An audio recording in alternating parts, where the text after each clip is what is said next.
Ye e'er seen anything like that? King Conrad Bronenville asked the emissary from Citadel Felbar.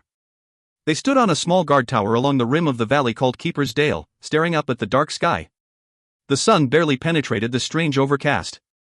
So little light came through the roiling and angry blackness above, in fact, that no one in the north had seen more than a wisp of a shadow in several days. None of ye seen anything like that, good king, the surly old veteran warrior named Ragged Dane answered. But we ain't thinking it's a good thing. It's them orcs, King Conrad remarked. Abood's ugly boys. It's the orcs, or the world's gone crazy and gnomesry wearing beards long enough to tickle a tall man's toes. Ragged Dane nodded his agreement. That's why he'd been dispatched by King Emeru's war crown, after all, because certainly the Kingdom of Many Arrows had to be the source of this unseemly event, or at least, the dwarves of the Silver Marches were all betting that the minions of King Abood knew the source, at least. Ye heard from Citadel Adbar? King Conrad asked, referring to the third of the dwarf communities in the Silver Marches. Are they seeing this? Aye, the twin kings are seeing it and looking to the Underdark for answers. Ye think them boys ready for it, whatever it might be? Conrad asked, for Citadel Adbar had only recently crowned a pair of kings, Brom and Harnath, the twin sons of old King Harbram, who had ruled there for nearly 2 centuries until his recent, by dwarf accounting, death. The twins had been raised well, but they hadn't seen much in the way of action or political intrigue in the quiet of the last decades. Who's for sayin'? Ragged Dane replied, shaking his head solemnly. King Harbram had been a dear friend to him and the others of Citadel Felbar, almost as a brother to King Emeru's war crown. The loss of that great leader, barely cold in the ground, could prove quite troublesome if this event, this darkening, turned as foul as it looked. Ragged Dane dropped a hand affectionately to the shoulder of Conrad Bronenville. Was yourself ready? He asked. When King Benak passed on and ye took the bridle o' Mithril Hall, did ye know what ye needed? Conrad snorted. Still don't, he admitted. Kinging looks easy from afar. Not so much from the throne, then, Ragged Dane agreed, and Conrad nodded. Well, then, young King o' Mithril Hall, what are ye knowin' now after all? I'm knowin' that I ain't knowin', King Conrad said resolutely. And not knowing's likely to get me boys in trouble. Scouts, then. Aye, a bunch, and yourselves to go with them, that you'll be going back to Felbar with what you've seen with your own eyes. Ragged Dane considered the words for a few moments, then offered a salute to the young King of Mithril Hall. You're ready now, he said, and clapped Conrad hard on the shoulder once more. Here's to hoping that the twins o' Harbram catch on as quick. Bah, but there's 2 o' them, said Conrad. Sure to be. He looked back up at the sky, at the roiling clouds of smoke or some other foul substance that turned daylight into something less than moonlight and hid the stars entirely. Sure to be, he said again, more to himself than to his guest. I am a priest of Grumsh One Eye, the tall orc protested. Yes, and I was hoping that your standing would indicate some intelligence, at least, Tiago Benra replied with a derisive chortle, and he walked off to the side. We have come to offer a great opportunity, Tosan Armgo retorted. Would not your Grumsh be pleased? Grumsh, the orc started, but Tosan cut him short. Would not the god of orcs swim in the blood of humans, elves, and dwarves? The tall orc gave a crooked smile as he looked over Tosan, head to toe. Urioga knows you, the shaman said, and Tiago snorted again at the typically orc habit of referring to himself by his own name. You speak of elves, Urioga went on. You know elves. You live with elves. Lived, Tosan corrected. I was chased out, and by the same female who killed many of your kin by the holy cave. That is not the tale my people tell. Tosan started to respond, but just blew a sigh. His actions in that instance, with his wife Sinifine by his side, certainly would work against him. He had abandoned her to the pursuing orcs in his quest to catch up to Doomweel and led her into the Underdark, but any of the orc survivors from that skirmish surely knew that he had not been fleeing from Sinifine but traveling with her. Urioga chuckled and started to continue, but now it was Tiago who cut him short. Enough, the son of House Benra demanded. Look above you, fool. Do you see that? We have blocked out the sun itself. Do you understand the power that has come upon these lands? If you or your stubborn King Abood will not heed our call, then we will simply replace you both and find another king and another priest who will. The orc priest straightened his shoulders and stood up tall, towering over Tiago, but if the drow was intimidated, he certainly didn't show any signs of it. Ravel. Tiago called, and turned to the side, guiding Urioga's gaze that way, to see another Urioga, approaching. What is this? The orc demanded. Do you really believe we need you? Tiago scoffed. Do you hold yourself tall enough to believe that a plan to conquer the Silver Marches rests on the choices of a simple orc priest? High Shaman, Urioga corrected. Dead shaman, Tiago corrected, his fine sword, a sliver of the starlit sky it seemed, flashing from its scabbard and rushing tip in to rest against Yurioga's throat. I serve Grumsh. Want to meet him? Now. Tiago flicked his wrist a tiny bit and a spot of blood appeared on Yurioga's throat. Answer me, the vicious drow prompted. But before you do, think of the glorious sights you will miss when a sea of orcs swarm the mounds and dales and roll over the great cities of Lurur. Think of the slaughter of thousands of dwarves, and all without a swing of Yurioga's heavy mace. Because that is what we will do, with you alive or with you dead. It matters not. If it matters not, then why am I alive?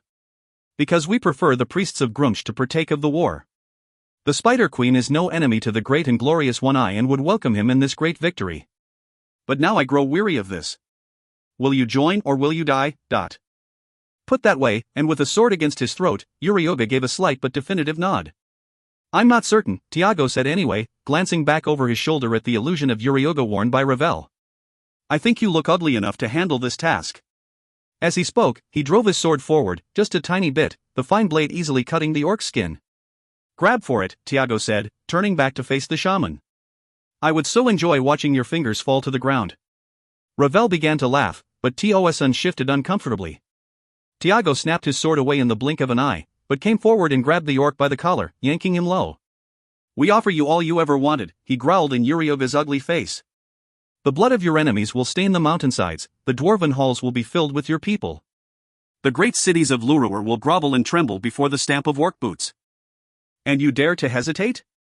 You should be on your knees, bowing to us in gratitude. You speak as if this war you hunger for is already won. Do you doubt us?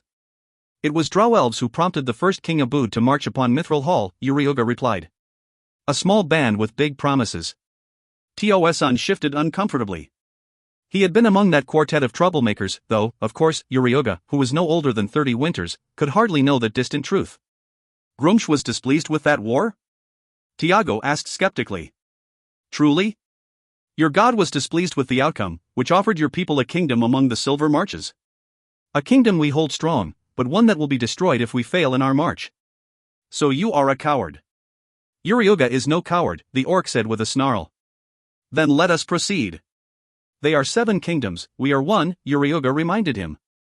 You will not be alone, Tiago promised. He pointed back over Yurioga's shoulder, and the orc turned slowly, casting another suspicious glance the Benra's way before daring to take his eyes off the dangerous drow. As he turned, though, his legs obviously went weak beneath him, for there in the distance beyond this high, windswept bluff circled a pair of beasts to take his breath away. A pair of white dragons, ridden by frost giants.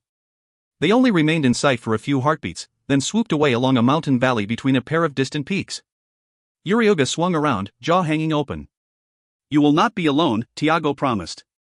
This is no small band of dark elves stirring trouble.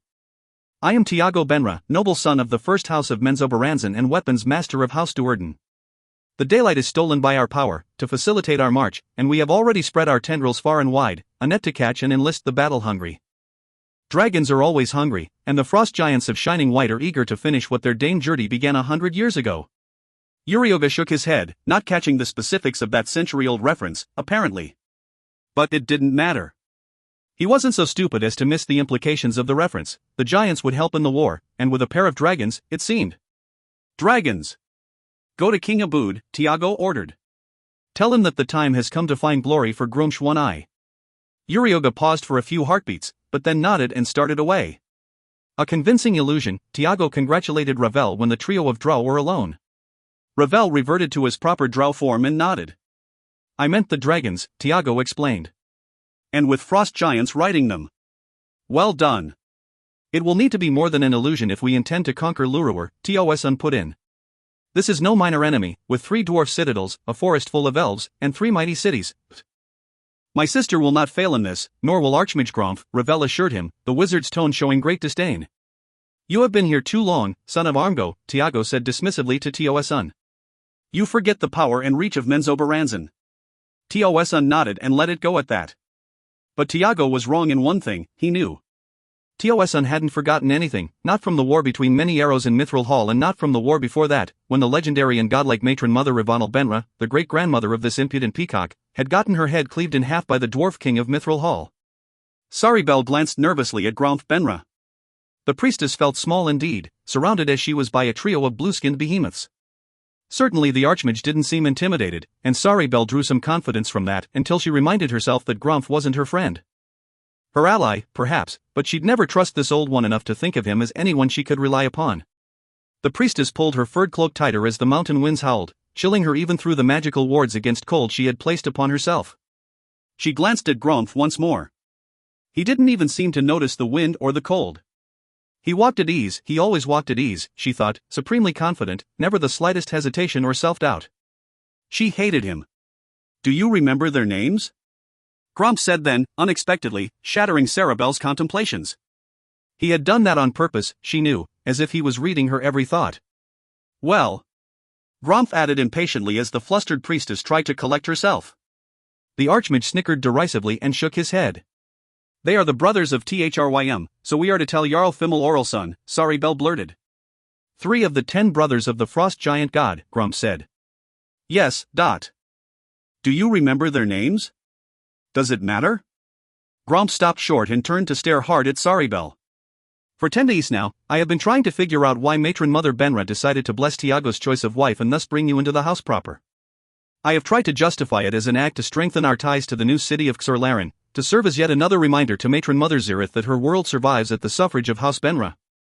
He paused and gave a look and a nod as if that should suffice, but then added, truly, young priestess, even that pleasing reality does not seem worth the price of having to suffer your dim-wittedness.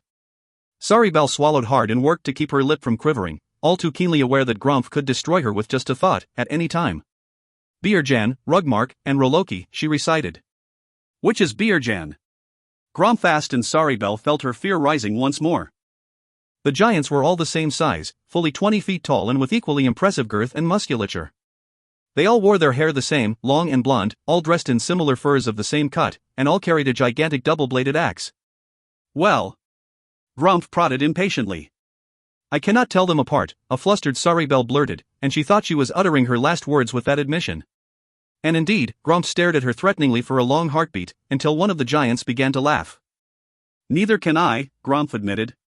And I grew them. He, too, began to laugh, something Sorrybell had never thought possible. He clapped her on the shoulder and started them on their way once more. I am Rugmark, 4th brother of Thrym, the first in line recited. I am Beerjan, 7th brother of Thrym, said the one on the left behind the 2 dark elves. I am Roloki, eldest brother of Thrym, said the one beside Beerjan. And they believed their own words. The claims weren't true, of course. These were 3 giants Grumph had coerced to their cause at Matron Mother Benra's request. A few spells of growth and permanency, a few sessions with Methil, the illithid imparting new identities to the trio that the slow-minded creatures couldn't help but believe, and the result, 3 living and walking doppelgangers of the fabled 10 brothers of the frost giant deity, Thrym. And 3 supremely powerful tools for Matron Mother Benra to utilize. There is the doorway to the frost giant stronghold of Shining White, the Archmage said, pointing up the path. Just ahead and around the bend. Make a worthy entrance and play your role well. You are far better at this game than I, Sorrybell replied. Are you sure that you will not join? My dear wife of Tiago, consider this your worthiness test for House Benra, Grumph said. He moved very near her. You see, I can repair any damage your idiocy causes in the coming negotiation, or I can simply destroy Jarl Fimmel and replace him with a lackey more suitable to my needs if you fail to convince him. So I fear not for my own outcome. But you should fear for yours, Grumph added just as Sorrybell started to visibly relax. If you fail me in this, well, there are many priestesses who would love to take Tiago Benra as a husband, I expect, and many houses more important to me than Xorlaren, despite your ridiculous delusions of holding an independent city. The giants around them began to chuckle, and one clapped his massive axe across his open palm. It would be unfortunate for you to fail me here, dear Sorrybell, was all that Grumph added, and he snapped his fingers and was gone, simply vanishing into nothingness, so it seemed. Sorrybell Xorlaren took a deep breath and reminded herself that she was a high priestess of Lolth and the noble daughter of a powerful drow house, indeed, the princess of a city. These were just frost giants, bulky and powerful, but dim-witted and without magic. She had set up a spell to teleport her almost instantly back to the cave where the drow had formed their base camp, but that notion now, given Grumpha's last warning, didn't seem like such a clever escape should she fail here. Enough, she whispered under her breath, and to her 3 gigantic companions, she motioned forward and said determinedly, we go. It is uncomfortable, Matron Mother Quenthel Benra said, walking beside Grumph along a mountain pass high up in the spine of the world. You are cold? The light, she corrected. The vastness of this unceilinged world. We are on the edges of Zabrak's spell, Grumph explained. It is darker in the midst of the silver marches. It is a foul place, said Matron Mother Benra. I long for home. Grumph nodded, and couldn't really disagree. He led on with all speed, the appointed meeting place just ahead, around the next bend on a high and snowy plateau. The pair turned that corner and were assailed by high winds and stinging, blowing snow. So furious was the climb, whipping and blowing to near whiteout conditions, that it still took the pair a few more steps to see their counterparts, though those counterparts were huge indeed. Huge and white. And dragons.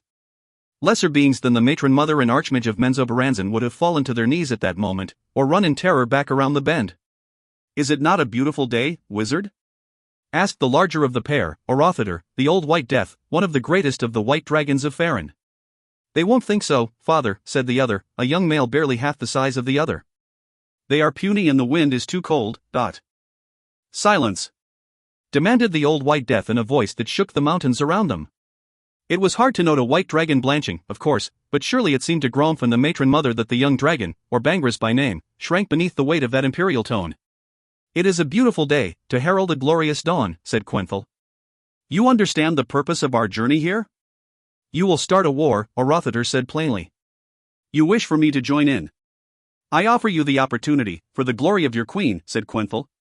The dragon tilted his huge, horned head, regarding her curiously.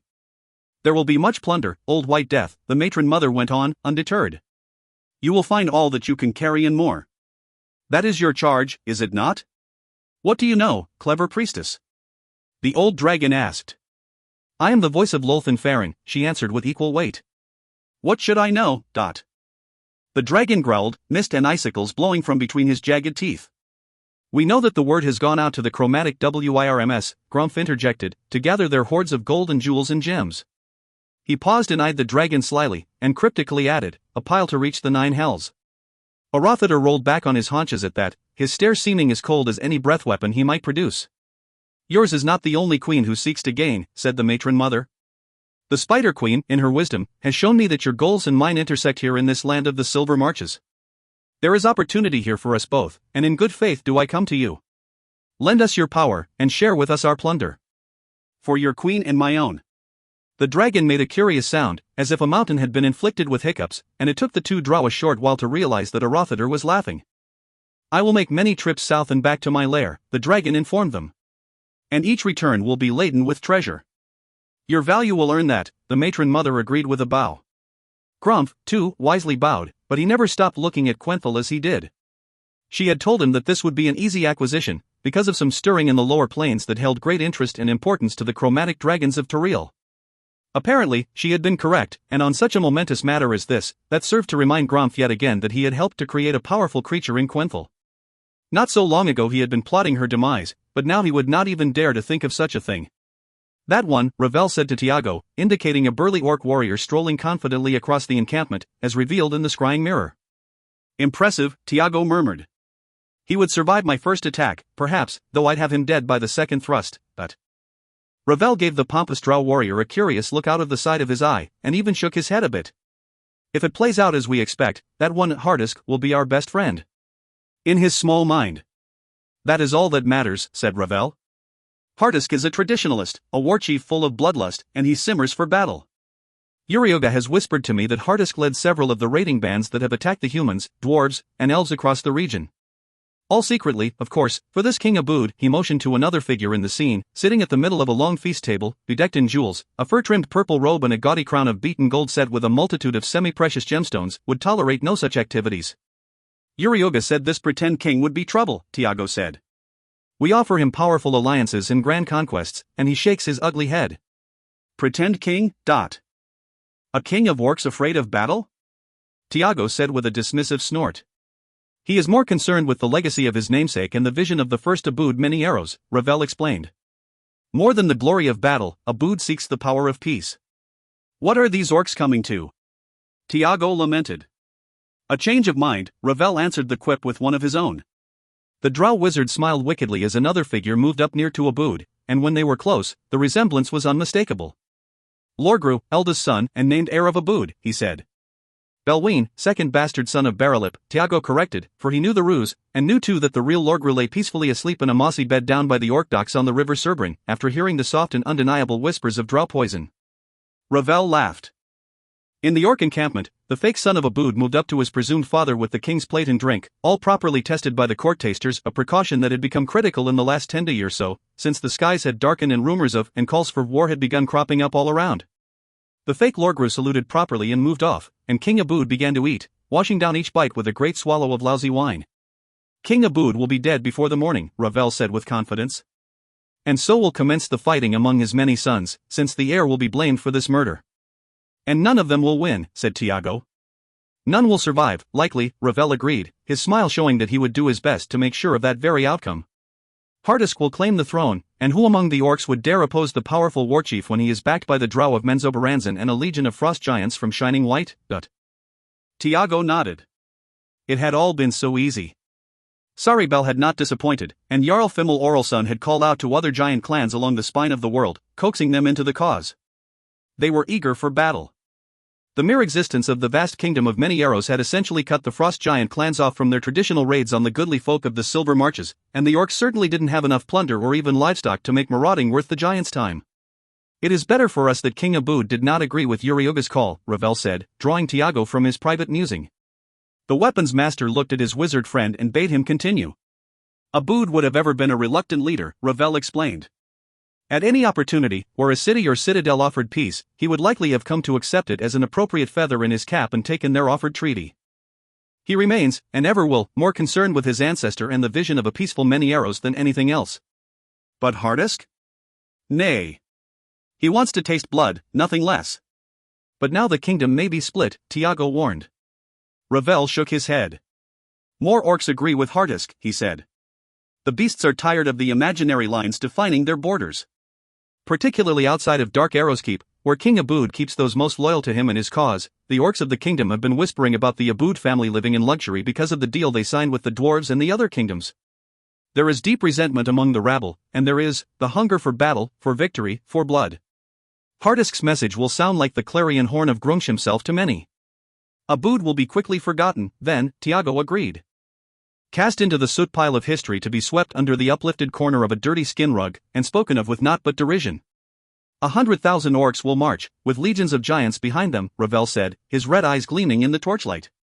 We'll pull goblins and bugbears and ogres from every hole in the Underdark to bolster their lines, said Tiago, getting caught up in the excitement. And darker things, said Ravel, and Tiago laughed. They had been sent here to start a war. The drow were very good at that particular task. Under skies of gloom. How much easier is my journey when I know I am walking a road of righteousness, when I know that my course is true.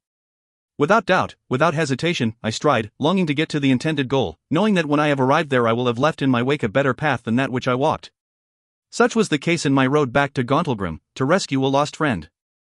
And such was the case leaving that dark place, to Port Last to return the rescued captives to their homes and proper place. And so now the road to Long Saddle, where Thibbeldorf will be freed of his curse. Without hesitation, I stride. What of our intended journey after that, to Mithril Hall, to Many Arrows, to start a war? Will my steps slow as the excitement of adventuring with my old friends ebbs under the weight of the darkness before us? And if I cannot come to terms with Cadibree's assertions of orkkind as irredeemable, or cannot agree with Bruiner's insistence that the war has already begun in the form of orc raids, then what does this discordance portend for the friendship and unity of the companions of the hall? I will not kill on the command of another, not even a friend. Nay, to free my blades, I must be convinced heart and soul that I strike for justice or defense, for a cause worth fighting for, worth dying for, and most importantly, worth killing for. That is paramount to who I am and to how I have determined to live my life. It is not enough for Bruiner to declare war on the orcs of Many Arrows and begin its prosecution. I am not a mercenary, for gold coins or for friendship. There must be more. There must be my agreement with the decision to go to war. I will enjoy the journey to Mithril Hall, I expect. Surrounding me will be those friends I hold most dear, as we walk the new ways together again. But likely my stride will be a bit tighter, perhaps a bit heavier, the hesitance of conscience pressing down. Or not conscience, perhaps, but confusion, for surely I am not convinced, yet neither am I unconvinced. Simply put, I am not sure. Because even though Cadibree's words, so she says and so I believe, come from Miliki, they are not yet that which I feel in my own heart, and that must be paramount. Yes, even above the whispers of a goddess. Some would call that insistence the height of hubris and pure arrogance, and perhaps they would be right in some regard to place that claim upon me. To me, though, it is not arrogance, but a sense of deep personal responsibility. When first I found the goddess, I did so because the description of Miliki seemed an apt name for what I carried in my thoughts and heart. Her tenets aligned with my own, so it seemed. Else, she would mean no more to me than any other in the named pantheon of Tareal's races. For I do not want a god to tell me how to behave. I do not want a god to guide my movements and actions, nay. Nor do I want a god's rules to determine that which I know to be right or to outlaw that which I know to be wrong. For I surely do not need to fear the retribution of a god to keep my path aligned with what is in my heart. Indeed, I see such justifications for behavior as superficial and ultimately dangerous. I am a reasoning being, born with conscience and an understanding of what is right and what is wrong. When I stray from that path, the one most offended is not some unseen and extra-worldly deity whose rules and mores are inevitably relayed and often subjectively interpreted by mortal priests and priestesses with humanoid failings. Nay, the one most wounded by the digressions of Drizzt Do'Urden is Drizzt Do'Urden. It can be no other way. I did not hear the call of Miliki when I fell into the grey-toned company of Artemis Entreri, Dahlia, and the others. It was not the instructions of Miliki that made me, at long last, turn away from Dahlia on the slopes of Kelvin's cairn, not unless those instructions are the same ones etched upon my heart and my conscience. Which, if true, brings me back full circle to the time when I found Miliki. At that moment, I did not find a supernatural mother to hold the crossbar to the strings supporting a puppet named Drizzt. At that moment, I found a name for that which I hold as true. And so, I insist, the goddess is in my heart, and I need look no farther than there to determine my course. Or perhaps I am just arrogant. So be it. Drizzt Do'Urden. Summer of discontent. What are them dogs up to now? King Brahm of Citadel Adbar asked when the scouts returned with their reports. No good, that's for sure as a baby goblin shiny butt, replied his twin brother and fellow king of Adbar, Harnath. The twins looked at each other and nodded grimly. They both understood that this was their first real test as shared kings. They'd had their diplomatic and military squabbles, certainly a trade negotiation with Citadel Felbar that had almost come to blows between Brahm and King Emeruz's principal negotiator, Parson Glaive, a land dispute with the elves of the Moonwood that had become so hostile the leaders of Silvery Moon and Sundabar had ridden north to intervene, even a few skirmishes with the troublesome rogues of Many Arrows, raiding bands that had included giants and other beasties. But if the scouts were correct in their assessment, then surely the twin kings of Citadel Adbar had yet presided over nothing of this magnitude. Hun nerds, ye say? Brahm asked Ragnarok Gutpuncher, a young dwarf, but one of considerable scouting experience. Many Hun nerds, Ragnarok replied. They're floodin' upper Cerbranvale with the stench o' orc, me kings. Press in the Moonwood already, been arrows flying out from the boughs and smokes rising into the dark sky of it. Those last three words rang ominously in the hall, for the implications of the eternal night sky locked over the silver marches were hard to ignore. They'll be press in Mithril Hall, to be sure, said Brahm. We got to get word fast to Amaruz and Conrad, his brother agreed. Long way to Mithril Hall, Brahm lamented, and Harnath couldn't disagree. The three dwarf citadels of Lurur were located roughly in a line, Adbar southwest to Felbar, then an equal distance southwest from there to Mithril Hall, with most of the journey just south of the forested crescent known as the Glimmerwood. From one citadel to the next was a march of more than 100 miles, at least a 10-days hike, likely twice that given the broken terrain. The three citadels were also connected underground, through tunnels of the upper Underdark, but even along those routes, any march would be long and difficult. We got to go, Harnath reasoned. We can't be sittin' here with our kin facing a fight, and might be that we're only ones knowing. Nah, Conrad's already knowing, I'm thinkin', said Brahm. He's an army o' orcs sitting on his north porch. He's knowin' dot. But we got to know what he's needin', Harnath said and Brahm nodded.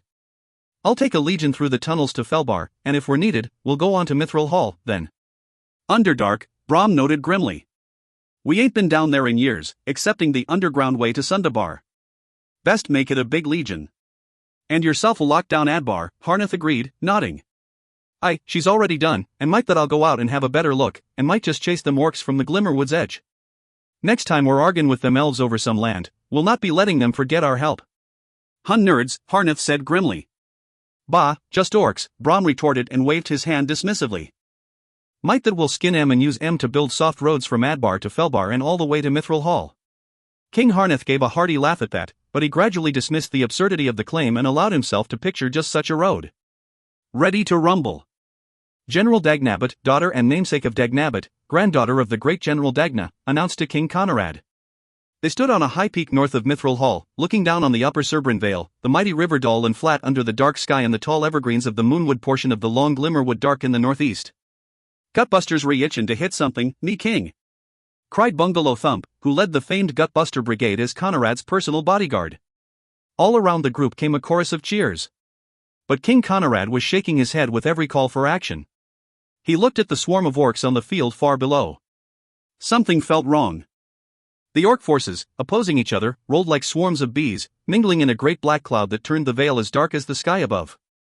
Now, me king, Bungalow Thump pleaded. The fools re-fighting each other. We'll roll 'em into the dirt by the hundred. He moved up beside Conrad to continue, but Dagnabbit intercepted him and eased him back. What are ye thinkin'? The dwarf lass asked. What's yourself thinking? Conrad asked of his general, who was soon to take command of Mithril Hall's garrison, by all accounts. I'm thinkin' that's been too long since me axe has chopped an orc, Dagnabbit replied with a sly grin. Conrad managed a nod, but he was far from full agreement with the implications of the general's desire. He couldn't shake the feeling that something here was not as it seemed. We got to go soon, Bungalow Thump said. Long run to the Vale. King Conrad looked to Dagnabbit and then to Bungalow Thump, and the eager expressions coming back at him made him worry that he was being too cautious here. Was he failing as a leader out of his own timidity? Was he seeing what he wanted to see so that he could avoid a risk?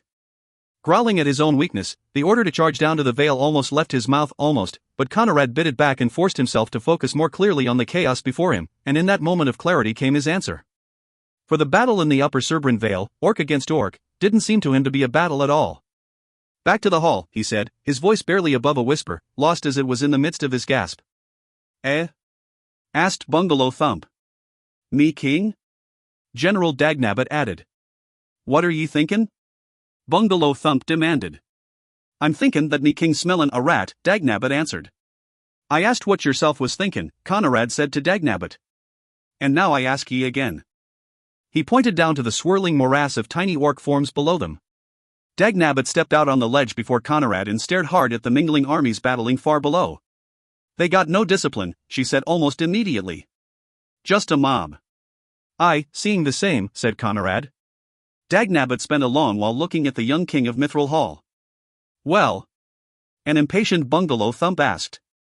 A smile, somewhat resigned, perhaps, but also congratulatory, crossed Dagnabbit's face, and she nodded in deference to Conrad, her king, and replied to him and to Bungalow Thump, Orc so dark arrow keep fight better en that. Eh? The battle rager asked. Aye, Conrad agreed. They're thinking to lure us out, said Dagnabbit. Well, let's oblige 'em then. Bungalow Thump cried, eliciting wild cheers from his Gutbuster Brigade. Nah, Conrad said, shaking his head. I ain't seeing it. He turned to Dagnabbit. Post a line o' lookouts, but we're back to the hall, I say that. Me king. Bungalow Thump cried in dismay. Of course the battle-lusting Thump was blustering and sputtering, and Conrad didn't bother answering, knowing full well that the Gutbusters were, above all else, fiercely loyal. Conrad moved straight for the long stair that would bring him to the lower plateau just above Keeper's Dale where his army waited, waving his hand for Dagnabbit and the others to follow. From there, they would take secret doors that led to the descending tunnels that would take them back into the fortress of Mithril Hall. It took a long while to descend those 2,000 stairs, and the warning cries from the northeast beat Conrad's group to the bottom. Orcs! Orcs! They heard with many stairs still before them. Hundreds, thousands. King Conrad found it hard to breathe. He was not battle-hardened in this leadership role, and had seen little action that involved responsibility for anyone other than himself, but he knew then that he had narrowly avoided a huge error, one that would have left Mithril Hall reeling under the weight of staggering losses. Can't be. General Dagnabbit cried. Vale's too far. A third orc army, Conrad replied. The swinging door to close us into their box if we'd VE gone out to the fake fight in the Vale. Well, a dead third army then, declared Bungalow Thump, and he and his boys began bounding down the steps past Conrad, taking them 3 at a time despite the obvious peril along the steep stairway. Conrad stopped and grabbed both railings, stretching out his arms and thus bottlenecking those still behind him. His thoughts whirled, imagining the trails back around the mountain to the upper Cerbran Vale, estimating the time for such a march, a forced and fast march that had already almost assuredly begun, he realized. No! He shouted to all those around him, particularly aiming his cry at Bungalow Thump and the rambling troop of Gutbusters. To the hall and shut the derned doors, I say. Me king. Came the predictable cry of disappointment from Thump and his ferocious boys, all in unison. "Them orcs re-coming, all o' them," Conrad said to Dagnabbit behind him on the stairs. "Tens o' thousands." The dwarf lass nodded grimly. He could see that she wanted to disagree with him, that she wanted nothing more than to go out and kill some orcs. But she couldn't, and for a moment, he feared that it was simply because she could not bring herself to disagree with him. Like her father and grandfather before her, Dagnabbit was a loyal soldier first and foremost. "If we could be done with this bunch and get inside, I'd be tellin' ye to go to the fight," she said, as if reading his thoughts and wanting to put his concerns to rest. "But this group'll hold us down. That's their job, I'm guessin'. They'll come on a roarin', but they'll fade back in the middle o' the line, they will. Again and again, just out o' reach. Aye, and we'll keep chasing and choppin', and but we'll put more in a few to their deaths, don't ye doubt. And then other two armies'll fall on us and we won't ne'er make our halls alive," King Conrad added with a nod. Dagnabbit patted him on the shoulder. "Ye done the right call, me king, and twice," she said. More cries rang out in the northwest, warning of approaching orcs. "We ain't there yet," said Conrad, and he started down the stair with all speed. As he and the others neared the bottom, with perhaps 100 stairs to go, they got their first glimpse of that third orc force, a black swarm sweeping around the rocky foothills. "Worgs," Dagnabbit breathed, for a cavalry legion led the orc charge, huge orcs on ferocious direwolves. When they came in sight of the dwarf army settled on the plateau, they blew their off-key horns and chanted for Grumsh and didn't slow in the least, roaring ahead and as eager for a fight as any gutbuster. Conrad thought to yell out for Bungalow Thump, but he realized that he needn't bother.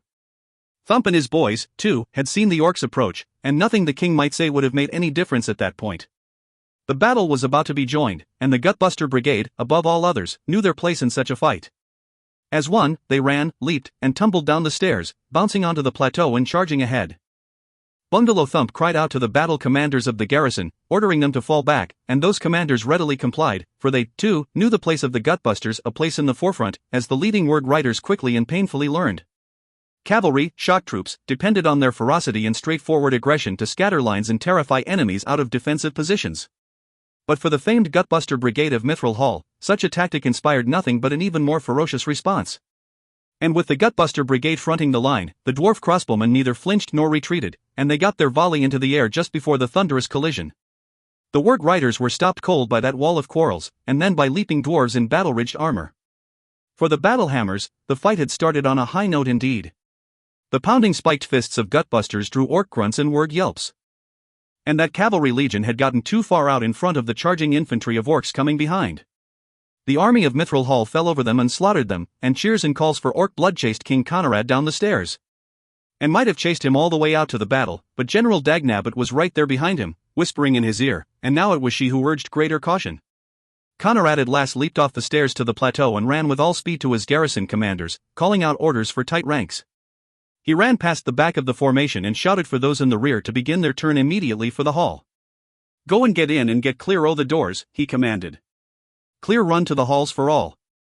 Many disappointed looks came back at him. He would have been disappointed at any other reaction, but the dwarves did not argue with their king. Still cheering their brethren who had locked up with the leading orcs, the ranks at the back of the formation began their swift and orderly retreat. King Conrad pulled up and whirled around.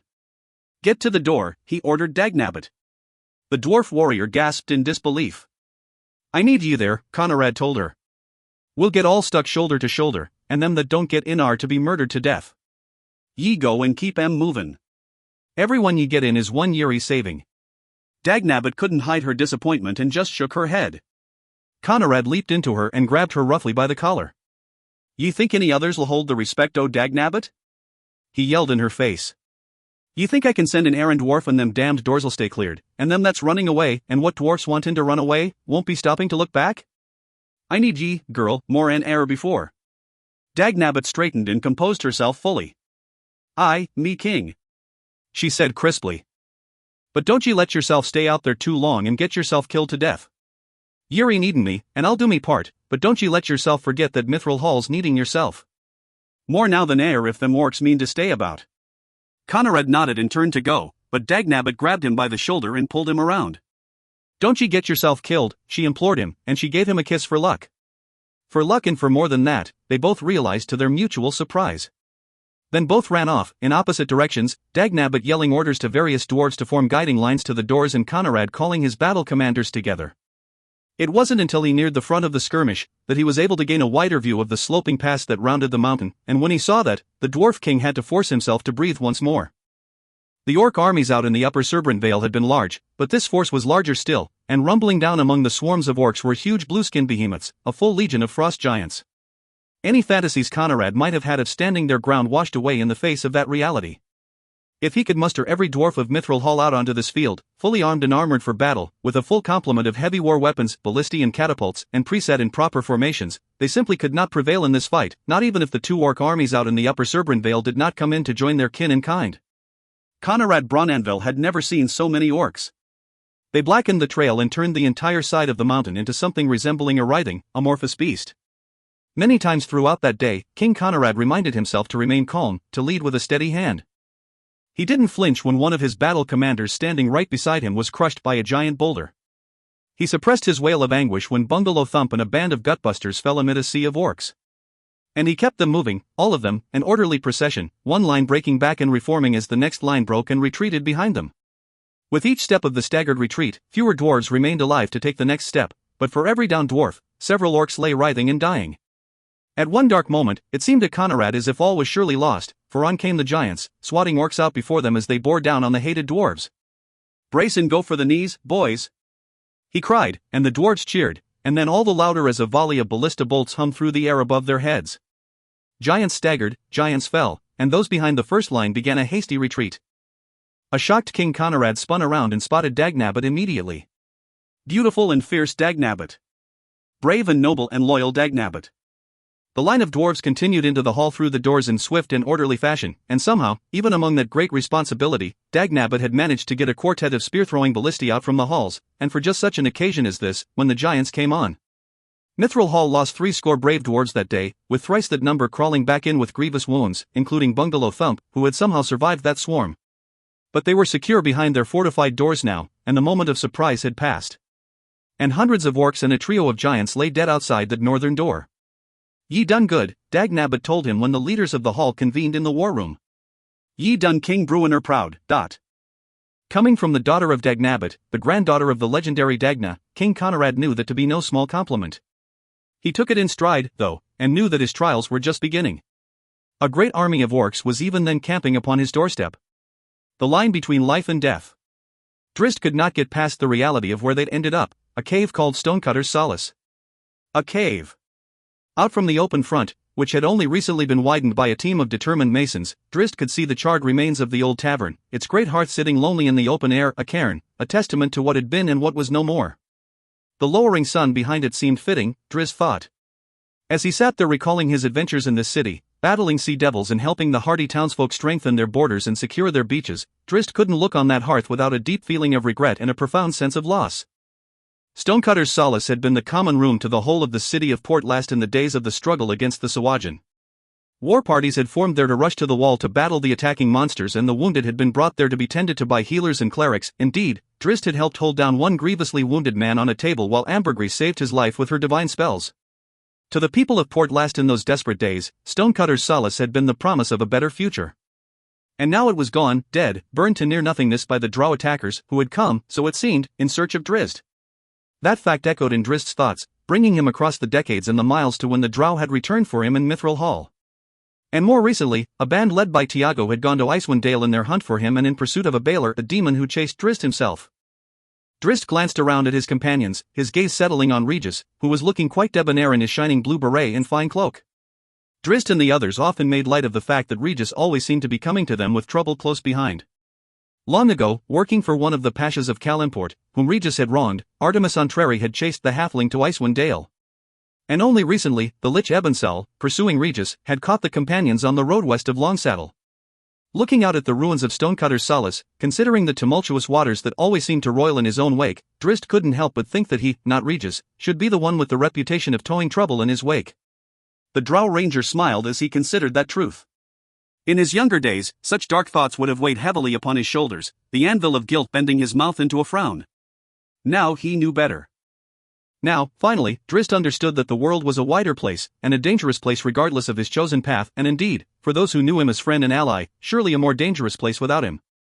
The Dark Elves needed no specific reason to invade any town, and surely any major demon set loose to walk the world of mortal men would wreak chaos whether in pursuit of Drizzt or not. This was not about him. The destruction of Stonecutter's Solace was not upon his shoulders. Likely the place, the whole town, would have been abandoned long ago had not Drizzt and his former companions, Entreri and Dahlia and the others, driven the Sahuagin back into the sea. He thought of that other group now and glanced once more, one by one, to the companions of the hall. In many ways, the comparisons were quite apparent. Both this adventuring troop and the last surrounding Drizzt could claim a competence in battle that few in the realms could match. But those comparisons ended there, at a very superficial level. His heart felt full. Beyond the ability to wield a sword or a spell, or even to battle side by side in true, devastating harmony, this group now beside him could not be more different than Entreri, Dahlia, and the others. He laughed aloud as he thought of Afarin Fear and Ambergris among these very people, in the old Stonecutter's Solace. The dwarf had set the monk up as a prizefighter, and then collected bags of coins betting on Afarin Fear, who surely did not appear formidable. But with his martial training, focusing on battles with open hands, the tall and lanky Afarin Fear could easily defeat men much larger and stronger than he. "What are ye seein' in your thoughts, elf?" Bruenor asked. "And what's so derned funny?" Drizzt just shook his head, never looking at Bruenor, for his gaze had drifted across the wide cave to Wulfgar. If Ambergris and Afarin Fear had come to this place now to set up their betting game, would Wulfgar accept the challenge? And if he did, if Wulfgar squared up against the skilled monk, upon which combatant might Drizzt wisely place his own bet? Well, Bruenor prompted. Wulfgar, Drizzt decided, answering himself and not the dwarf, and he nodded as he played out the fight in his mind. Even with Afarin Fear's undeniable skills, Drizzt had seen too much of Wulfgar's sheer power to ever bet against him. Eh? The perplexed dwarf asked. Drizzt just laughed again. How could he not? Even with the grim realities that had hit Portlast so recently, no lament could hold, not when surrounded by the spirit of the town, the hearty folk full of life and cheer in celebration this night for the return of several citizens they had thought forever lost to the Drow raiders. More and more of the folk came into the cave as word of the rescue and the heroic rescuers spread far and wide. This was a mine? Regis asked, sitting on the other side of Catti-brie from Drizzt. Quarry, Bruenor corrected, looking at the walls of the place and the sheer cuts. Or might have been a bit o' both, he added, noting one snaking tunnel at the back of the wide chamber. A great cheer rose up at the other side of this largest room, and all eyes turned there, to see Wulfgar downing a large flagon of foamy beer, prodded on by the roars of the patrons. The barbarian held up one arm and flexed, his muscles standing as tall and as hard as any rock a dwarven pick had ever chipped. The cheers cascaded around and back to the other four heroes, a trio of patrons coming their way, hands full of flagons, faces full of smiles. They would celebrate throughout the night, so the town leaders had declared. Ambergris will be sorry that she didn't come north with us just a bit longer, Regis remarked, taking an offered flagon. She survived, then? Came a raspy voice from the side. The companions turned to see a most remarkable creature, half-elf, half-tiefling, dressed in dark robes and carrying a staff made of bone with a tiny humanoid skull set atop it. Broken and twisted, the man seemed quite infirm at first glance. But that impression was quickly lost by any who could recognize the cut of his clothing and the clear power resonating in that staff. His skinny shoulders sat somewhat askew, left side back from the right, and with his left arm hanging limp behind him, almost like a tail that had sprung from his high back. Drizzt's eyes popped open wide and he felt as if he were about to tumble from his chair. Ephron? The perceptive Regis and Catti-brie asked of the drow in unison. Drizzt collected himself and sprang from the chair. Ephron! He cried and rushed to clasp hands with the warlock. Drizzt pulled him in from there for a hug, one the tiefling, a former cellmate of Drizzt's in the home of Drago Quick, gladly reciprocated. I had thought you dead, Dot. Very near, Ephron said, pulling back to arm's length. Filthy DR, he paused and swallowed hard, then finished by altering the word to Driters. Drizzt nodded and let it go. Given the circumstances, had Ephron said drow, Drizzt would have agreed. I feared the same for you, Ephron said. We went in search of you on the mountainside in Icewind Dale, but we could not find your trail. For the better, in the end, said Drizzt. Ephron moved in a bit closer, putting his mouth near Drizzt's ear. I am sorry for the way it ended between us all, he whispered, referring to that dark night on Kelvin's cairn. We even went to the dwarves in search of you, but they had heard no word.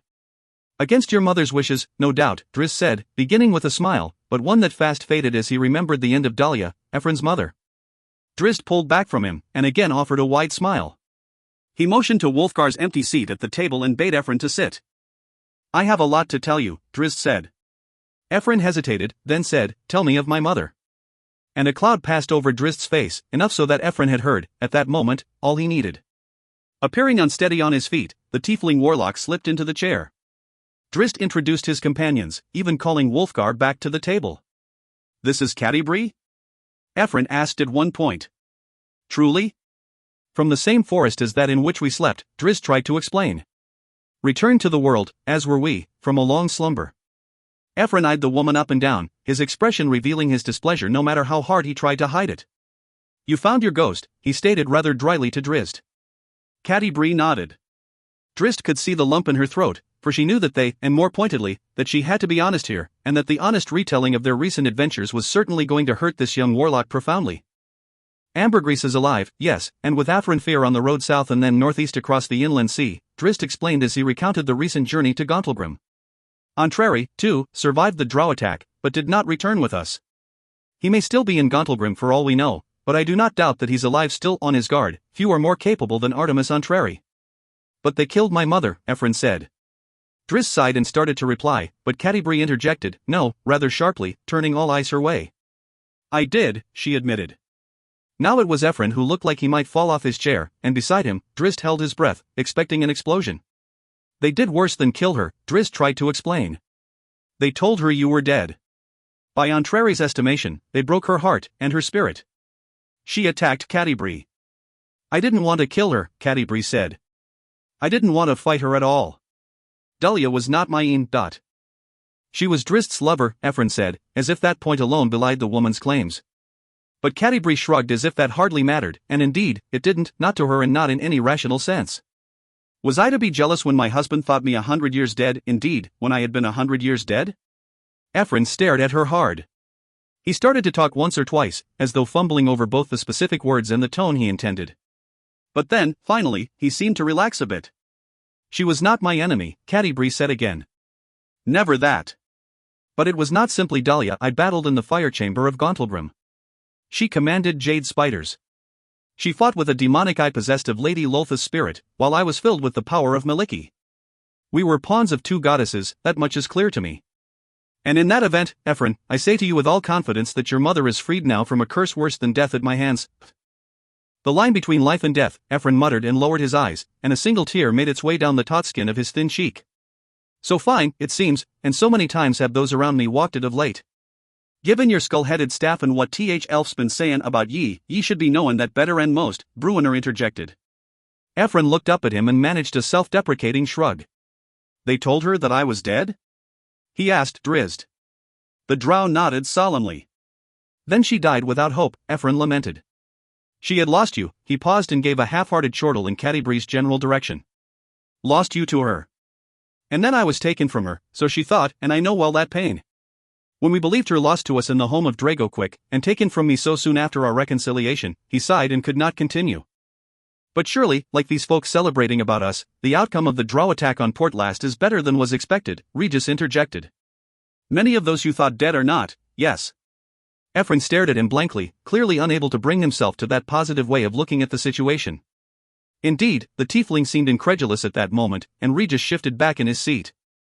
Ephron turned fast to Drizzt, as if an idea had come to him. "Where are Afrin Fear and Amber bound?" "South and then across the inland sea," you said. "On the road to Suzail then?" "Heading for the Bloodstone lands and the kingdom of Damara," Drizzt answered. "To Afrin Fear's former home in the monastery of the Yellow Rose, so they said. But it's a long and perilous journey, with many side roads, no doubt." Ephron planted his staff firmly beside his chair and pulled himself up quickly. "Then I bid you dot." "Come with us," Drizzt blurted, and the four others around the table widened their eyes at that unexpected remark. "We seek the truth in a dangerous land," Drizzt explained. "We fear our blades may be needed, with the fate of many kingdoms in the balance." Ephron paused and looked around at the companions of the hall, as if taking a measure of each. He motioned to Drizzt and moved aside so the two of them could speak in private. "My way of magic will not prove appealing to these companions of yours," he said when they were alone. "They're a tolerant group," Drizzt assured him lightheartedly. But Ephron shook his head through every word. "Better that I find the monk and the dwarf, or that I walk my own road," he decided. "We are cut from different cloth, Drizzt Duerden, and so I bid you farewell. I do not doubt that our paths will cross again, and when they do, in whatever circumstance, know that I am not your enemy, never your enemy, but—" "And my friends?" Drizzt asked with clear skepticism, and he got right to the point when he added, "And Catti-brie?" Ephron's ensuing pause was telling, for of course it was Cadibre's presence, and recent history, that had turned him away from the party. He hadn't carried his anger forward at that moment, and Drizzt could see that he was trying, at least, to accept her explanation. But clearly it tasted as bitter oil. "I believe her tale," Ephron said at last. Drizzt nodded, not because he was convinced, or even convinced that Ephron believed what he had just proclaimed, but because Drizzt knew that it was the most the young warlock could emotionally offer at that painful time. "Better that I go with Afrinfir and Ambergris," Ephron said quietly, and Drizzt didn't disagree. He patted Ephron on the shoulder and gave him another hug. "Well met, well parted, and well met again, on another road on another day," Drizzt said. Ephron nodded and left the cave serving as Stonecutter's solace, and soon after, left Port Last along the southern road. "And how many nights do you think it'll be taking him to avenge his maw?" Bruenor asked when Drizzt returned to the table. The dwarf gave a great and disgusted shake of his hairy head. "Drizzt asked him alone to better watch over him," Regis said to the dwarf. "Ah, but did ye, elf?" Drizzt didn't answer. He slid back into his seat and sat exchanging stares with Catibre. "Better that Ephron goes with the others," she said quietly, and Drizzt nodded. "That pain is fresh, how could it not be? Perhaps as time passes, he'll find a better way to see it all." "Well, elf?" Bruenor demanded, and Drizzt looked at him curiously. "Did ye ask him along to better look over him, then?" Drizzt considered the words, and more pointedly, the dwarf's accusing tone, for a few heartbeats, then replied. "I asked him along because he is a friend, but—" "A friend whose mommy girl killed," the dwarf retorted. "And one who's knowin' it. So are we to look over our shoulder for that one?" Wulfgar asked. "No," Drizzt blurted loudly, without hesitation and with all confidence. The four others leaned back at the unexpected outburst. "No," the drow repeated more softly. He paused to consider his reaction, and thought back to the times he had spent with Ephron and the others, and in Dahlia's arms. It was a complicated relationship between all of them. Hadn't he first met Ambergris and Afrinfir when they were trying to capture or even murder him and Dahlia, after all? In a brutal and bloody battle in which Drizzt had killed Afrinfir's beloved fellow monk, Parbid? But Afrinfir had forgiven him. Aye, that was the thing about his previous companions, Drizzt understood then. They lived on the edge of disaster and on the edge of morality, but to a one, Entreri included, they had always accepted the responsibility of their actions. As Afrinfir had come to accept that Drizzt's defeat of Parbid had been simply an act of self-defense, and in a fight Parbid, Afrinfir, and the other mercenaries of Kabastan had initiated. Afrinfir had come to move past his anger and accept Drizzt as a trusted companion. It would be the same with Ephron, Drizzt was certain. The young tiefling who had known so much pain had surely kept his sense of justice about him. He wouldn't join them now because the wound was fresh, and no doubt every time he looked upon Cadibre's fair face, he would be reminded of his dead mother.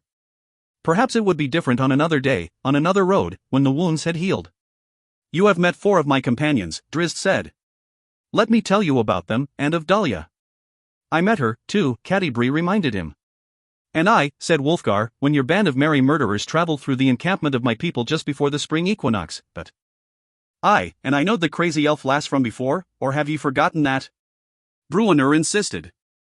"Let me tell you more, then," Drizzt replied with a smile. "I know Artemis Entreri better than you," Regis said. "I need hear no more about him." But Drizzt was shaking his head.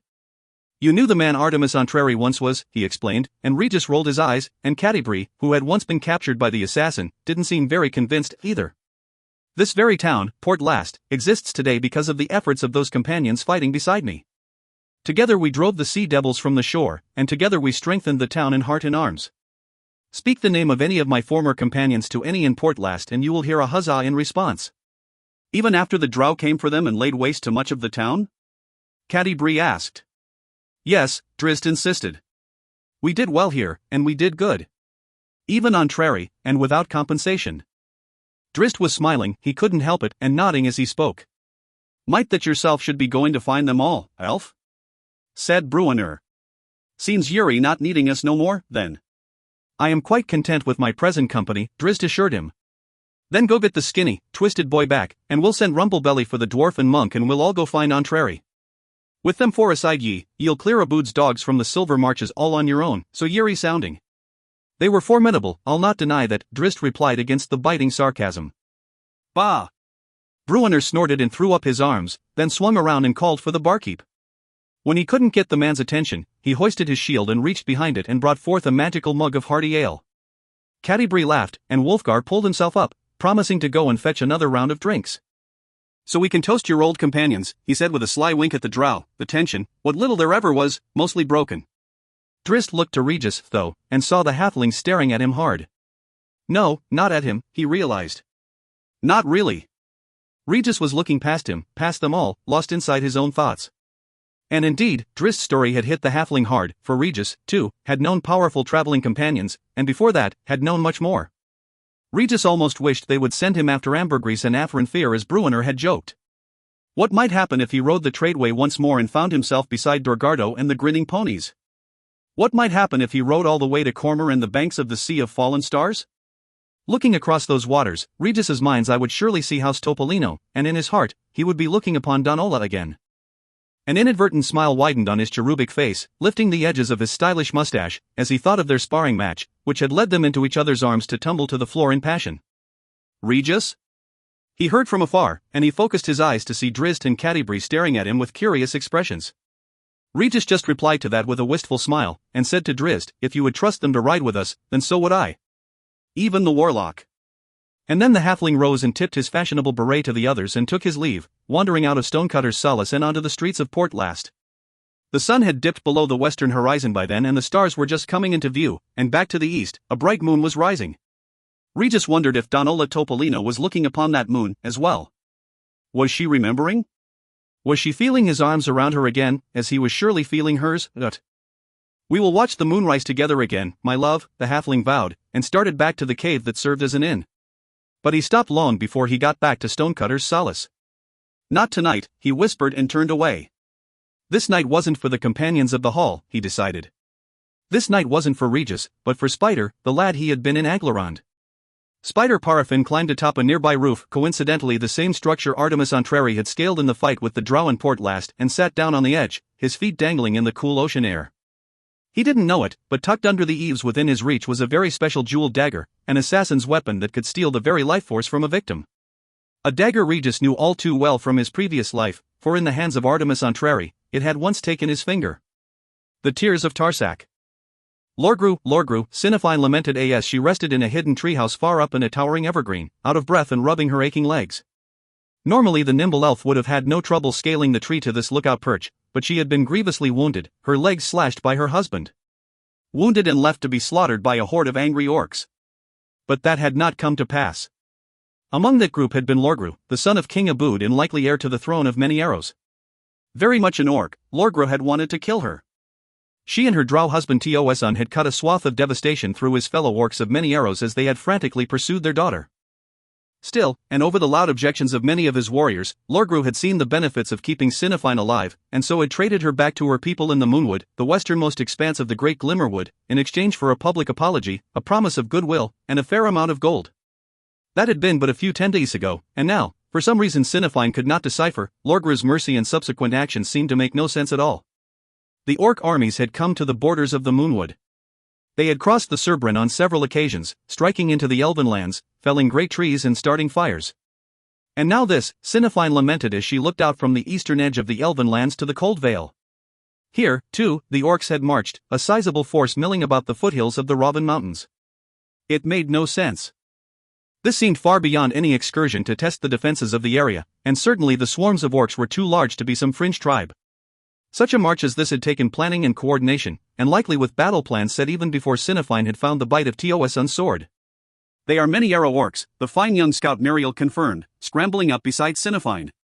The elf leader winced at the news. She had been hoping that her scouts would determine this to be another tribe, instead of a warning sign that war with the vast orc kingdom had come in full. You are certain? There is no doubt, lady, Muriel replied.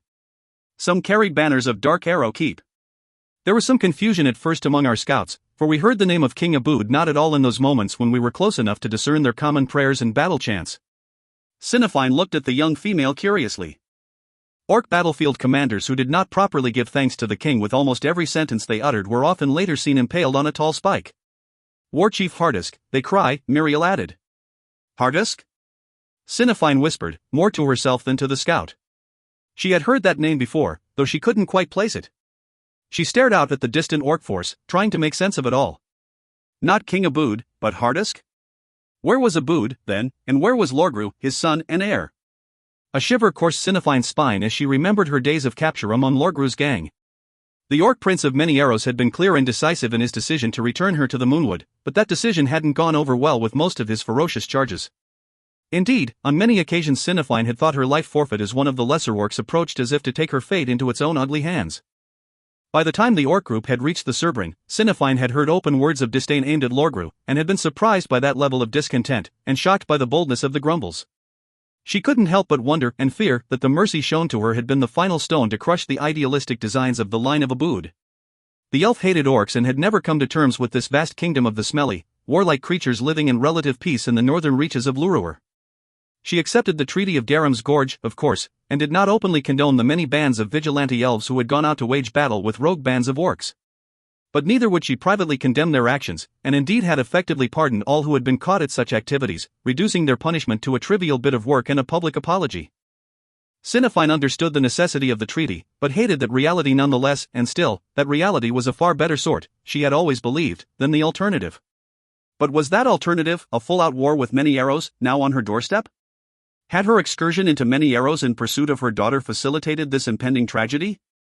Had she known that to be a possibility, even a remote possibility, at the time of her capture, Cinefine would have fought the orcs with her bare hands, would have bitten them and spat upon them and forced them to kill her. The western edge of the glimmer would cast dull shadows under the sunless sky upon the greatest army of orcs that had been collected in the Silver Marches, at least back to the days of the march of the original King Abood. And if that wasn't enough, a second sizable force had appeared on the other side of the deep forest. "Oh, Lorgru," she whispered. "What have you done, Dot?" She was startled from her introspection a moment later when Muriel dared to correct her. "Oh, Tioesun, you mean," the young elf scout said. Cinefine closed her eyes and took a deep breath to calm herself so that she didn't angrily lash out at the young scout. She was the leader of the clan, but the elves of the Moonwood were not the orcs of Dark Arrow Keep, and Cinefine had always coaxed them to speak their minds honestly and without fear. Muriel's observation had struck a deep chord of discontent within her, every word had poured like salt into the emotional wounds. Her son was dead, murdered by his sister Dumuyel, and Dumuyel was gone now, into the Underdark beside Tioesun. Tioesun, her husband for decades, her beloved, who had betrayed Cinefine, hacking her legs so that she could not flee and would thus hold back the pursuing orcs while he and Dumuyel made their escape into the deep tunnels. Muriel had only spoken what they were all thinking, Cinefine knew, and as horrible and painful as it was, when she looked into her broken heart, she could not deny the truth of the words. Whatever this catastrophe was before her, it seemed plausible to her that Tioesun had played a role. The elf shook her head, her expression grim. "There is nothing there for you," she told King Brahm, who was 8 days out of Citadel, Adbar with a force of 200 dwarves. "Go south, past the Robins, and my people will meet you in the foothills and guide you through the forest to wide ferries that will speed you along the Cerbrin to Mithril Hall's eastern gate." "That'll put us ahead of your royal brother," Ortheospikes, one of Brahm's commanders, remarked. The dwarf king nodded. They had estimated just that morning that Harnetha's legion was a day closer to Citadel Felbar than they, only, of course, Harneth and his boys were making the trek via an underground route. "We'd have to get word to him, then," Brahm reasoned, to the commander and to this elf who had come out of the Glimmerwood to intercept their march. "Get word to Citadel Felbar?" the elf maiden asked. "Easily accomplished. King Emeruz is friend to my mother and we are all watching closely since the darkening began." "The what?" Brahm and Ortheo asked together. The elf swallowed a bit too hard, perhaps, but Brahm didn't catch it. "The darkening," she reiterated, pointing to the sky. "It seems a fitting name, does it not?" "Aye, that'll do," said Brahm. "So Yuri wantin' us to round south o' your woods then, instead o' the North Road?" "The North Road will leave you out alone for many days, and all you'll find is the Cerbrin blocking your way and a horde of orcs across the water hurling their curses at you. The waters are too swift and strong up there with the spring melt for us to bring any suitable ferries to get you across." But young King Brahm put his hands on his hips and turned to his commanders. "What will you do then, good king of Citadel Adbar, so far from home and unable to advance?" the elf asked, as the dwarves stared and shrugged. King Brahm turned a curious glance on the young elf maiden. "Are ye mocking me then?" She shrugged and laughed as if it didn't matter.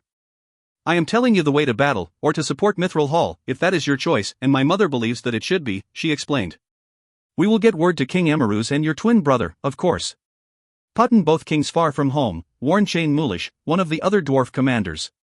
"Bah, Adbar's buttoned up tighter than the hug of a giant squeezer snake," the ferocious Spikes argued. "Bah, yourself," said the first, and Ortheo scowled fiercely. "I must be going," the young elf said when Brahm continued to mull his options, and she turned to leave. "South?" Brom called after her. The Robin foothills in the Cold Vale, then straight west into the Moonwood, she said. So says your ma? Aye, so says Sinifine, the Lady of Glimmerwood, she answered. 'Tis the swiftest road to Mithril Hall. Aye, then we'll go, King Brom decided. And me best to Sinifine, young lassie. Dumwiel, she answered with a smile. I am Dumwiel of the Moonwood. Well met, then, King Brom called, and the elf lass nodded. Ye tell your ma that Citadel Adbar's puttin' aside our unpleasantries and staying true to her friends. The young elf nodded and smiled again, then rushed away, disappearing fully into the underbrush of the Glimmerwood in the blink of an eye. Double time it, Brom told Ortheo. We'll get word to Harneth to turn his force back for Adbar and we'll thicken King Conrad's garrison. I could use a bit of a fight. Aye, the dwarf commander replied, and most of the others nodded their agreement. So shall we go and relay to Sinifine the brat Brom's well wishes? Dumwiel's drow father asked when she had gained their position, in a small clearing amid a line of thick pines not far from the forest's edge, close enough so that the dark elf sentry up in the tree could clearly watch the movement of the dwarf force beyond the Glimmerwood's borders. Beside Tosun, the wizard Ravel Zorlarin snickered. He did seem concerned with her well-being. Dumwiel played along, striking a perfectly contemplative pose. Tosun Armgo nodded and smiled, thinking that his daughter was making the adjustment to the ways of the drow with aplomb indeed. He reflexively glanced down at the sword hanging on her hip, suspecting that Khazad continued to play more than a little role in that dramatically shifting attitude. The dwarves have turned to the south, came the hoped-for call from above. I expect that we're about to make quite the formal introduction, then, said Dumwiel. I do believe that Arothader will make that introduction for us, Ravel remarked and walked off. Dumwiel started to follow him, but Tosun held her back, wanting a private moment with his daughter. Well done, my little doe, Tosun congratulated, and he gave his daughter a great hug. He looked past her as he did, though, into the Glimmerwood. He was thinking of Sinifine and the life he had known here. Never had he been suited to such an existence, he told himself repeatedly. But in the corner of Tosun's heart, he couldn't deny the fine decades he had known here among the elves, or the love he had once known for Sinifine, or his joy at the birth of his children. He thought of Tyrflin, his son. Dumwiel had slaughtered Tyrflin, the end result of a contest that Tosun had begun, a battle for the sword Dumwiel now carried. Why had he done that? Why had he begun something that almost assuredly would leave one of his beloved children dead, and likely at the blood-stained hands of the other? Tosun rubbed Dumwiel's back and let his hand slide down her side to touch the hilt of Khazad, and there he had his sinister answer. But there, too, he found relief from his nostalgia and his pain, for with that touch, the sentient sword immediately dangled visions of glory and riches in his mind. They weren't even tangible images, a pot of gold, a cheering crowd, or anything like that, but rather a sensation in the mind of the old dark elf that his current road would lead him to greater joy than he had ever known. It's frozen, I tell ye, the dwarf scout shouted above the laughter of the others. How can it be frozen, ye dolt? Asked Ortheo Spikes. It's midsummer. Aye, and how can the sky be black when it's midday? The scout retorted, and the laughter drifted off uncomfortably. A frozen pond, ye say? King Brum asked, shaking his head. Well, let's us go and see what there's to see. He nodded to his commanders, who relayed the order with great efficiency, and the dwarf force of 300 started off in short order, marching hard through the rocky foothills of the Robin Mountains. Sometime late that afternoon, they had covered the 10 miles to the location the scout had indicated. They knew they were close from the pounding sound of a waterfall and soon came in sight of the cascading flow, leaping down from on high and disappearing behind a rocky spur of the mountain before them. Frozen, Ortheo Spike said with a snort. They said that the pond, not the waterfall, Chain Mulish reminded.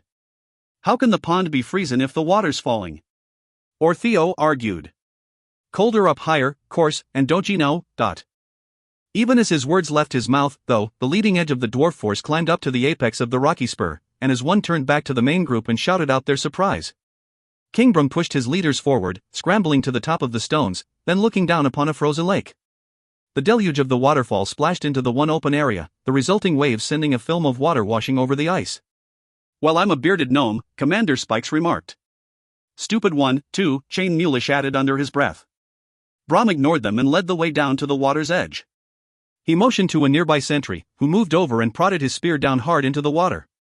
The very top was liquid, but only as thick as a dwarf's fingernail, and under that, the spear hit solid ice. The dwarf stabbed again, scraping a bit, but this was no flimsy ice pack. How? King Brom started to ask, but he and the others jumped back in surprise as a burst of bubbles rose up from the lake around the edges of the ice pack, and the loose water atop the ice immediately crystallized into a new layer of ice. Mage spell? Chain Mulish asked. Not for no one, Brom and Ortheo said in unison. The two looked to each other and shrugged. Not for leaking, neither, said King Brom, and he turned to his commanders. Move us around the lake, straight and fast for the Glimmerwood. Might that it'll hold us and we can slide right across, Orthospikes offered, but clearly regretted the advice the moment it left his mouth, as a swarm of incredulous, even taunting, looks came back at him from all around, including from King Brom. We'll go around, he agreed as Brom started to explain it to him, and he hustled away. The dwarf army looped along the northern back of the small lake, the Glimmerwood in sight to the north and to the west of them.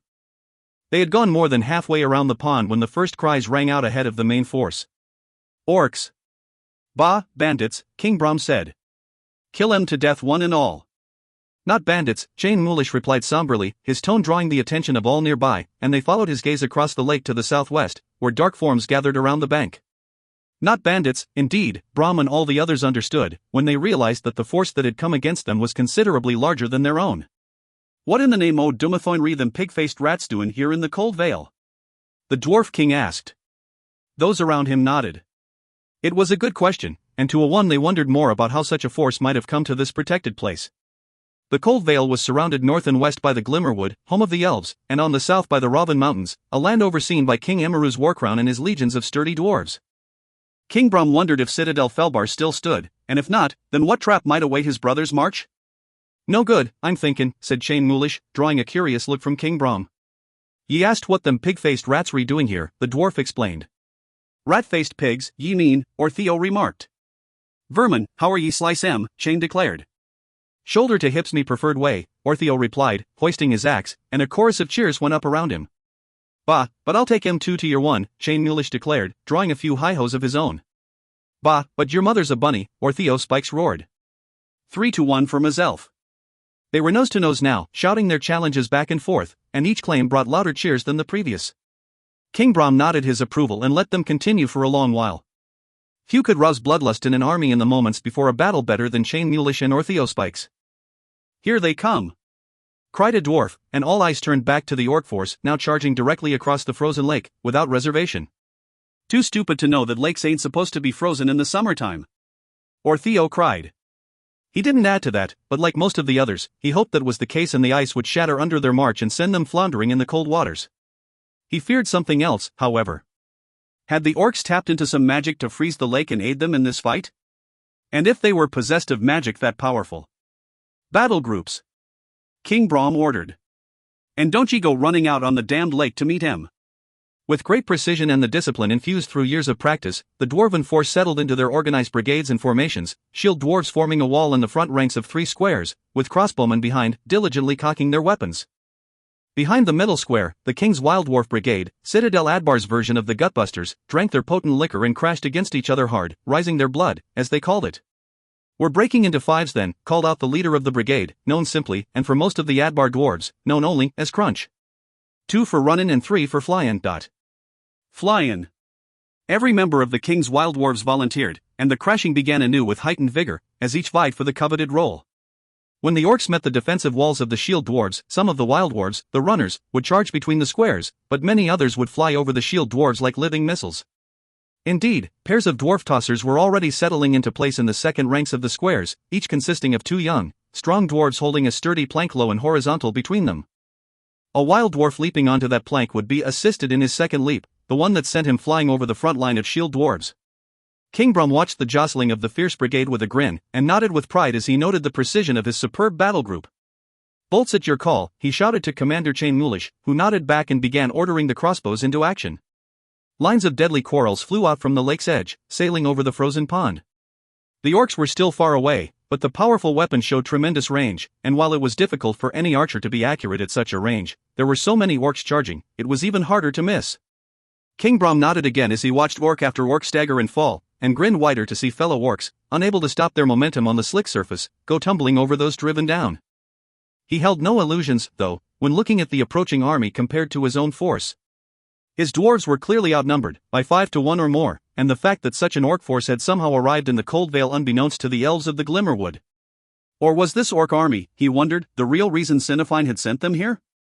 King Brom chewed his lip, bloody mulling that disturbing possibility, but quickly put it out of his mind.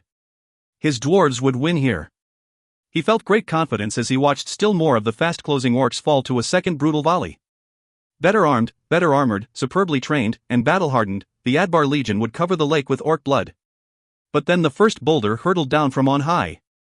It crashed down near the front rank of the leftmost square, shattering 3 shields and 2 of the 3 dwarves who held them. No sooner had the grunts erupted in response to the unexpected explosion, than so did the cries of giants. Many dwarf voices raised in that chorus, with screams of warning for other rocks arcing out from the rocky spurs of the mountain.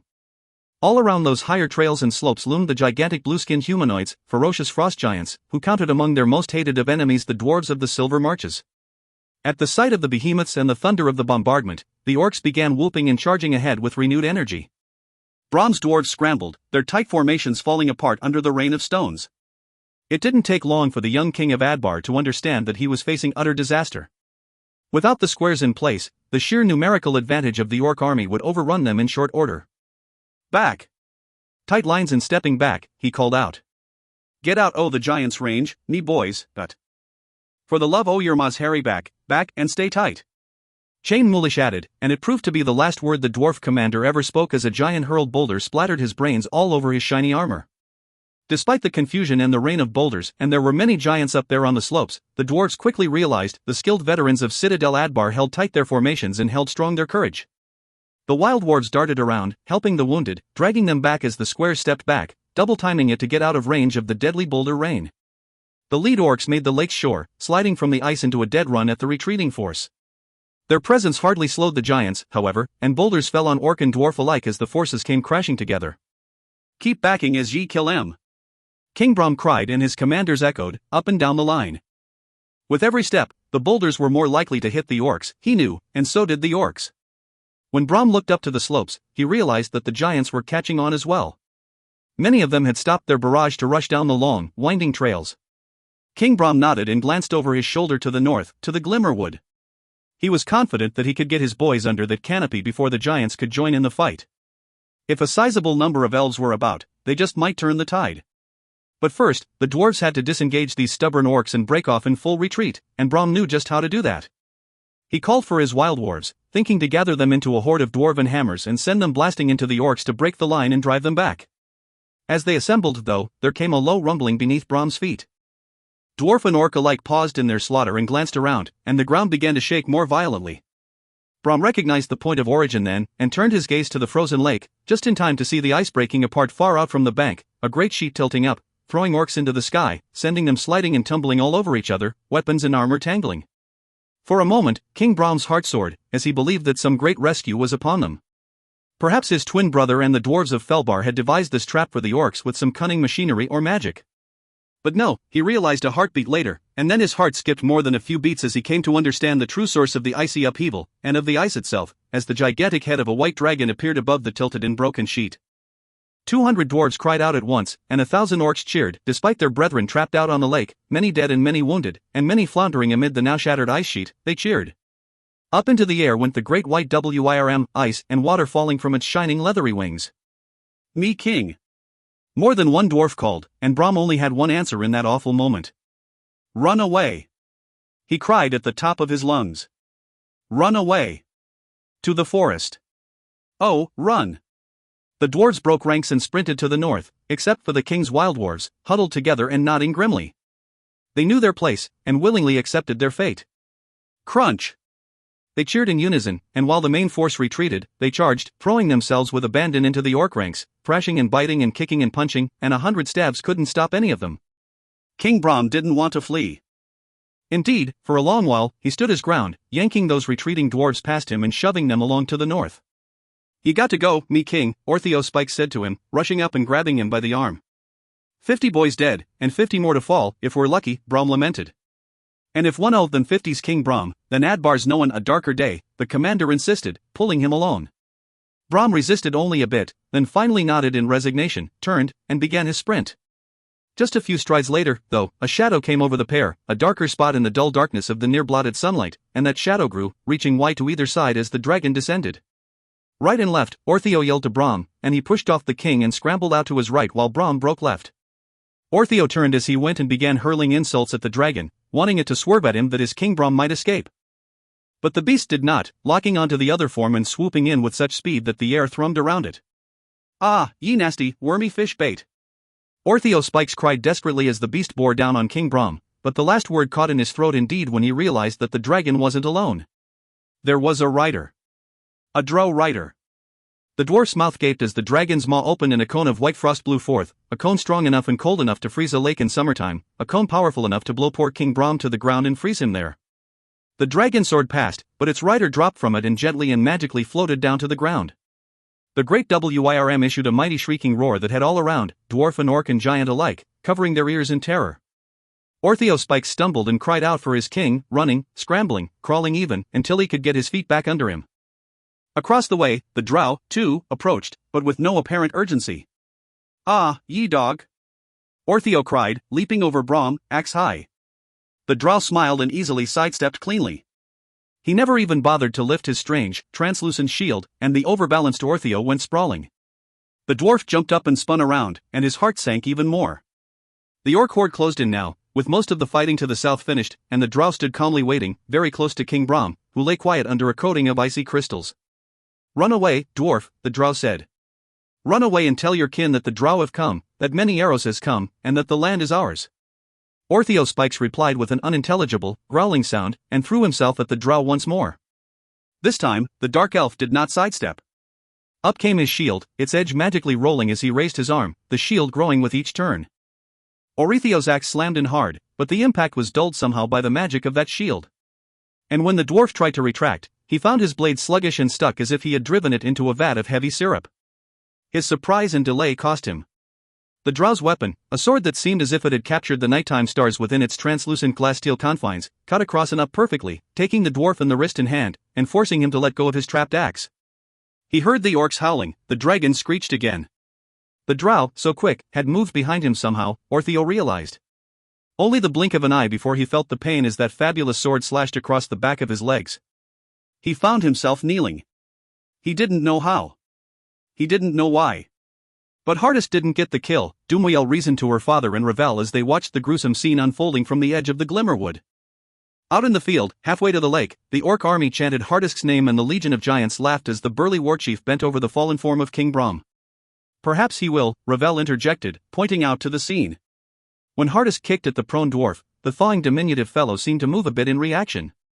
Warchief Hardest seemed quite pleased by that development. He eagerly bent low over the form, slapping Brom's helmet off to the side. He took the dwarf's thick hair in hand and tugged his head back hard, exposing the neck below. Around went Hardest's other hand and he worked his serrated long knife savagely, tearing out the king's throat to the howls of approval from his legions. The ferocious orc didn't stop there, digging and ripping the blade back and forth, unrelenting until he took the head from the dwarf king's shoulders. Hardest sprang to his feet, holding the severed head up high, blood falling from the torn neck, so all could see and all could cheer. Above the throng, the dragon, Arothader, roared again and dipped into another air-shaking swoop, and the white hair of Tiago Benra flew wildly in the rushing dive. "He does enjoy his pets," Ravel Zorlarin remarked. "Tiago or Arothader?" Tos on Armgo asked. "Yes," Ravel replied with a laugh.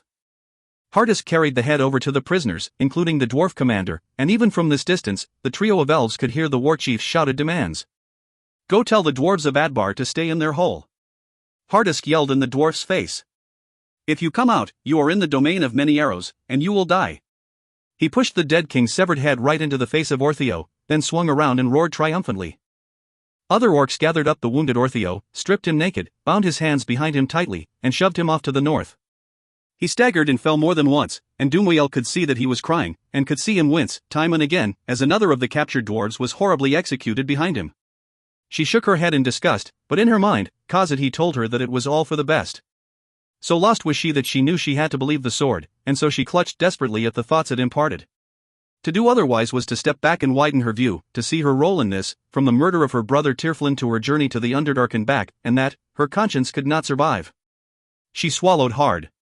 She felt the gaze of Ravel upon her and knew she was being judged, and knew that if she showed weakness that she and her father would surely suffer. "Idiot dwarves," she said, and she spat upon the ground and walked deeper into the Glimmerwood. The heavy picket gates of Dark Arrow Keep groaned and creaked as they swung wide for the approaching legion, a dozen strong orcs bending their backs on each. No word came down from the wooden watchtowers above, the whole of the gathering remained strangely quiet at this unexpected approach. Tensions had run high in Dark Arrow Keep since the murder of King Abood. The fighting had begun almost immediately among his many sons, including among those who claimed without evidence to be of his lineage, bastard children of unnamed mothers. Through it all, many of the orcs had looked to Lorgru for guidance, as the named successor to the throne, but of course, many others had looked the other way. In whispers, Lorgru was spoken of as the murderer. That in itself wouldn't have necessarily disqualified him from the throne, but adding to those whispers were reminders of Lorgru's recent show of mercy to an elf. Now the war drums were beating, and against the people of Sinifine, whom Lorgru had released back to the Moonwood.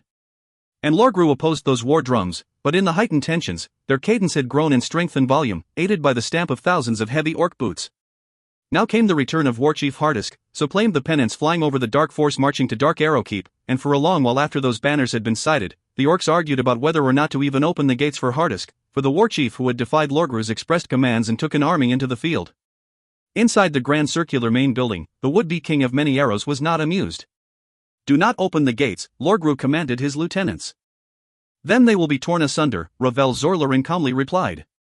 Lorgru slammed his hands down on the arms of his throne and started to rise. "Hardisk returns with a legion of giants," Ravel explained. "And how do you think he crossed back through the Glimmerwood and across the Cerbrin with such speed? Drow trickery, no doubt." Ravel shook his head, smiling wickedly. At that very moment, one of Lorgru's loyal underlings burst into the chamber unannounced, a severe breach of conduct. "What is it?" the would-be king demanded. "My king," the orc stammered and gasped, trying to catch his breath. "They have dragons. Hardisk has returned with dragons." Gasps erupted around the chamber, and Lorgru fell back into his throne, his expression blank, his jaw hanging open. An ear-splitting shriek rolled down from high above and reverberated around the room. "Dragons," Ravel teased. "And giants. Oh, and drow, have I mentioned that Menzoberranzan has thrown her not insignificant resources behind Hardisk? I will have you killed." "You cannot begin to kill me," Ravel confidently replied before the would-be king had finished the sentence. "I can be gone with a snap of my fingers, but why would I? Nay, I would fill this room with flames and burn you down on your throne. Be reasonable, son of a bood. Your time has passed. Your line is no more. Your people reject the way of farmers. They will taste the blood of humans and dwarves." He led Lorgru's gaze around the room, where, undeniably, so many of the throne guards were licking their lips with an eager gleam in their yellow, bloodshot eyes. Lorgru stood up defiantly and drew his sword. "Then let us, you and I, be done with it," he said. Ravel laughed at him. "My dear Lorgru, are you so certain of your way that you are ready to meet Grumsh?" The drow wizard replied easily. "You see, I am told by the priestesses of Lolth that Grumsh is not pleased. The line of Abood has gone too far. To send an elf queen back to her forest, and after she had murdered orcs of your kingdom, indeed, of your own patrol?" It was Lorgru's weak heel, clearly, and he slipped back into his throne. "Is your tale done then, Lorgru? Or have you more to write?" "What do you mean?" "I offer you a way out," Ravel explained. He brought forth a wand, pointed it at the side of the throne and uttered a command word. A doorway appeared, black and swirling at first, but gradually clearing to reveal within its multi-dimensional frame a small encampment somewhere high in some rocky mountains. "The spine of the world," the drow explained. "Through this door, you find exile, though permanent or temporary is yours to decide. Perhaps you will come to see a better way, a more appropriate extension of the vision of Abood that century ago. One that is more fitting with the realities of Lurur beneath the dark sky." "Hardisk will fail," Lorgru declared. "Perhaps he will," Ravel said with a bow. "And in that case, my people will look to you to return and bring some calmness and order to many arrows. As I said, is your tale fully told, or not? If you wish to meet with Grumsh, then I can oblige, and if not well, Hardisk has returned with powerful allies, as you now understand." "My guards," Lorgru said. "My. Take them," Ravel interrupted. "The door to freedom is open. But be quick, for it will not linger long after I am gone. And now, I fear, I am gone." He clapped his hands together and disappeared, simply vanishing. But not of his own doing, despite his bravado and acting. Gromp and the Illithid Methil had been watching, ready to pluck Ravel from the room. "Well played," Gromp said in congratulations when Ravel materialized in a small chamber in the tunnels beneath Dark Arrow Keep. On the wall before the Archmage, a tall mirror showed the scene Ravel had left behind. Lorgru and his guards jostled and argued, many peering repeatedly into the magical doorway to the mountains Ravel had created. Finally, Lorgru instructed one to go through the door. The orc went hesitantly at first, dipping his leg through, then disappearing. The smiles on those watching from the throne room showed that they saw their scout and that he seemed quite all right. A great horn blew. Hardisk enters Dark Arrow Keep, Ravel said. Gromf nodded, then smiled when Lorgru sent more of his guards through the door, and called many females to his side as he, too, went through. Dismiss the doorway, Gromf instructed, even though more orcs were moving for the magical portal. Hardisk should enjoy the taste of some blood for his fine service. What of Lorgru? Ravel asked. Should Tiago and I commandeer the dragons and destroy him in the mountains? Let Lorgru live, he is of no matter at this time, the Archmage replied. Perhaps we will find use for him in the future, perhaps not. Ravel nodded and stared at the Archmage, who rested back in his chair, watching the mirror with great amusement. Soon enough, Hardisk and his burly guards stormed in, the war chief carrying a spear with the head of King Brahm of Citadel Adbar spiked upon it. Many of Lorgru's remaining loyalists fell to their knees and cheered Hardisk. Those that hesitated were dragged down and torn apart. Gromf Benra seemed to enjoy that part, Ravel noted with a shudder. After the murdering had ended, Ravel started to speak, but Gromf silenced him with an upraised hand, and following that, Ravel noted the scene in the mirror, with Hardisk approaching the throne. And so Hardisk becomes king, he said. No, Gromf quietly replied. And indeed, Hardisk lifted his great double-bladed axe as he approached the throne, and proceeded to smash it to pieces. No king, Gromf predicted. The ferocious orc reduced the great throne of many arrows to kindling in short order. Warlord Hardisk. The orc's minions cheered. In a chamber far below, viewing the scene through the magical mirror, a most satisfied Gromf Benra turned to Ravel Zorlarin, nodded, and said, much better. Matron Mother Darthier. Filthy beasts, Sarabel Zorlarin remarked with a crinkled face and disgusted expression. She heaved a great sigh and brushed some maggot-like larval creature from the sleeve of her fine gown. The Drow band had expelled some orcs from a cluster of crude houses just north of Dark Arrow Keep, though for the cultured Drow nobles, the word houses hardly seemed to describe these hovels. They were no more than piled stones along this wall or that, with a living tree serving as an anchor for another wall, and nothing more than the curving side of a hill completing the structure. Ragged skins and hides closed in the walls and roof, crudely pinned together with splintered sticks. Saribel chortled again and looked up at the drooping hide serving as a ceiling for this part of the domicile, guessing correctly that the maggot had fallen from there. Caked in dried blood, this was from some recent kill, peeled off the dead or dying creature and just thrown up to patch the ceiling without the orc even bothering to clean it. Curse these wretched orc beasts, she said, not even trying to hide her disgust from the orc female in the room, who had been kept on as a servant. When we are done with them, I'm sure I will enjoy feeding a score of them to the dragons. The orc female wisely kept her eyes lowered to the dirt floor as she moved past the powerful priestess, and didn't dare utter a sound of protest or surprise. We are here for the Spider Queen, one of her attending priestesses reminded. I would suffer being devoured by maggots for the pleasure of loath. I can easily arrange that, the angry Saribel replied. There was no hint in her voice that she was joking, and when the attending lesser priestess inevitably backed away, she found little support from the other two Drow females in the room. They each moved out from her on either side as if expecting Saribel to cast a devastating spell over the impudent young priestess at that very moment. Indeed, so did the young priestess, as she revealed when she jumped nearly out of her shoes as the hide flap serving as the hovel's door flew aside and Gromf Benra swept into the room, nearly tripping over the orc slave as she skulked about. With a snarl, Gromf hit her with a simple spell, a gust of wind, a spell any minor mage could cast. But not like this. Not with the power of the Archmage of Menzoberranzan behind the burst. It caught the poor orc like a tornado, sweeping her up and spinning her sidelong, hurling her straight back from Gromf to crash into the unfortunate attendant priestess on that side of the room. Both tumbled down in a tangled heap, but Gromf paid them no heed at all. Gather your husband, and be quick, Gromf snarled at Saribel. You are recalled. Recalled? Saribel replied before she could find the good sense to just do as the Archmage had ordered. The war is only just begun. The armies have barely left Dark Arrow Keep. Gromf looked at her with what seemed to be a mixture of disgust and pity, and it was clearly not an expression Saribel enjoyed. Shall I inform Matron Mother Benra that you choose otherwise? The Archmage said evenly. Saribel swallowed hard. Tiago is over with the Legion from Shining White, Gromf interrupted. He fancies himself a dragon rider, it would seem. He handled the great beast with. Oh, shut up, Gromf told the insufferable witch. Sarabel's eyes widened and she even inadvertently reached for her snake whip. Yes, he was the Archmage of Menzoberranzan, but she was a high priestess, a noble female, and he should not address her with such irreverence, particularly not in front of her attendants. I will create the portal on account of 8 Lakes 10, he said calmly, using a common Drow time reference. A count of 8 legs to the drow meant counting to 8, then 7, then 6, and all the way back to 1, for a total of 36. 8 legs 10, therefore, meant a count of 360, or a span of 1/10 of an hour. Join me if you will, the Archmage went on.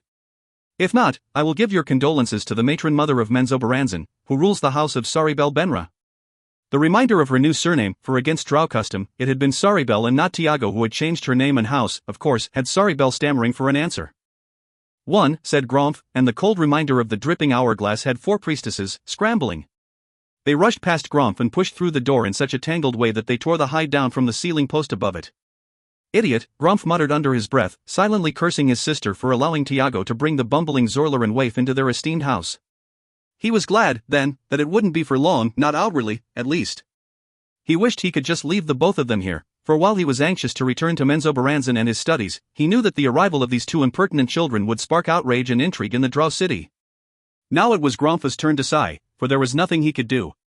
Matron Mother Benra had spoken. This couple was needed for the coming-out party, to take their place in Quenthal's grand scheme. Matron Mother Mesbaris Armbo of Menzoberranzan's second house impatiently took her seat at the end of one of the 2 longest legs of the arachnid-shaped table. She saw the chair placed to her right, between her seat and that of Matron Mother Benra, and she knew that the conniving Quenthal was up to something foul. 5 other matron mothers sat behind the lesser 6 limbs of the table, with only the seat of the 8th house left open. The seat for House Duerden, so Matron Mother Benra had told them at the last gathering of the ruling council. High Priestess Esosumta Benra entered the chamber, and Mesbaris noted the nods of the lesser matron mothers.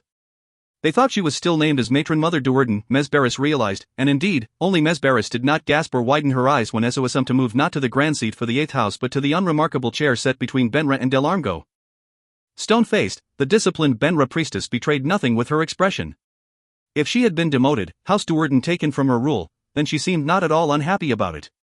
Mesbaris turned her stare to the matron mother Zindia Malarn of the 6th house, who was not so clever at disguising her emotions. Among the most fanatical of the matron mothers in her service to the Spider Queen, Zindia was surely no shrinking Myconid, as the old saying went. Matron Mother Malarn stared at Esosumta with open contempt. Surely Zindia among all the ruling matron mothers had been the most angered by Matron Mother Benra's decision to recreate House Duerden and place it at the 8th rank in the city, thus affording the chosen matron mother a seat on the ruling council, one that would serve as an echo to Matron Mother Benra, all of the other 6 knew. For ambitious Zindia, it had been a terrible blow. She had won at House Duskren elevated 1 rank and placed as the 8th house when House Zorlerin had departed the city for their new sister city. It wasn't that Zindia held any fondness for House Duskren, Mesbaris knew. Quite the contrary. Indeed, Zindia had plotted with House Hunsrin, the most powerful of the city's families not on the ruling council, to make short work of House Duskren. But now it was House Duerden in that coveted spot, and the matron mother had made no secret of House Benra's open alliance with the newly reconstituted Duerdens, and indeed, Esosumta, matron mother Benra's sister, had been installed as the matron mother of House Duerden, albeit temporarily. Clearly that time had come to an end, as Esosumta had taken the unusual seat away from the council chamber. High Priestess, Matron Mother Zindia dared to remark, or shall I call you Matron Mother? Dedicated and disciplined Esosumta, of course, did not respond. Mesbaris somehow kept the smile off her face as she noted Zindia's tightening lips. Had Matron Mother Quenthal Benra been too clever? House Malarn, filled with fearless devotees to the Spider Queen, was not to be taken lightly, nor was House Hunsrin, with whom the normally reclusive Malarny had only just begun to formulate a loose alliance. Yes, Zindia Malarn was itching for a fight, Mesbaris could see. Zindia remained outraged that House Benra had swept clean the corridors of the vacated House Duerden, which Zindia had been secretly using to harbor her private elite warriors, including several Driders. One insult after another, Mesbaris noted. The boldness of Quenthal appalled her, but she couldn't deny her surprise and even admiration for the matron mother. Mesbaris Armgo had known Quenthal Benra for centuries, and never thought this one had such tricks and courage within her. Matron Mother Benra as last entered the room, pulling her spidery lace robes close about her as she strode confidently, defiantly even into her chair at the head of the table. She was tall and undeniably beautiful, among the most physically striking of all the matron mothers. That, combined with her position as the first matron mother of the city, had all in the room, even her allies, looking at her with a great measure of envy. Mesbaris knew that keenly as she looked upon the faces of the matron mothers of the 3rd, 4th, and 5th houses, supposedly allies of House Benra.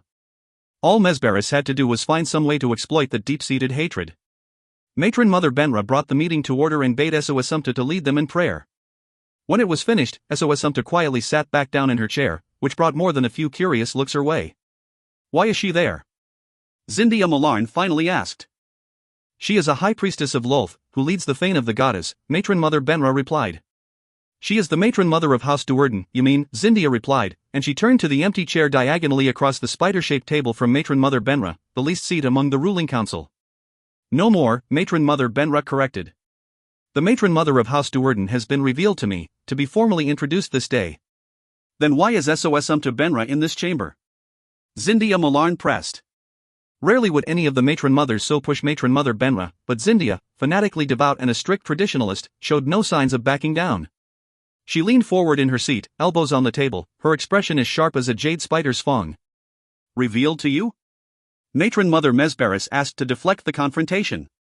As anxious as she might be to see others turning against the miserable Quenthel Benra, she was more interested in having all of the facts laid bare.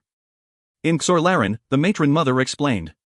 The Zorlarans are no more of Menzoberranzan, Zindia argued, and Matron Mother Benra shot her an incredulous and dismissive look. The truth would be revealed to us, so I was assured, and so it has been, Matron Mother Benra calmly replied to Mesberis. She turned a sharp look over Zindia and added, and the Matron Mother of House Duerden is no Zorlaran. The smugness of her expression and tone brought Matron Mother Mesberis full circle. You have not explained the presence of High Priestess Essoasumtu, she said, just hoping to take some of that arrogance away. Matron Mother Benra straightened in her seat. Today I renounce my position as Mistress of Aractinolith, she said, and that had the other 6 matron mothers sitting up and taking notice indeed.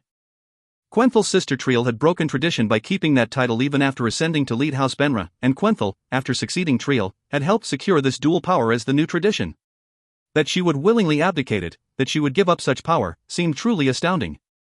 The others began whispering and exchanging looks all around, but Mesberis sat back in her chair and spent the moment considering the possibilities.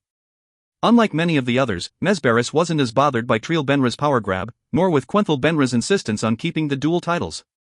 To Mesberis's reasoning, Mistress of Aractinolith was more a ceremonial title than anything else, since the power structures within that web of intrigue shifted continually.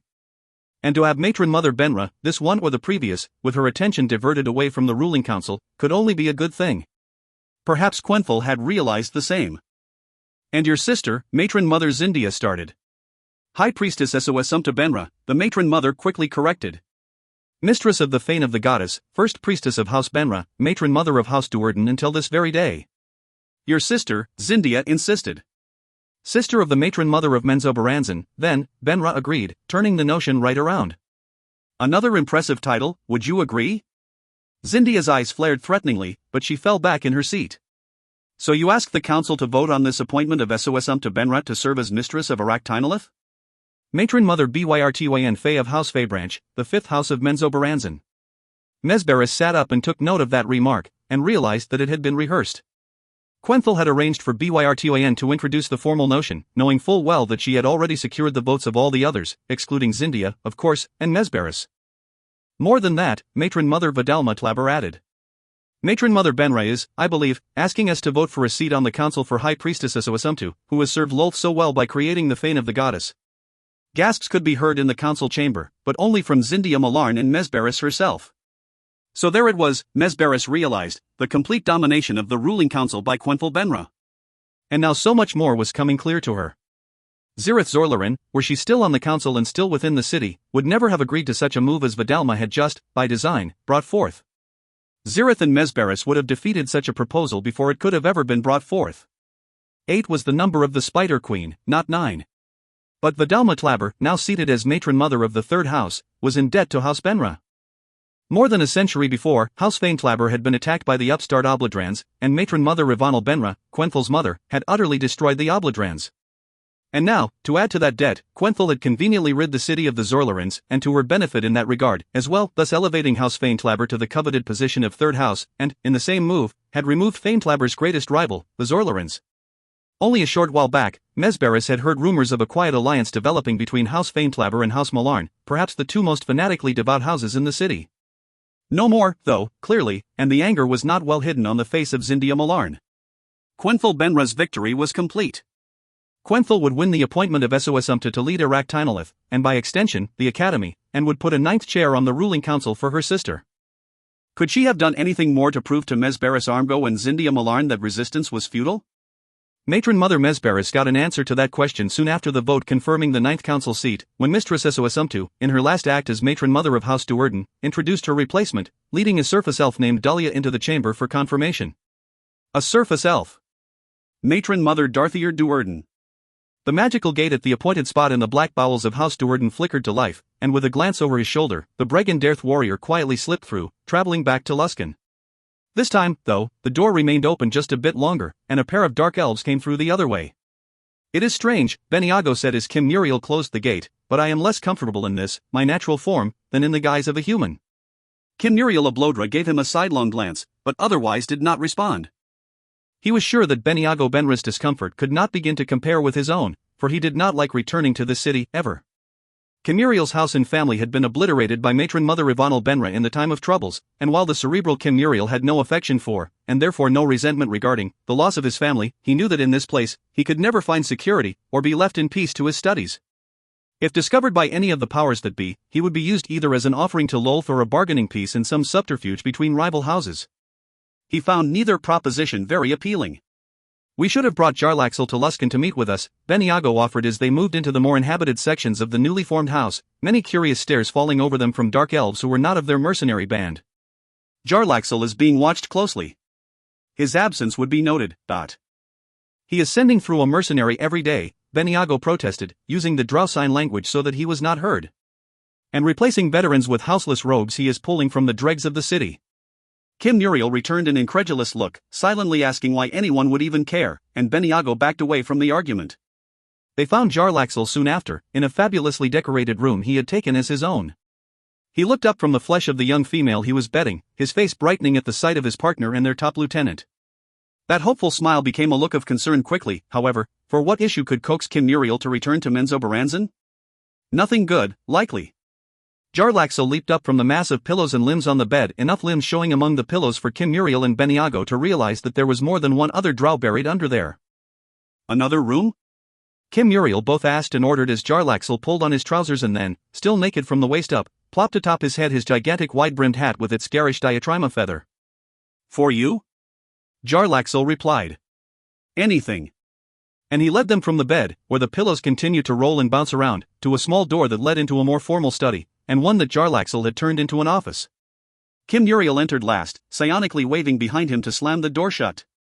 "There is news from the surface, from the higher Underdark, actually, that I thought might be of interest to you," the psionicist said. "Important news, I would surmise, to bring the two of you here," Jarlaxle replied, fishing through the drawers of his desk until he at last found a blousy white shirt he could pull on. "News that will draw me from the boredom of this place, I pray." "You did not appear very bored," Beniago quipped, glancing back at the door. Jarlaxle shrugged. "Even that in too great abundance," he lamented. "You will want to leave," Kim Muriel assured him, "though how you might facilitate that is your concern, not mine." He looked to Beniago and bade him to explain. "Driz Duerden has returned," Beniago began. "And with his great friends of old.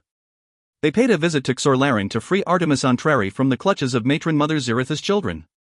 Despite his discipline and determination to never tip his hand, Jarlaxle was already leaning forward, his mouth agape.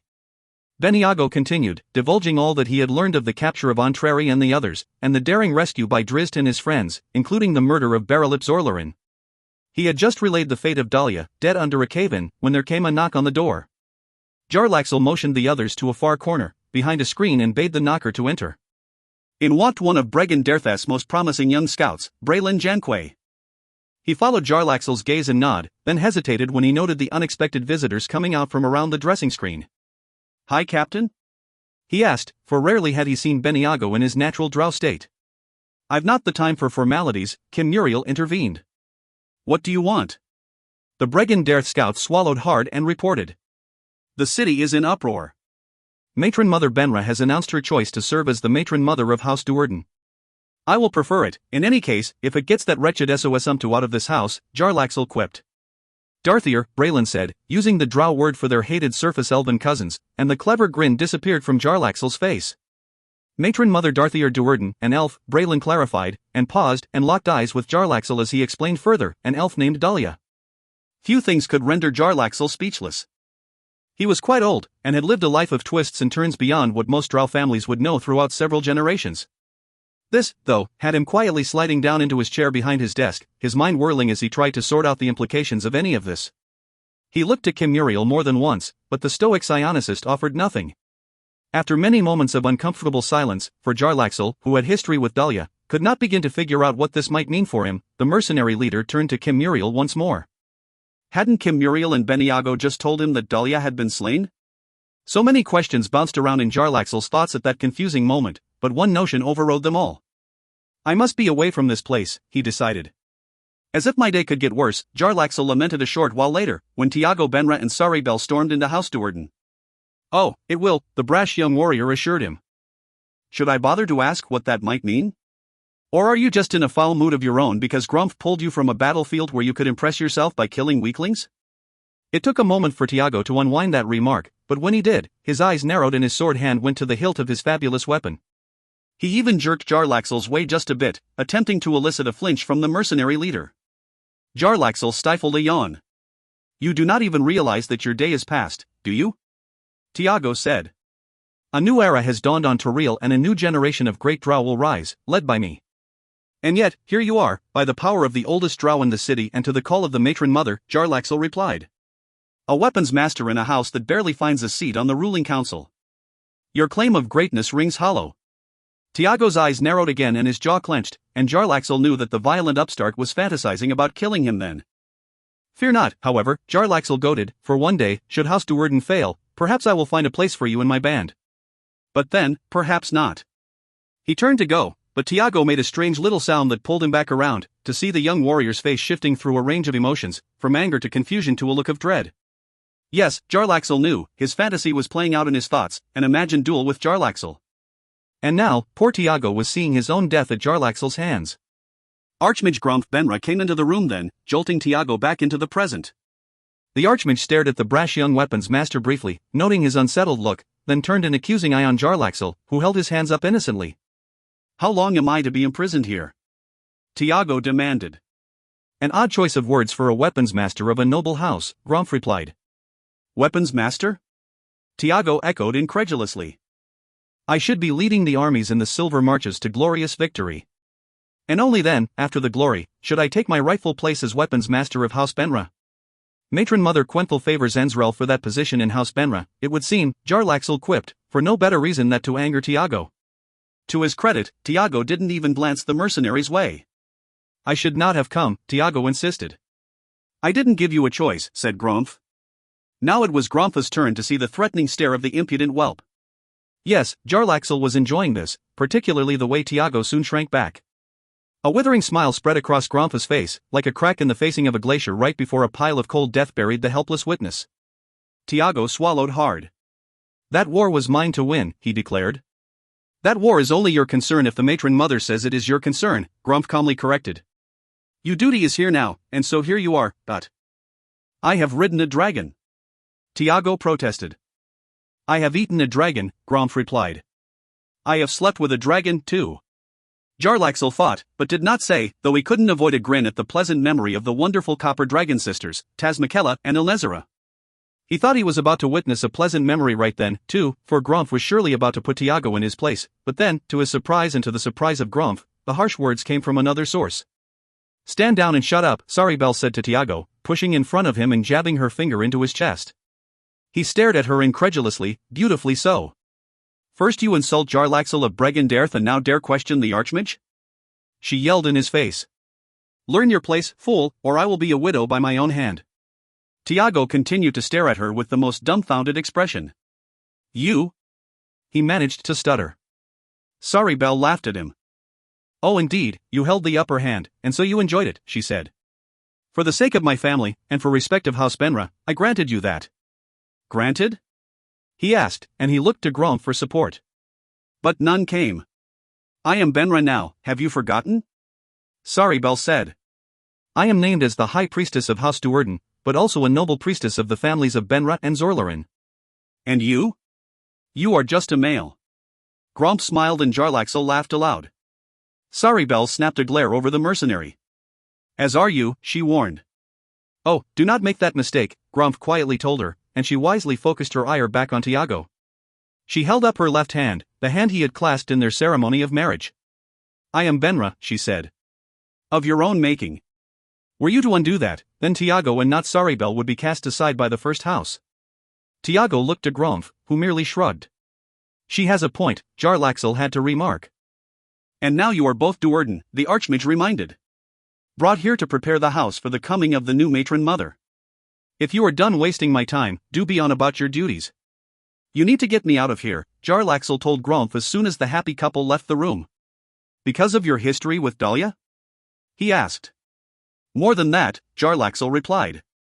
There are great happenings in the world above. Bregan Darth is capably led by your companion Kim Muriel, Gromf interrupted, and he nodded at the grand tapestry hanging on the far wall, behind which secretly stood the psionicist.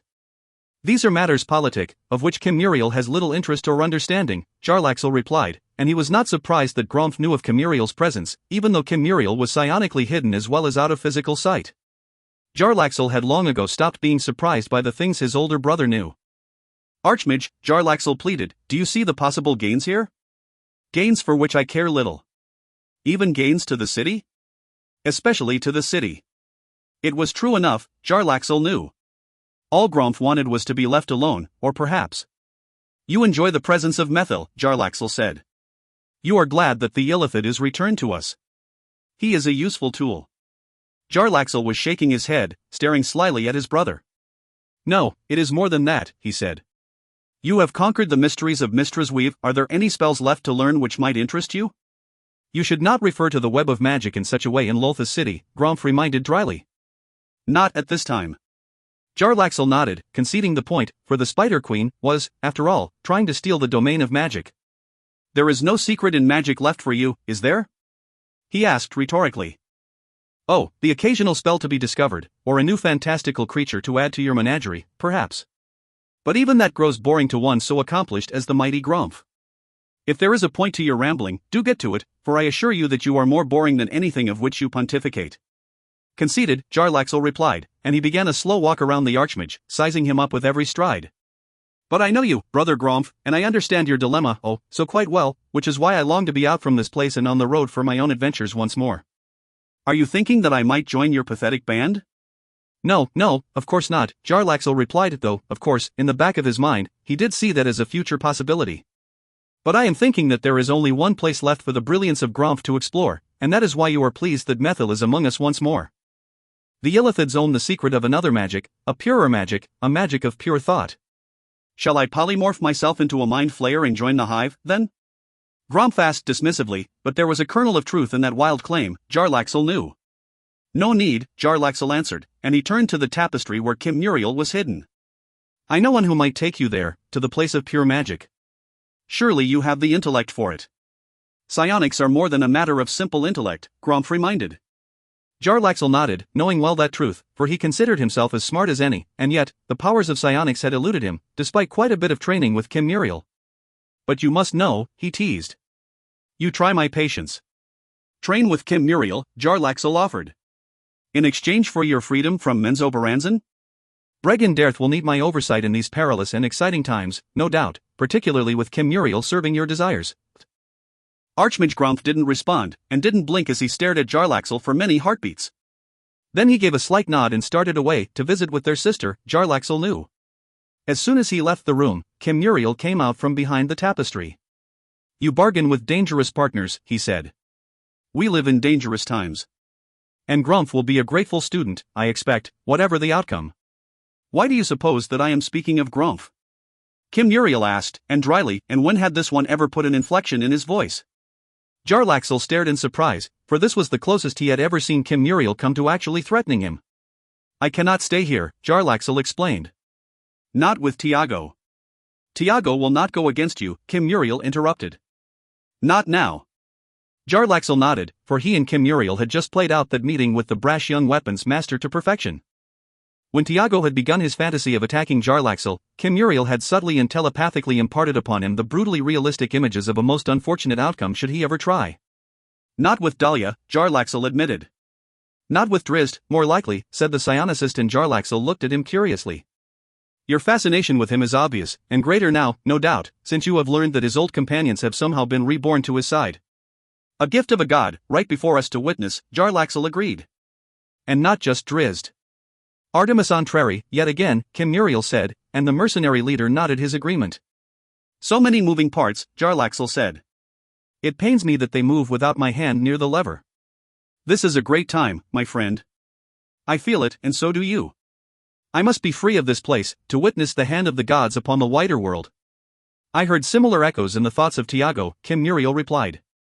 He will not be held here forever, not when Drizzt Do'Urden is known to be about on the surface world. And not when Drizzt plays a hand in the War of the Silver Marches, as we both know he will. Tiago's fascination with the rogue exceeds your own. He will have his battle. Jarlaxle wondered how Quenthel would take the news when Drizzt cut her beloved Tiago into little pieces. I would not be so sure of that, Kim Muriel warned, and Jarlaxle looked at him curiously, for he had said nothing aloud. Jarlaxle's eyes narrowed and he adjusted his magical eye patch, the item he used to keep psionicists, magic users, and priests, one and all, out of his private thoughts. He had to assume that he had worn his thoughts on his expression, and Kim Muriel had simply caught the look. He had to hope that was it, at least. Crossings of the Reedrun. A large fire burned in the hearth of Mithril Hall's audience hall, even though the 6th month of Kythorn neared its end, with the midsummer heat of the month of Flamerule whispering over the rising sun's shoulder each dawn. King Conrad Bronanvil crushed the parchment into a ball and kept it in his tightly clenched fist. He swung his flagon to his lips, but barely tasted the foam before he threw the whole of it, foaming ale and all, across the room to smash against the stones of the hearth. That brought a communal gasp, to be sure, for what Battlehammer King had ever thrown a good tankard of ale? Good news, I'm thinking, Bungalow Thump said slyly. The tough gutbuster stood strong at his king's side once more, for he had almost fully recovered already from the many wounds he had suffered in the skirmish north of Mithril Hall. Aye, that'd be me own guess, agreed General Dagnabbit. Ragged Dane of Sundabar, who had just returned from the tunnels connecting Mithril Hall to his homeland, seemed less than amused.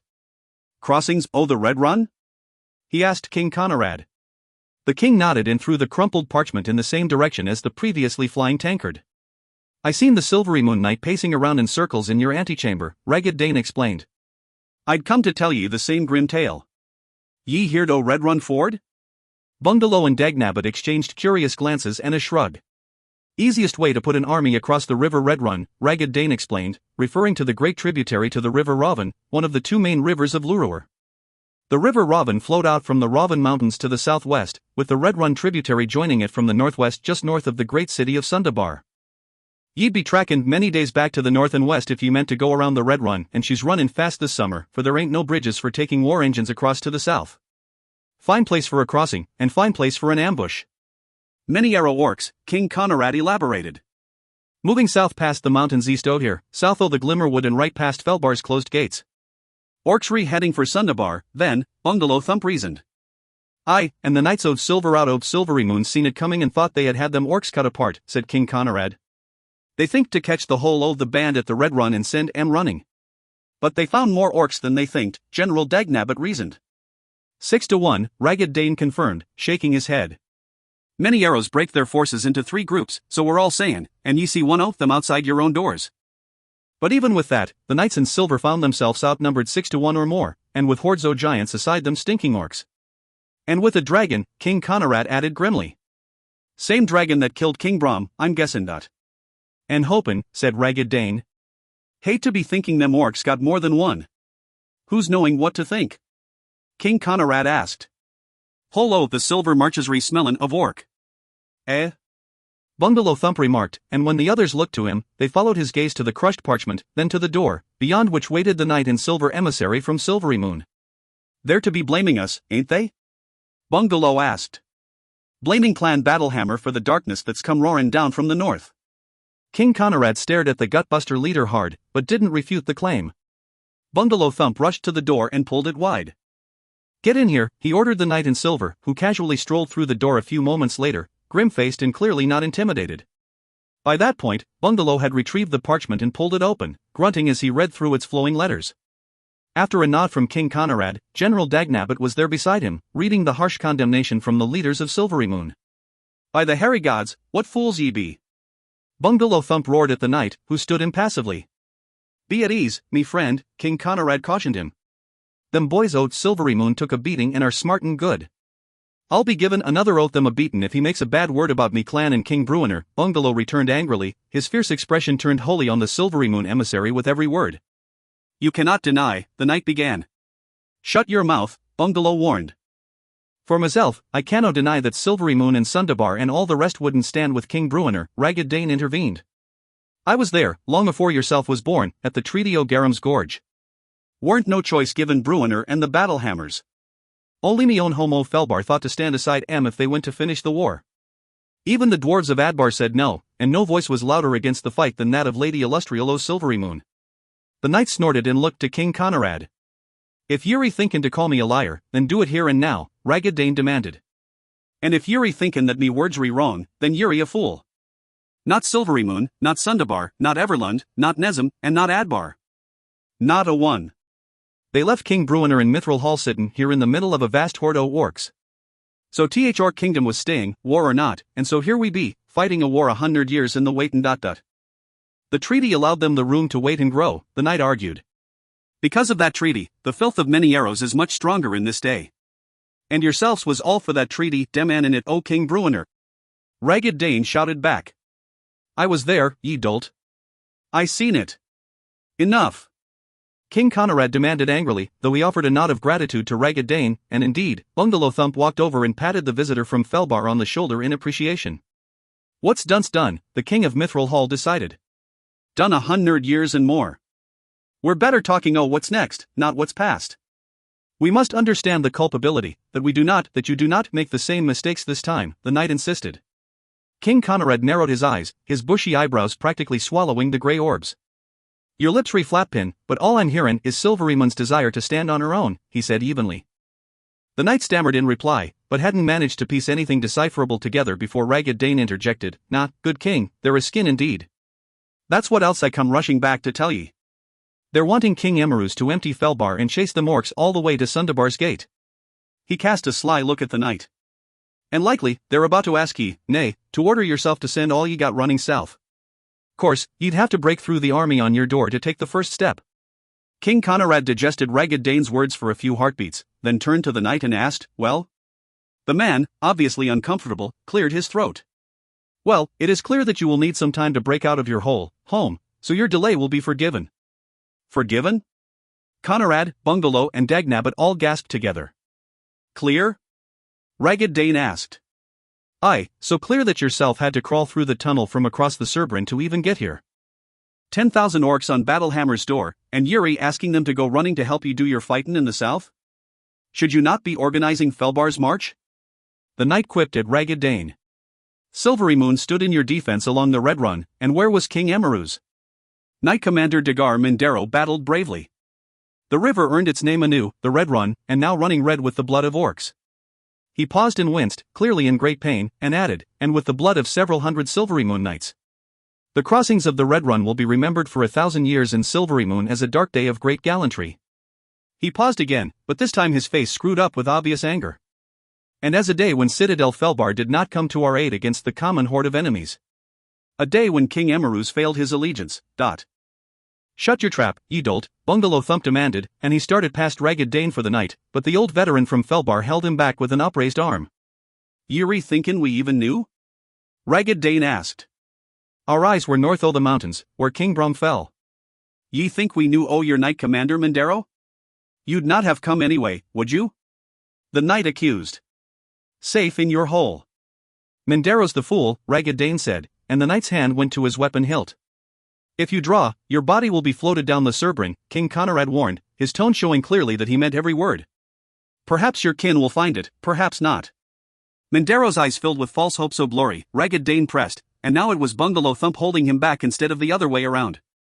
Oh, but I'm knowin' that one has seen him afore prowlin' about the Cold Vale. Protecting Felbar. And Sundabar, the knight insisted. Making his name, Ragged Dane retorted. He didn't even tell Sundabar, eh? King Firehelm's no coward, and your knight commander could have bringed the thousands o' Sundabar's garrison aside him, and could have told King Emerus to close the door on them orcs from the north. Aye. But then, where's the glory of Mindero's to be a skin for help, eh? The knight tensed even more, and for a moment, it seemed as if he meant to spring at Ragged Dane.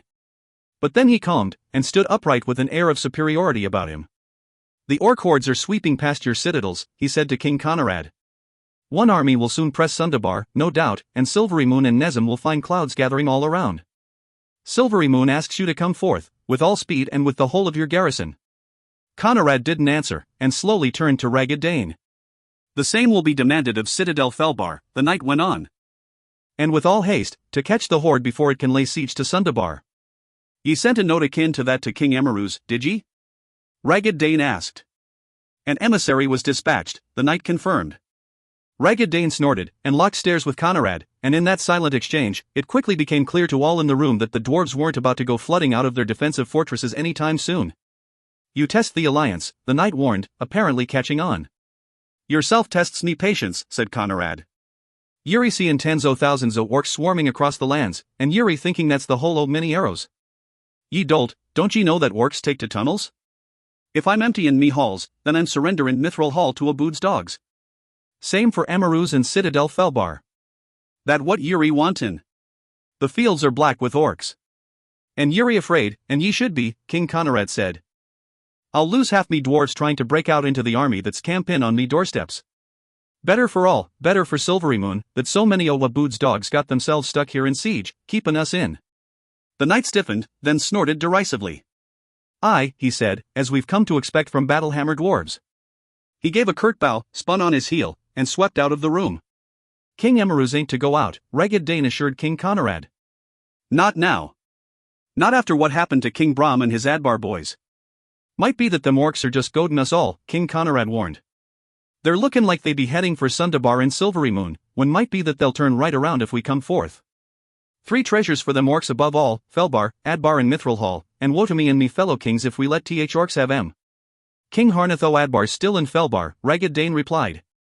He's wantin' 1,000 orc heads on pikes around his doors for the murder o' his brother. Adbar's farthest from the hordes, Conrad reasoned. But I'm still thinking Harnath is better off behind his iron gates. Ragged Dane nodded.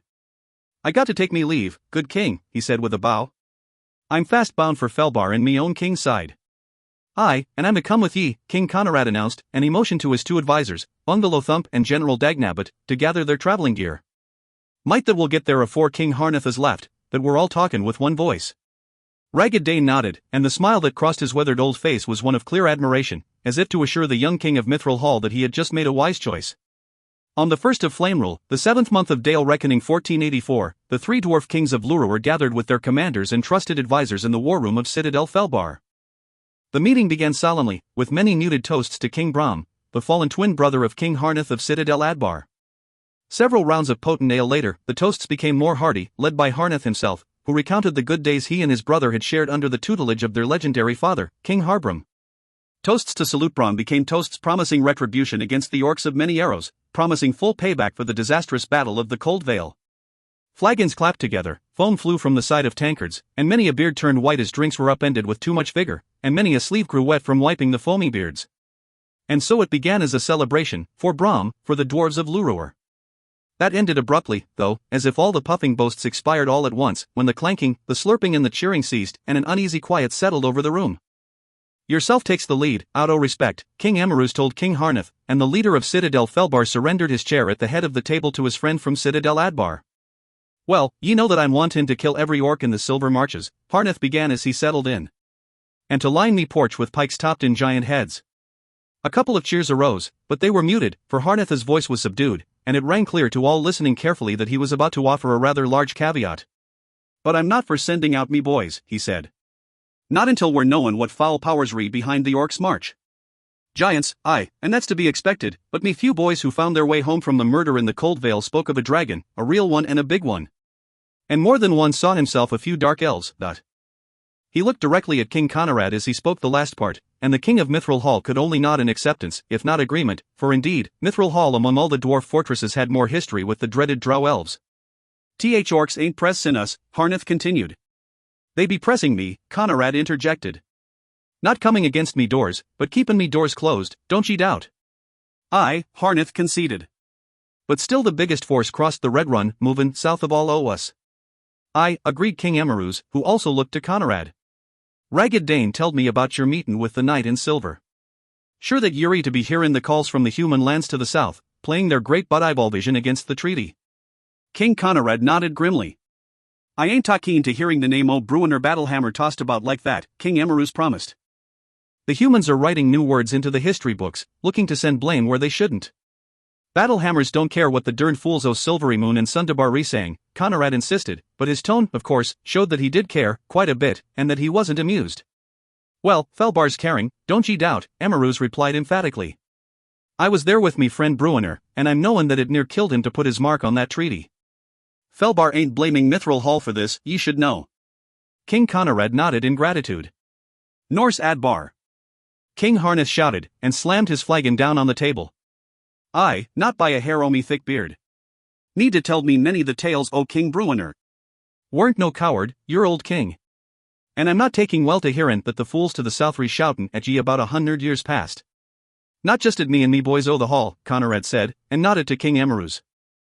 Emerus Warcrown nodded, grim-faced, and Conrad, who knew well that Silvery Moon was hurling insults openly at Citadel Felbar for not rushing out to the crossings of the Red Run, returned the look and nod. Aye, and with all respect to yourself and yours, King Conrad, Harneth said, the cries from the south calling the dwarves o' Felbar cowards re-angering me even more than the slight to your King Bruiner. One thing to go back and change the truth o' the past for your own feelings, but to call me friends. Yeri in no need o' explaining, Conrad interrupted. And I, when the emissary from Silvery Moon spoke ill o' Bruiner, he got me words o' wrath. When he spoke ill o' me boys for not breaking out to rush south, he got a shake o' me head, the fool. But I, when he spoke ill o' me kin and kind o' Felbar, he near got me fist and a wad o' spit for his faceplate. Aye, and so King Conrad did, and so'd his gutbuster, Ungalo Thump. Huzzah and hi-ho to King Conrad and the boys o' Mithril Hall. Ragged Dane, who of course had been in Mithril Hall for that very meeting, agreed and cheered, and the flagons came up with a rowdy cheer of solidarity, 3 dwarf citadels standing as one. So what are we to do, I'm asking? Conrad said when the commotion died away. Seems we're agreed that we're standing as one. 3 as one, said Harneth, and Emerus nodded. How tough's your breakout? Emerus asked Conrad. I got more orcs about me doors than I e'er seen, the king of Mithril Hall admitted. I can punch 'em in the mouth, true enough, but they'll be yapping at me heels anywhere I'm meaning to go. If me and me boys crossed the Cerbring north of ye and come running down, and Emerus and his boys came to the bridge aside Yeri eastern door and kept the orcs in a skirmish there, we might be swatting them good, King Harneth said, and Conrad nodded, thinking it a proper plan. Aye, but what o' them orcs that ain't there? Asked King Emerus, by far the eldest and most experienced of the 3. They split into 4 armies, so we're hearin', counting the one on Mithril Hall's door. Heading south, said Harneth. So we're guessing, Emerus replied slyly. Yeri thinking they're layin' a trap to lure us out, Conrad said, for he had mentioned the same possibility back in Mithril Hall. Orcs would prefer the dwarf citadels to the feeble human cities, no doubt. The prize for the orcs has got to be the dwarf homes, Emerus reasoned. We got the mines, the forges, Citadel Adbar's providing the war ordnance for all Oluruar. They'll not get Adbar, Harneth strongly replied. We got oil a-plenty ready to dump into the maze if them ugly orcs try. The others in the room, king and commoner alike, nodded at that proclamation, for the defenses of Citadel Adbar were quite legendary among all the people of the Silver Marches, and greatly respected by the dwarves of Felbar and Mithril Hall. Of the 3 dwarf strongholds, Adbar had by far the most access to the surface world. The citadel itself was actually constructed above ground, and a sizable portion of the populace were housed under dwarf-made ceilings instead of tons of rock. But those realities didn't make Citadel Adbar vulnerable to enemies on the surface, not at all. The surface fortress itself lay in the center of a maze of rings of towering stone wall, mostly natural, but with added dwarven touches, like the multitude of strategically placed gates that could be lifted at a moment's notice to send a deluge of burning oil among any of the rock channels, and great stone bridges cleverly designed to drop at the pull of a lever from the guard towers, or even worse for the invaders, designed to swing down into the oil-filled channels. Orc hordes had attacked the Jewel of Adbar no less than 6 times over the centuries, and the place had been besieged by armies numbering in the tens of thousands. Adbar had not fallen, and would not, to orc hordes. Aye, but how well will your rings and oil protect ye if the orcs get through one o' the other citadels to the underground tunnels? King Emerus reminded, for indeed, the dwarves had done a fine job of connecting the 3 fortresses with subterranean passageways. Aye, if one falls, other 2 are more vulnerable, King Conrad agreed. And more alone. Only way anything's getting into or out o' Mithril Hall right now's through the tunnels, and if I'm needing to shut them down, the place'll grow tight about me boys soon enough. No trade, no support, said Emerus. Winter'll come soon enough. And I'm not for thinking that Sundabar, Silvery Moon, Everlund or any o' the rest'll march north to help any of us, Conrad added. The knights in silver didn't go run into the Red Run for to help Felbar, nay, if that'd be been the case, they'd have told King Emerus they were coming, aye? They went for glory, and fought on the fort to protect Sundabar, I'm thinking. The tall folk rethinking of each other above us, as has always been, and so for myself I'm o' the mind that we ought do the same. Aye, 3 tankards lifted as one, King Harneth replied, and he hoisted his drink to tap the raised mugs of Emerus and Conrad. I'm not for thinking that there's any gain to us in breaking out now, King Emerus said after a giant gulp of drink, foam still hanging thick around his beard. Sit tight and let me play me own counsel. And tighten the underground ties, Conrad added. Army set in place along the connecting tunnels, ready to run to one or each other if the orcs try to find their way in. So ends Lurewar in the Confederation o' the Silver Marches, King Harneth warned, and the others couldn't disagree, for they all understood that if the dwarves didn't come forth now and the great cities were attacked, the anger would run deep. The sole king of Adbar shrugged as he finished and digested the responding looks, for in truth, Adbar had been the last to join the Confederation, and was the farthest removed, geographically, from the wars that had now begun to boil. Were it e'er really there, then why's an orc army sitting atop Mithril Hall? Asked Conrad. Aye, and how'd the orcs get an army through the Glimmerwood to ambush your brother in the Cold Vale? Emerus agreed. And why weren't them boys from Silvery Moon knocking on me door, that we could put a plan to fight aside each other? Bah, but there ain't no Lurewar. Never been one. He slammed his flagon down on the table, foam and ale flying everywhere, and wetting his beard and cheeks in such a way as to make the old warrior look even fiercer in the torchlight. If I'm getting one more letter blaming King Bruiner, may his beard smell o' Moradin's fine beer, then might that me boys'll come out and march aside them orcs in breaking the southern cities.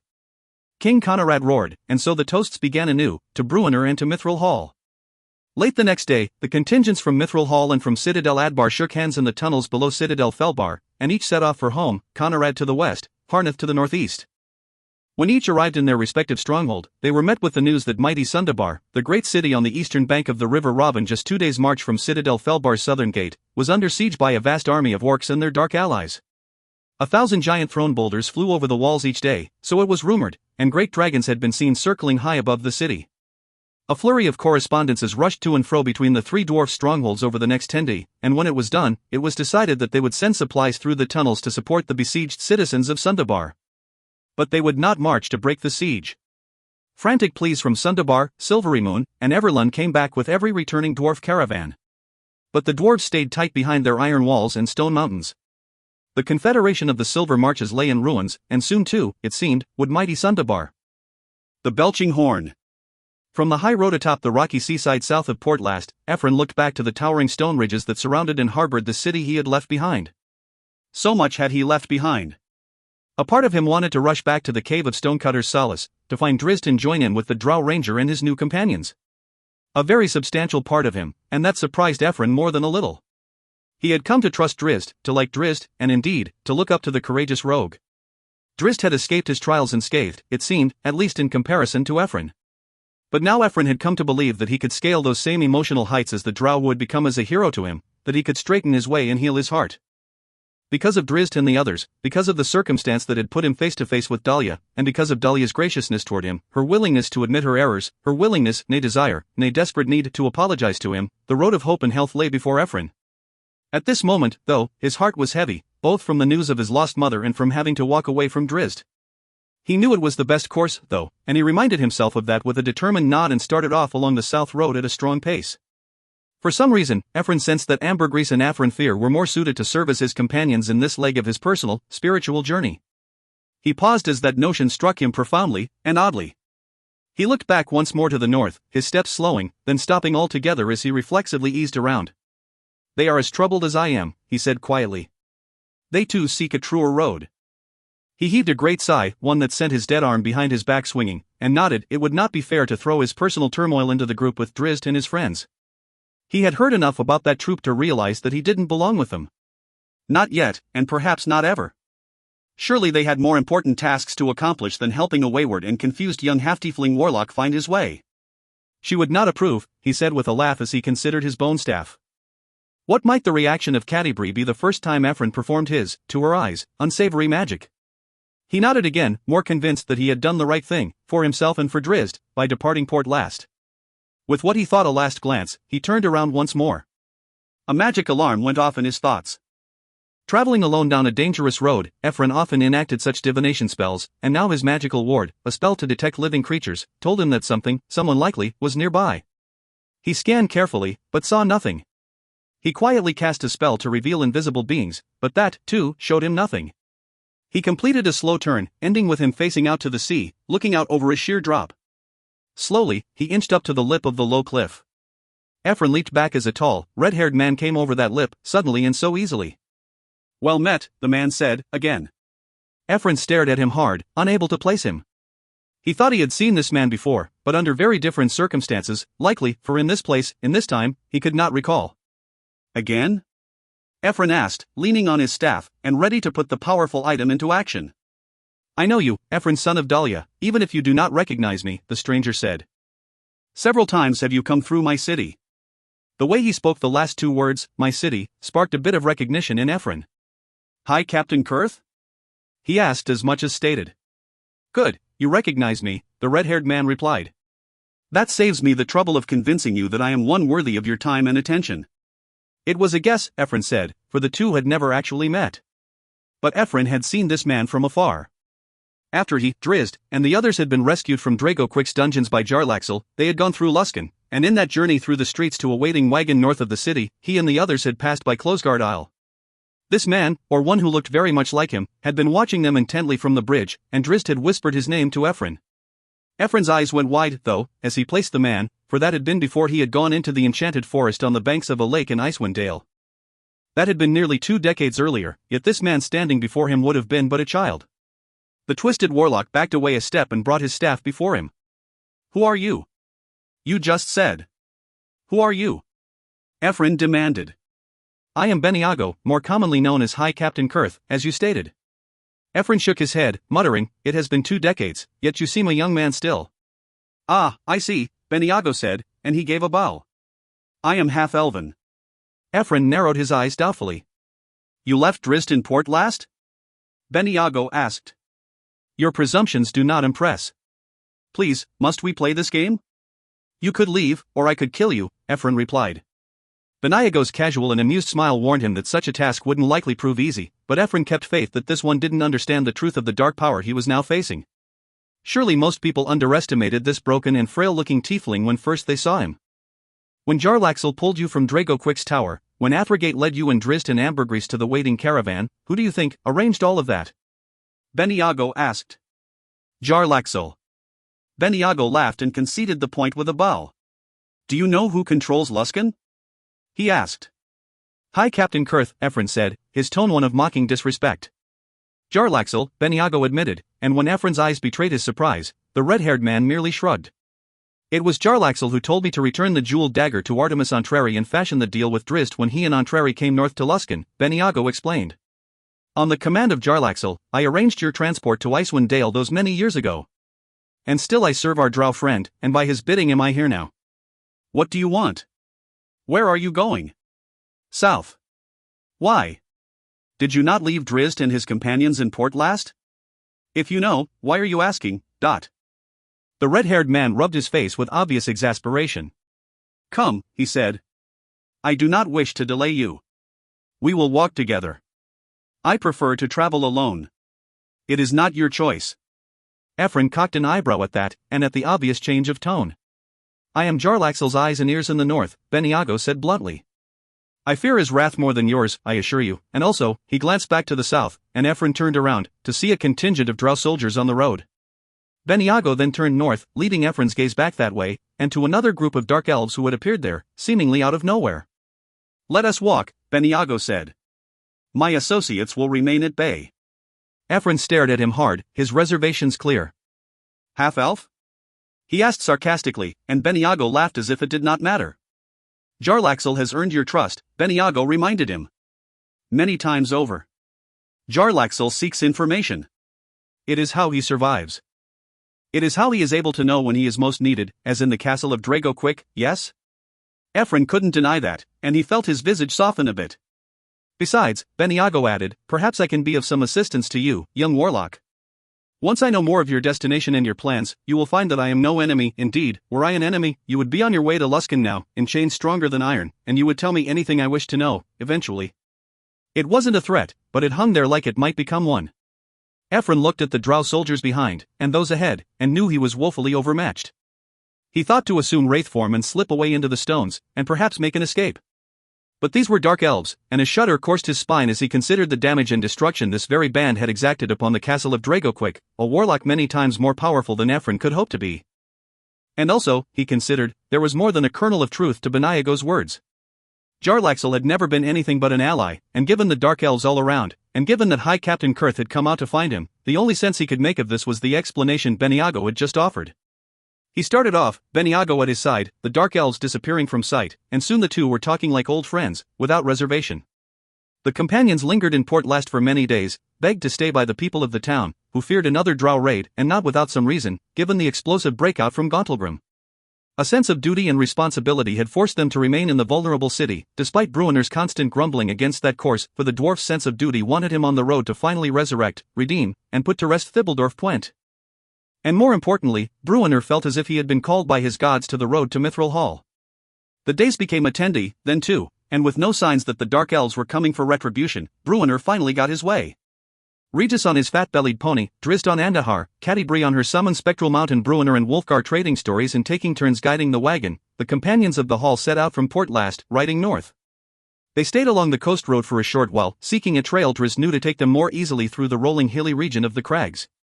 The air was light, the weather fine, and the 5 companions made the most of the journey, sharing songs and tales, and even engaging in some sparring as they set their nightly camps.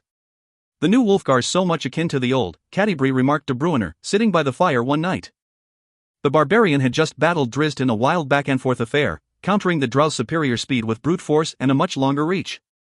The fight had ended with Wulfgar hoisting Drizzt up in one arm, Wulfgar seemingly at an insurmountable advantage, and all 3 of the onlookers cried out in surprise that Wulfgar had bested Drizzt. But alas, when the combatants unwound, the last to be revealed was the drow's arm, bent back behind his shoulder at a seemingly impossible angle, and yet a perfect angle to hold the fine edge of Twinkle against Wulfgar's throat. "Fightin' better, I'm thinking," Bruenner replied. "Seems to me the boy had the drow there." "Many of the dead enemies think they had the drow there," Catti-brie said with a grin, her blue eyes sparkling as she studied the lithe form of her dark elf husband. Bruenner's teeth showed through his orange beard as he looked at his girl. "You're talkin' like a battle hammer, girl," he said. It was true enough, Catti-brie could not deny, being around Bruenner again was bringing out the brogue. "Yourself should get into the ring," Bruenner remarked. "Your magic's all fine and good, but might be the time when you're needing a bit o' the fist, or the blade. Have ye forgotten that ye was once a fine fighter?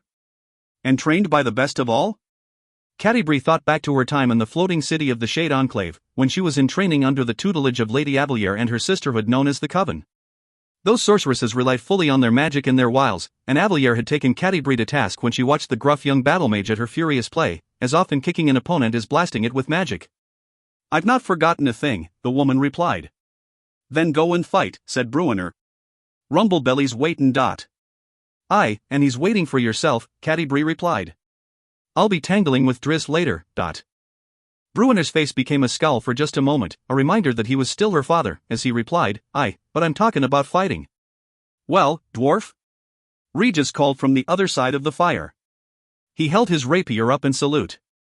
"Have you rodents in your beard needing to be plucked?" He finished with a flourish and sudden stab of his slender blade, poking it in Bruenner's direction several times in rapid succession. "Bah, but I'd find more challenge in downing me mug o' ale," Bruenner yelled back, and made no move to stand. "Ye go and kick the little one around," the dwarf quietly offered to Catti-brie. "They'd be small rodents, I am sure," Regis added. "Have to be, to hide in a beard so thin and short." Walking to the dwarf and Catti-brie, both Wulfgar and Drizzt burst out in laughter.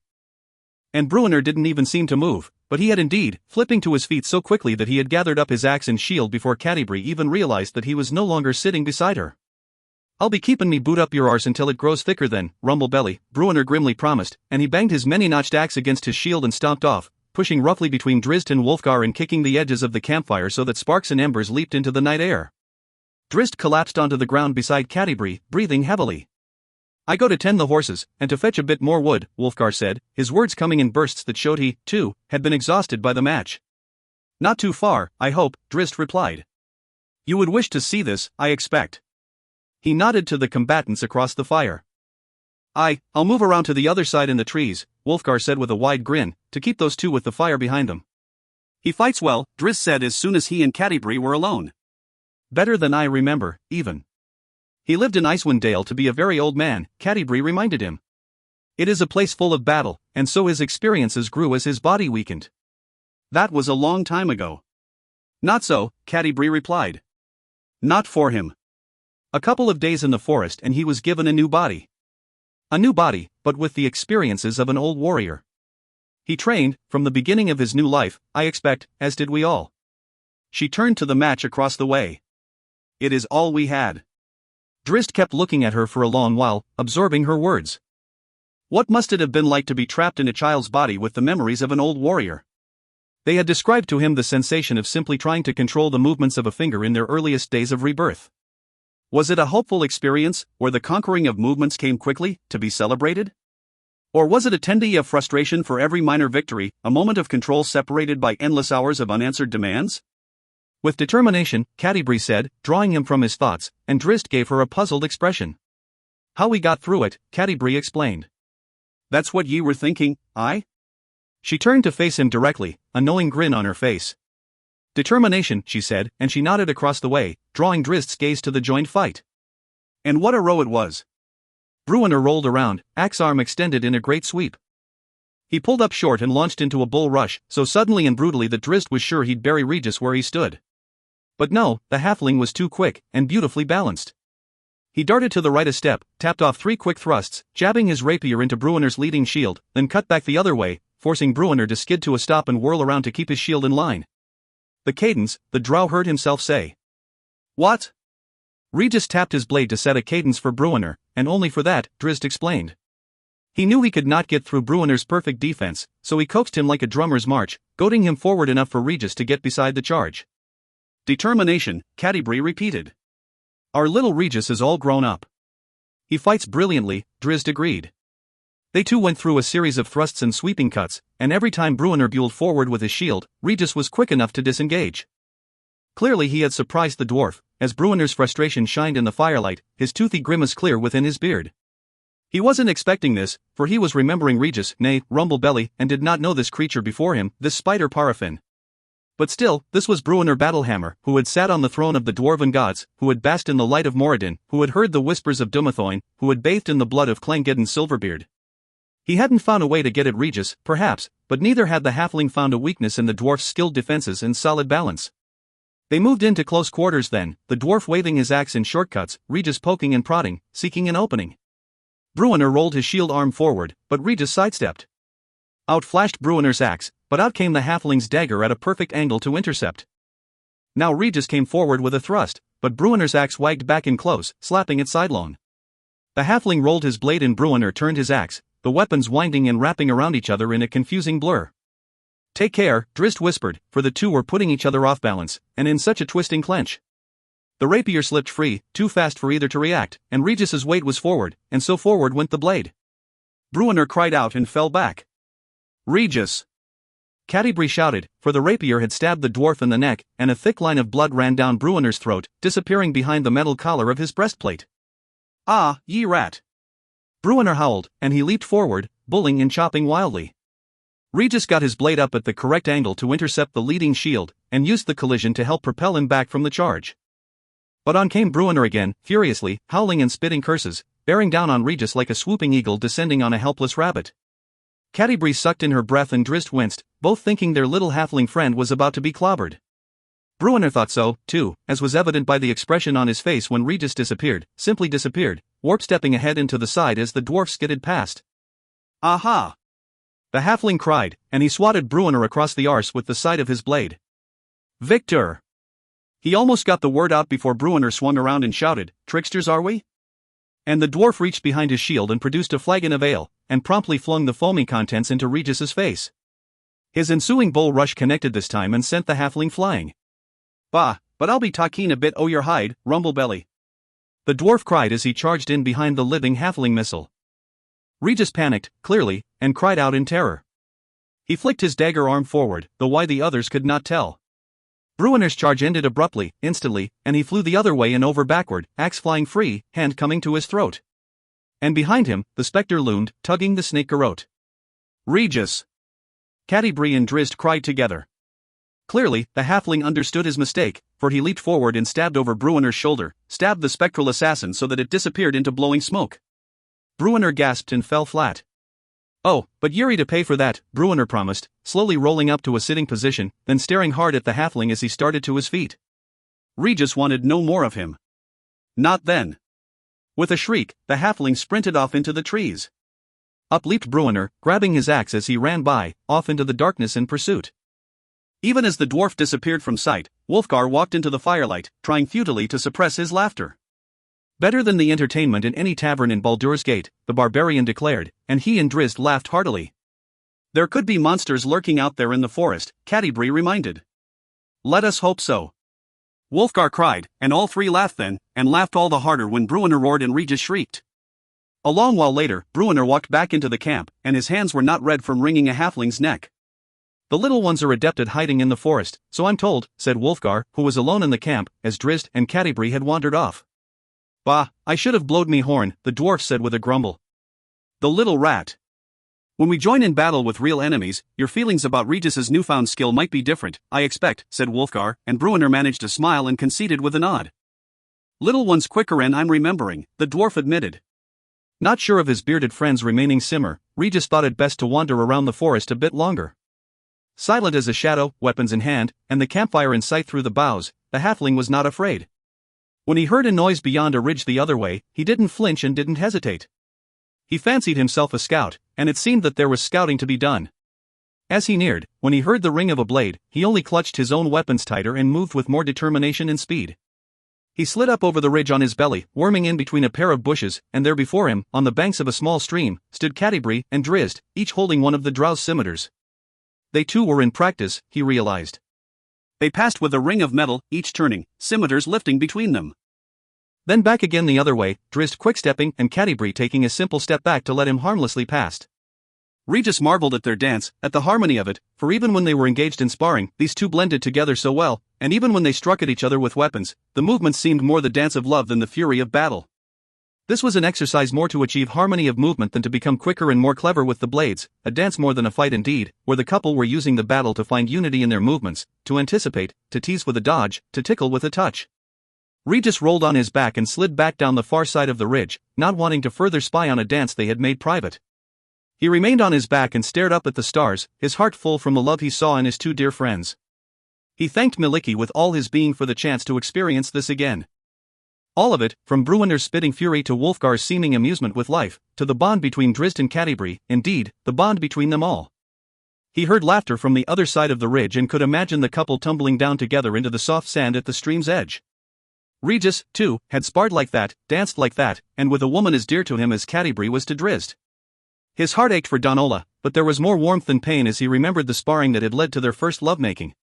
That thought jolted Regis back into the present, and he hustled away, not wanting to intrude on Drizzt and Catti-brie's private moment. When he came back into the camp, he found Bruenor and Wulfgar scratching out a game of XS and OS in the sand, each with a mug of beer. Bruenor looked up at him sternly and gave a little growl, and Regis skidded to an abrupt spot. "Bah, ye little rat, pull up a log and I'll get ye a beer," the dwarf said. "Just ye promise me that when we find us some orcs, ye'll fight just as well." "Better," Regis promised, pulling up a seat and plopping down beside his friends, as Bruenor drew forth another mug from his strangely enchanted shield. "I was merely playing with you, for I did not wish to humiliate a proud dwarf before his friends." Bruenor had just begun to reach out with the beer when the taunt hit his ears, and he pulled the tankard back. Wulfgar's laugh jumped right to the dwarf, though, and then to the halfling, and the three lifted their tankards in a clinking, foam-flying toast. On Midsummer's Day, bright and sunny and particularly hot, the group at last came in sight of the town of Longsaddle. Many cheers and waves followed them as they wound their way through the town to the gates of the Ivy Mansion on the hill, but no folk followed them, most reclining in the shade and enjoying the heat as if it was an excuse for a bit of laziness. Regis surely shared that notion. "Word has already been sent forth for those who will help us," Penelope Harple assured them when they presented her with the cracked horn containing the spirit of Thibbledorf Pwent. "Our clairvoyants have been watching the road for your approach." She offered them all the hospitality the Harples could muster, which was surely a considerable amount. Catti-brie soon went back to her old spot in the house library, brushing up on her old spells and seeking some new magical combinations she might employ, and old Kipper joined her, demanding that she entertain him at length with tales of their daring adventure in Gauntlgrim. Regis was granted a special place at a small pond in the house's back courtyard. "Fish to your content," Penelope bade him, smiling wide. "But be wary and quick, I warn, for you never know what you might hook in the pond of the Harples." Regis grinned from ear to ear until he fully realized the actual implications, this being a Harple house, of what she had said. Then he looked at his flimsy pole a bit suspiciously, and it took him a long while to muster the courage to actually drop a line into the bright waters. For Bruenor, the day was full of impatient pacing, and Driss stayed by his side, reassuring him and helping him plot their course of action upon their return to the Silver Marches. Was Bruenor to announce his true identity immediately to Clan Battlehammer? And if he did, what implications might such a remarkable revelation hold for King Conrad? Conrad was indeed king of Mithril Hall, and not merely a steward-in-waiting. The hypothetical exercise was more to keep Bruenor calm than anything else, for Driss knew that they'd find unexpected allies and enemies when they returned to the Silver Marches, and he suspected that any plans they might now make would be altered by necessity in short order when the reality of the situation, whatever it might be, confronted them. Still, such planning was a positive and constructive way to pass the time. And that was the point, for they all needed to pass the time busily that they didn't dwell on the expected conclusion. They were awaiting a priest to properly finish their job. A priest to destroy the vampire. A priest to destroy Thibbledorf Puente. Too many emotions and opposing thoughts punctured their patience whenever their minds were idle. So they kept busy, planning, playing, studying, or whatever else they could find as a diversion. "I thought I would find you out here," Penelope Harple said when she turned a corner around a trellis of grapevines to come into view of Wulfgar. The barbarian smiled at her, a bit of wistfulness there as he, like Penelope, remembered their last encounter in this garden. "It is cooler inside," she added. "I grew up in Icewind Dale, and so I have learned to appreciate the hot days," Wulfgar replied. "And, too, I lived for many years in Mithril Hall, and so the sun shines all the brighter to me." Penelope grinned and walked off to the side, glancing at Wulfgar out of the corner of her eye and muttering something he could not make out. A moment later, she spun on him and threw her hands his way and called out the final words of a spell she had quietly enacted. Wulfgar's expression went from curiosity to surprise to shock as a large volume of water appeared in the air above his head and splashed down upon him, and Penelope laughed riotously. "What?" He sputtered and shook his head, his long blonde locks flying wide and throwing water around. He leaped at Penelope, reaching for her hands, for she was into her spellcasting once again. And she kept going when he caught her, and a second flood of conjured water appeared above them both and splashed down upon them. Both were laughing then, and Wulfgar pulled back to wipe his face. His mirth ended abruptly, though, when he could not help but notice the effect of the water on Penelope's thin blouse. He swallowed hard. And then again when Penelope came to him and took his hands, and went up to her tiptoes to kiss him. A sweet kiss it was, and Wulfgar wanted to pull away, but found he hadn't the strength.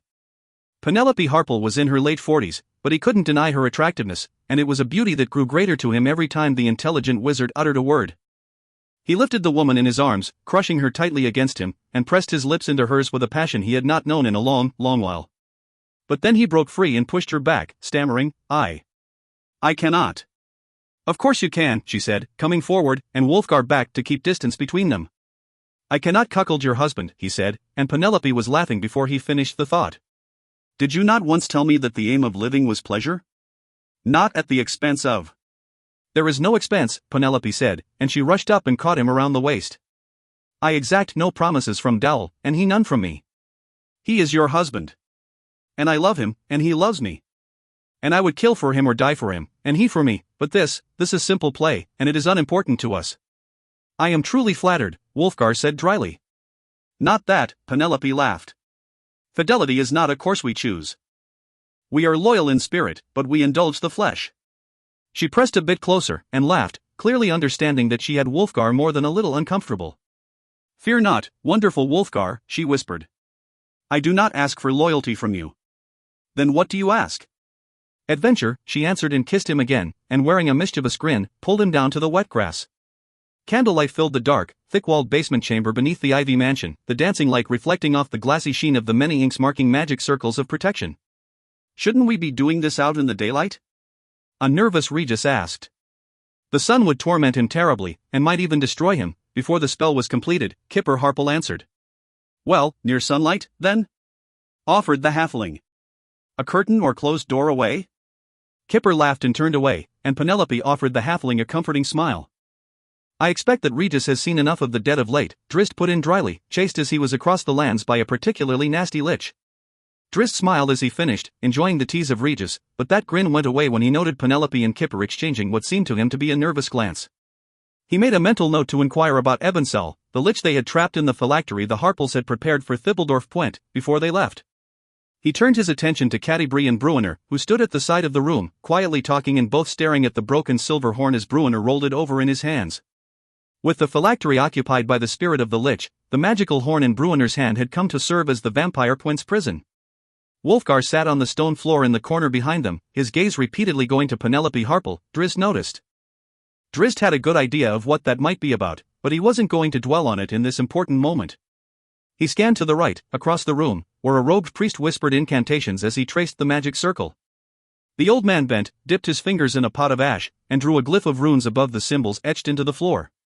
This circle of protection had been designed to ward demons or devils, Penelope had previously explained to Drizzt, but this priest Kipper had brought in could alter it to strengthen its effectiveness against cursed undead beings.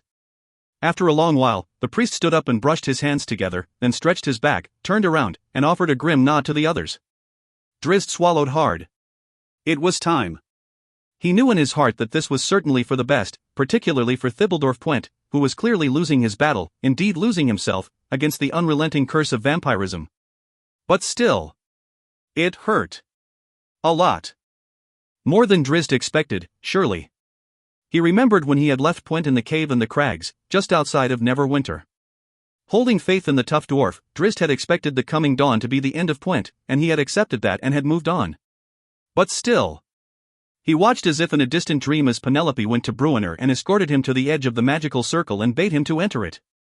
The dwarf's hand trembled visibly as he lifted the silver horn to his lips, and he had to pause there and collect his breath, steadying himself as best he could and swallowing hard against the lump that had come into his throat. "It is for Puent," Cadibri said, and Drizzt glanced her way, to see Wulfgar beside her, his arm casually draped across her shoulders. On Penelope's motion, Wulfgar walked from Cadibri's side to Bruenor.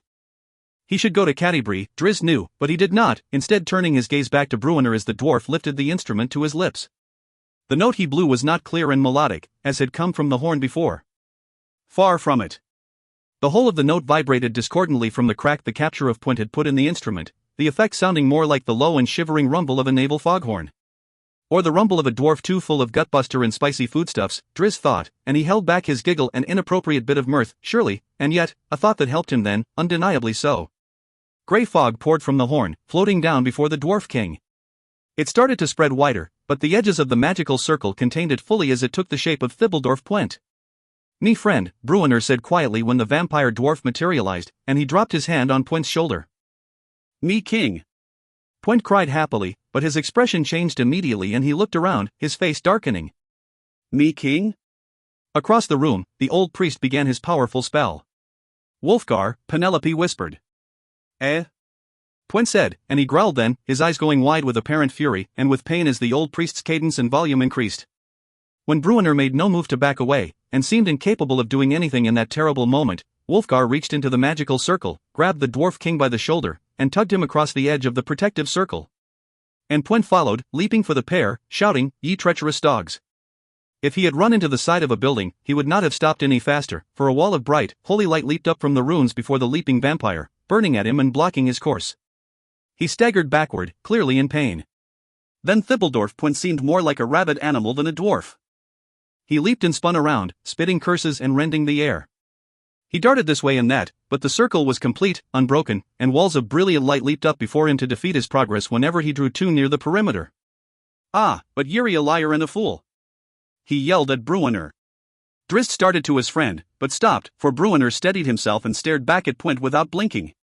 "Once ye would have given your life for me, your king," he said. "And IDVE given me own for the likes o' Puent. And so now ye're being told to do just that, and for your own sake, ye iron-gutted, stone-headed battle-ridger." Puent stood in place and seemed to be battling against intense pain. Ye catched me and ye killed me to death," he stammered angrily. "Ye're already dead, ye fool." Bruenor shot back. The old priest lifted his voice and the vampire was driven to his knees. Bruenor fell back, but did not turn away. None of the companions of the hall turned away, knowing their duty to witness this, as friends to Puent into each other. It went on and on for a long while, and with every word the old priest uttered, Puent was clearly shot through with pain, the holy enchantment piercing the animating power of vampirism. Puent continued to curse and to thrash. More than once he found the strength to hurl himself at Bruenor, only to be intercepted and rejected by the magic of the rune-etched circle of protection. Still it went on, the priest unrelenting, and more than once Drizzt fought the urge to run over and stop the old man's devastating chant. Puent's agony could not be denied, It seemed as if he was being tortured here, brutally so, his face twisting, his words garbling as surely as if he had been staked to a post and jabbed with glowing hot pokers. The vampire dwarf remained on his knees. He couldn't begin to get up, obviously. He did manage to get his hands up over his ears, pitifully and futilely trying to block the magical intonations, the blessed chanting, that so profoundly pained him. Finally the priest stopped, abruptly so, his last notes echoing off the stone chamber's walls. The glorious lights of the holy circle of protection died away, and there was only candlelight once more. Pwent remained in place, and only after a long while did he bring his arms back down and manage to look up at Bruenor again. He didn't cry out in rage, though, but in a very weak voice asked, "Me king?" Bruenor didn't even wait for permission, but pulled free of Wulfgar and leaped forward into the circle once more.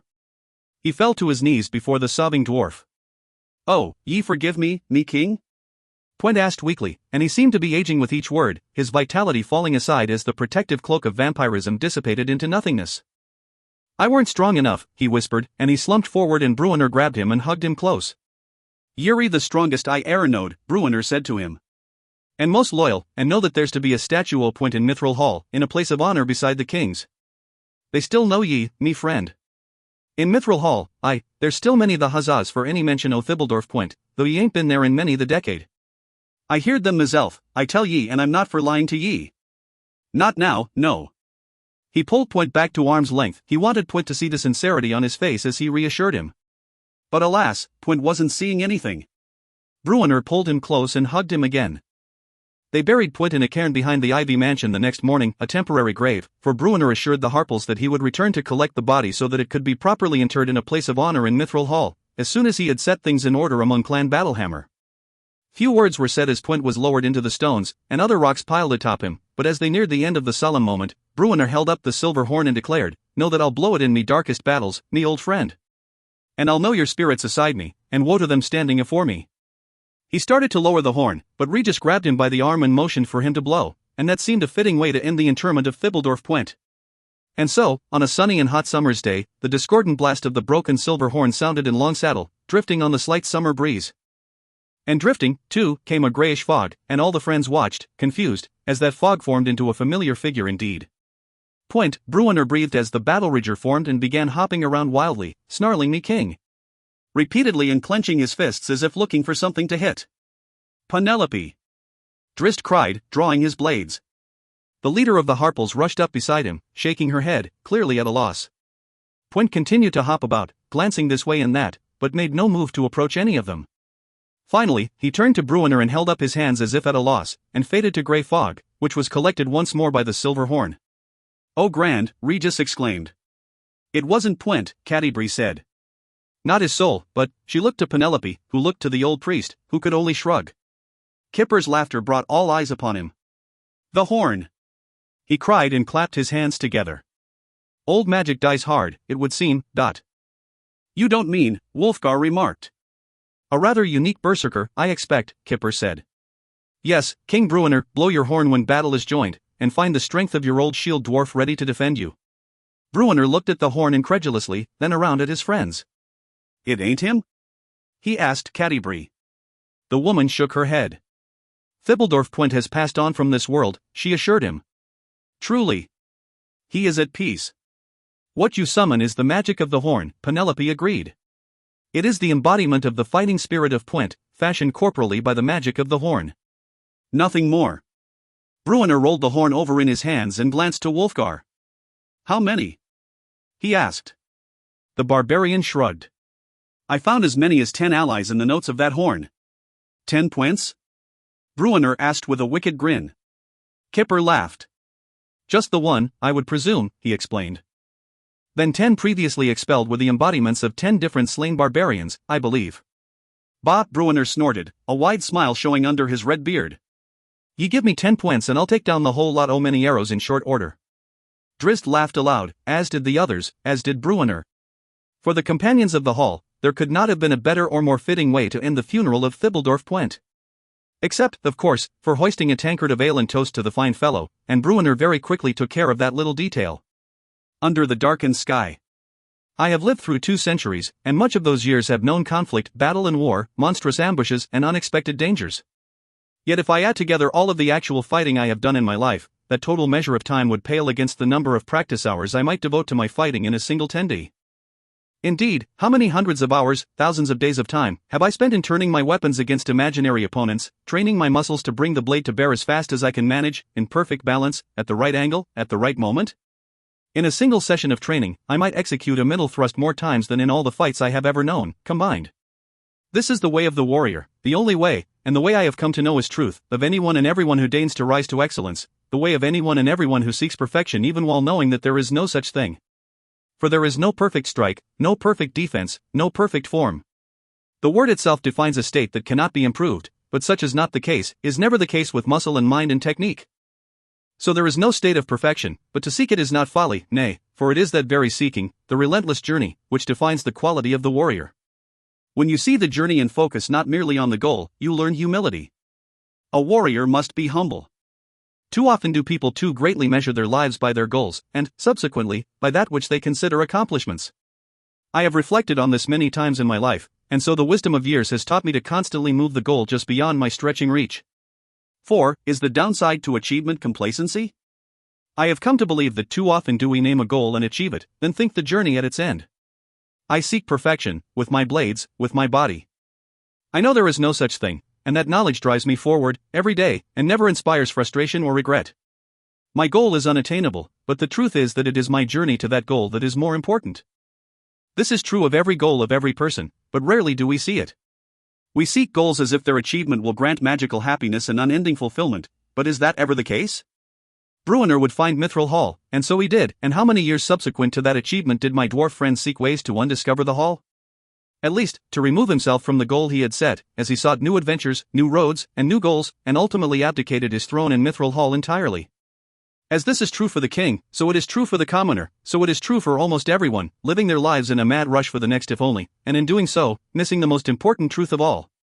The journey is more important than the goal, for while the goal might be worthwhile, the journey is, in fact, the thread of your life.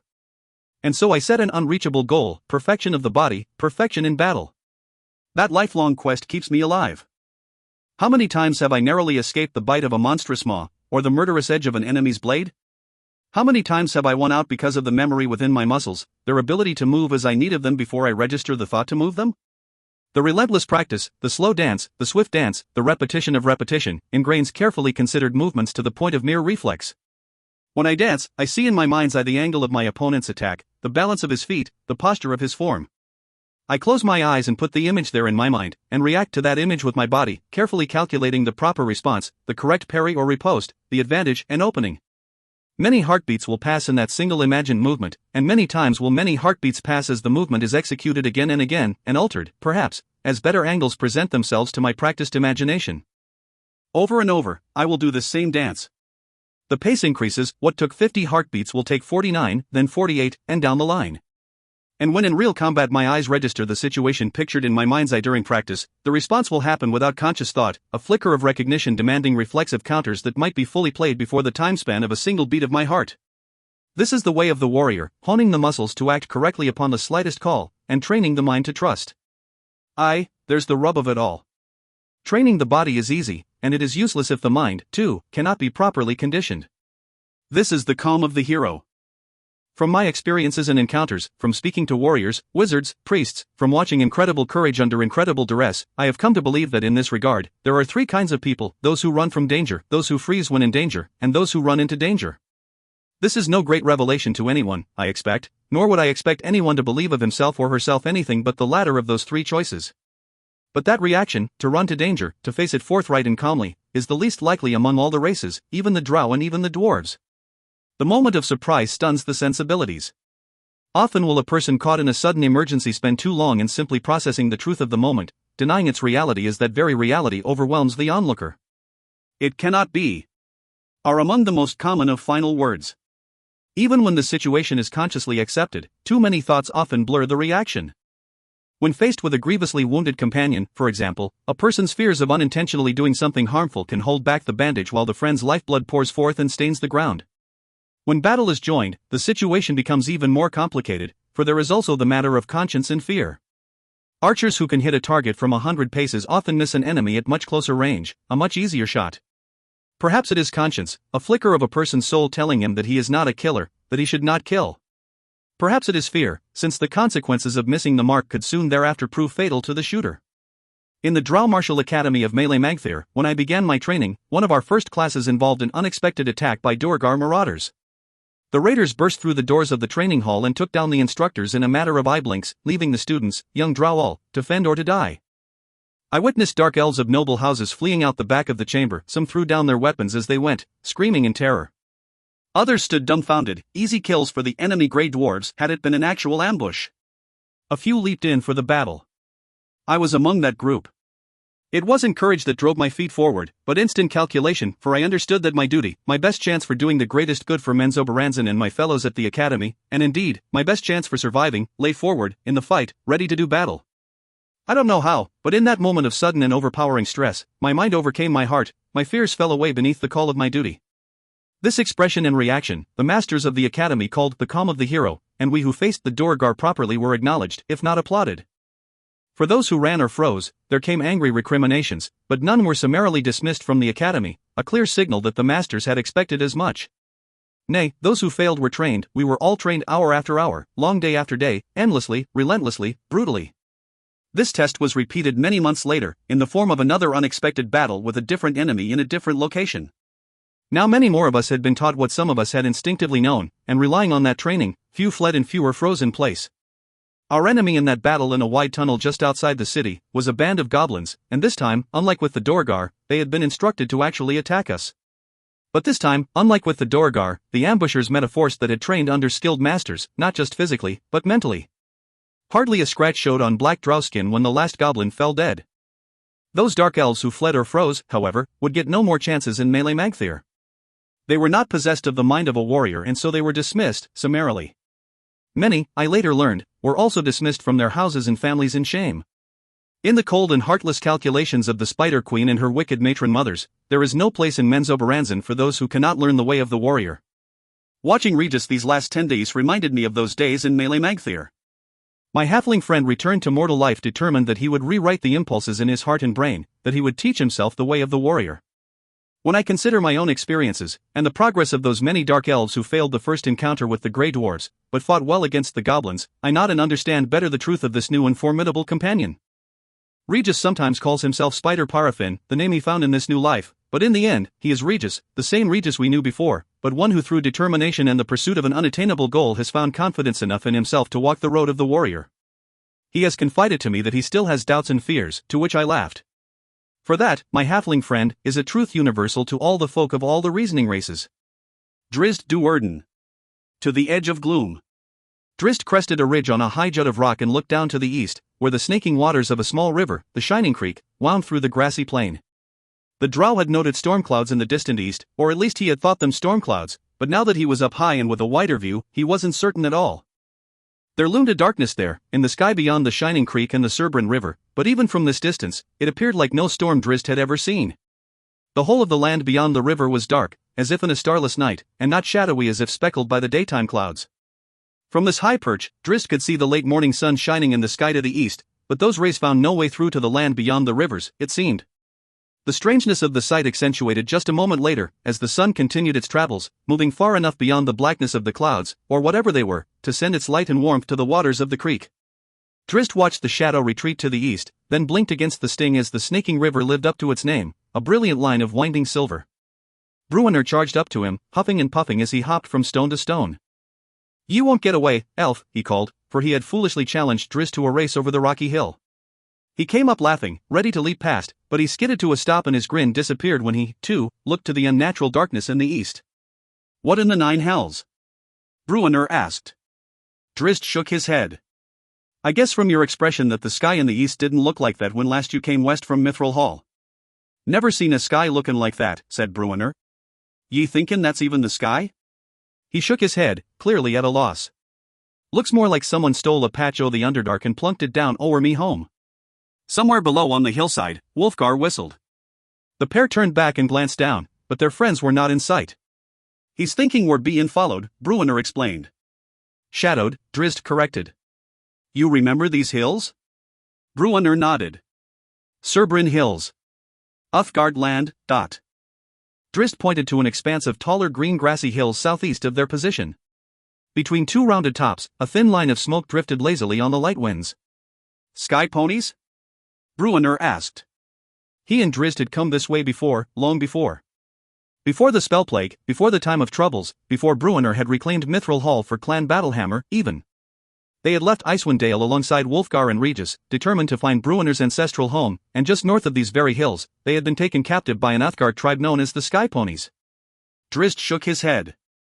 Griffin's Nest, he explained, referring to the village of the Uthgardt Griffin tribe. It is well known to travelers about the region these days, for unlike the Sky Ponies, the Griffins are traders. Aye, Bruenor said, and he nodded as the reference incited old memories. Mithril Hall had traded with Griffin's Nest on a couple of occasions during Bruenor's reign. They still know ye?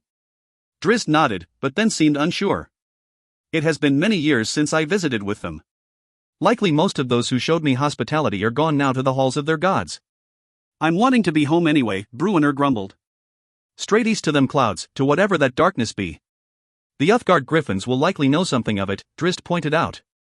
Bruenor looked to the wafting smoke. Not like them Sky Ponies? He asked, as if needing the assurance, for his visit with that other Uthgardt tribe had not been a pleasant one. Drizzt grinned and glanced down the hillside behind them, where the other three of their troop had come into sight. With his long legs, Wulfgar easily bounded up to join the pair. He, too, wore a puzzled look as he glanced to the east, to the darkened skies. Regis, too, when he arrived, but the most profound reaction came from Catti-brie, who stared out that way with a look of clear concern.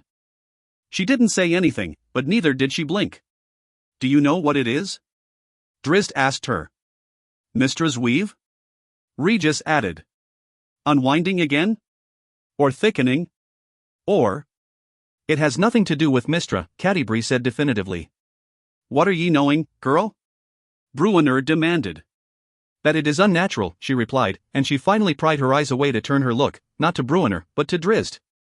And that it is connected. I can sense it. Connected? Drizzt asked. Catti-brie glanced around to their companions one at a time, leading the drow. Connected to us, Regis reasoned. To us coming back. Wulfgar looked to the east. Me licky? He asked. Th other one, I'm bettin', Bruenor said, staring hard at his daughter. Are ye sure, girl? Catti-brie shrugged and shook her head. The coincidence, she explained, still helplessly shaking her head. To Griffin's Nest, Drizzt said. Let us gather our wagons and mounts and be on our way for that settlement marked by the smoke. The tribe will have answers for us. He started off even before he finished speaking, the others falling into line behind him. They were a solemn procession, mostly, but Bruenor managed more than a few growls about whacking orcs along the way. Every bump along the rough trail that jolted the wagon elicited another curse from the now surly dwarf. The others couldn't blame him, as that unnatural darkness hovered right over Bruenor's beloved homeland. Near the rounded top of a wide, grass-cloaked hill, the companions found their destination, marked by a high palisade of thick, stout logs. Several farms lay scattered outside the settlement, and large humans, male and female, watched the curious procession of a drow on a unicorn, a robed woman on a spectral unicorn, a halfling on a fat pony, and a dwarf and a huge man driving a wagon. Looking past one trio of onlookers, to the right side of the trail leading up the hillock, the friends caught movement of a more serious matter, for a cavalry patrol, long-legged barbarians looking out of place on short ponies, was shadowing them and beginning to swerve in to intercept along the road, it seemed. Drizzt and Catti-brie slowed their pace to let the wagon and Regis's pony catch up. Hurl no missiles, verbal, axe, or hammer, the drow said, then looked at Regis and added, or hand crossbow quarrel or choking snake. I should speak for our group, said Wulfgar.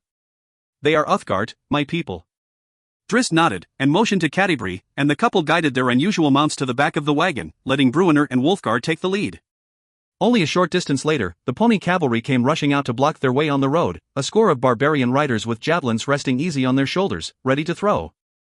Well met, brothers of Tempus, Wulfgar said, standing and reaching across with his right fist to thump himself on the left breast.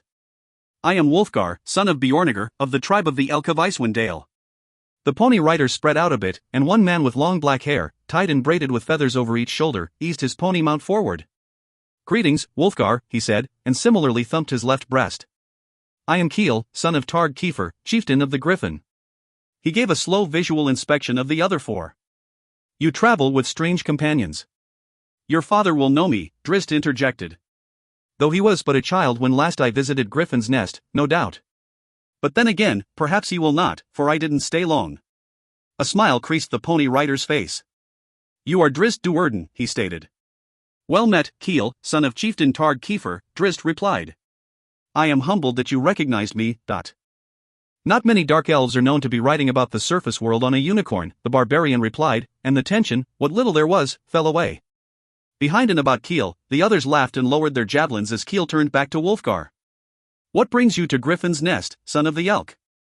We are returning to Mithril Hall, Wulfgar answered, and he pointed to the east, to the dark sky in particular. The way seems amiss. Keel nodded grimly. Come, he bade them. I will grant you an audience with Chieftain Targ Kiefer.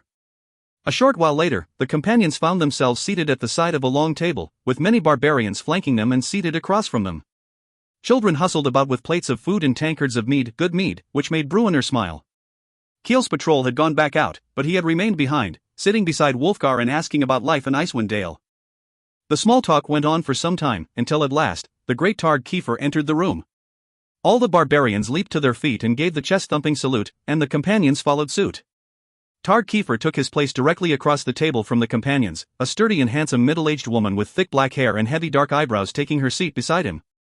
As she did, she motioned to the other woman who had entered the room beside the chieftain, to sit to her left. This woman did not appear to be of the Griffin tribe. She was strong and solidly built, but not as big-boned as the Uthgard people. She was dressed in riding garb and covered in the mud of the road, so that her long and dark brown hair was matted, and her light grey eyes shone even more starkly against the ruddy texture of her round face. Targ Kiefer waved his son around the table to sit at his right. Keel slid into his seat and began hurriedly whispering to his parents, explaining and introducing the newcomers. I remember your name, but not you, Targ Kiefer said to Drizzt, apologetically. But welcome again to Griffin's Nest. To all of you. We have not come for trade, Wulfgar said.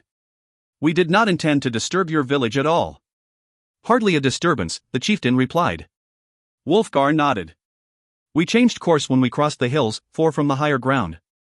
You saw the darkening, Targ Kiefer interrupted. Clearly. And you are hardly the first bound for the Silver Marches who have turned to inquire at Griffin's Nest. He leaned forward and looked to his left, motioning for the woman with the light grey eyes to speak. She turned her roving gaze over the companions, settling on Drizzt, and didn't seem overly eager to engage in any discussion. He is Drist Duerden, friend of Mithril Hall, friend of Silvery Moon, friend of Lurower, the chieftain explained. Friend of Many Arrows? The woman asked suspiciously. Bah, filthy orcs, Bruenor growled. Knowed it had to be them. Drist Duerden is known to Nezem, the woman said. Nezem? Bruenor huffed. Yourselves from Nezem? Ah, but here we're going again. It was Drist Duerden who brought about the kingdom of Many Arrows, the scourge of Lurower, the woman stated. She was breathing in labored gasps, as if her mounting anger threatened to simply overwhelm her, as she continued in a low and seething tone, and it is House Duerden that has darkened the sky above the Silver Marches, that has incited the minions of Warlord Hardisk. Many barbarians about the table slammed their hands down at that, and Chieftain Targ Kiefer and his wife and son all turned suspicious stares upon the drow. There is no House Duerden, Drizzt said calmly. The orcs speak of Matron Mother Darthier Duerden, the writer from Nezem accused. I have heard it myself. Do you call me a liar? Drizzt wore a helpless and perplexed expression. He looked to his friends and shook his head, having no idea what any of this might be about. His house, his family, had been wiped out more than a century before. What do you know of this? Chieftain Targ Kiefer demanded. Before Drizzt could answer, Bruenor slammed his palms down on the table and drove himself to his feet. Enough, I tell ye. The dwarf bellowed. I ain't for hearing another word down this line, oh applesauce. I ain't for knowing what you're babbling about, girl, and I ain't for caring. And who are you? The chieftain's wife asked. Of the royal line o' Mithril Hall, Bruenor answered. A son of King Conrad? The writer from Nezem demanded, and the way she spat the name of Mithril Hall's king showed her to be none too pleased with Conrad and the boys of Mithril Hall either. Bruenor snorted at her, but didn't bother answering. Orcs re out o' their hole, are they? He asked the chieftain. I expected as much. Aye, but we'll be leaving now. He started to stand, but all the barbarians about the table leaped to their feet, as if to stop him. Ye wantin' to play this game? Bruenor asked. Where will you go? Chieftain Targ Kiefer, who had not stood up, asked calmly. Trouble's that way, Bruenor said, pointing to the east. So that's where I be headin'. And if ye're thinking o' stopping me. The chieftain patted his hands in the air to calm Bruenor and his own tribesmen. He looked left and right, patting more emphatically to get his minions to sit back down. What is House Duerden? He asked Drizzt. I was born under House Duerden, the drow admitted. But that was 2 centuries ago. There is no House Duerden. The chieftain looked to the writer from Nezem. I only know what the orc raiders we captured claimed, she explained. Would they concoct such a name without cause or prompting? Even if there is such a house as you state, then it is not connected to this dark elf you see before you, Catti-brie interjected. Would we have come in here, were that the case? If you did not know that I would be here, the woman said. Before anyone could respond, Regis gave a little laugh, then stood up and walked over to Drizzt. He whispered into his friend's ear and placed his blue beret upon Drizzt's head. A moment later, Drizzt's skin lightened and his white hair became a lustrous golden hue, more so than that of the young woman, even. In mere moments, he looked like a surface elf. I give you an emissary of the Moonwood, Regis explained. Drizzt pulled the beret off and handed it back, immediately reverting to his drow appearance. So you see? It would have been no trial at all to disguise our companion, Regis explained. But why would we? The name of Drizzt Duerden is well known in these reaches, and throughout Lurewar, he is welcomed. As are we all. Chieftain Targ Kiefer looked to the writer from Nezem. She started to protest, but he hushed her immediately. Is the darkened sky spreading? Catti-brie asked. It did to its present state, Targ Kiefer replied. But it has not widened in several 10 days. It is a pall over all of Lurewar. The woman from Nezem added. Then to Lurewar we must go, said Drizzt, with all speed. Shadowing us, Regis whispered to Drizzt, walking his pony up beside the majestic Andahar. Drizzt nodded. The woman from Nezem? Catti-brie asked, and the drow nodded again. She would not be much of a scout if she did not, I suppose, said Drizzt.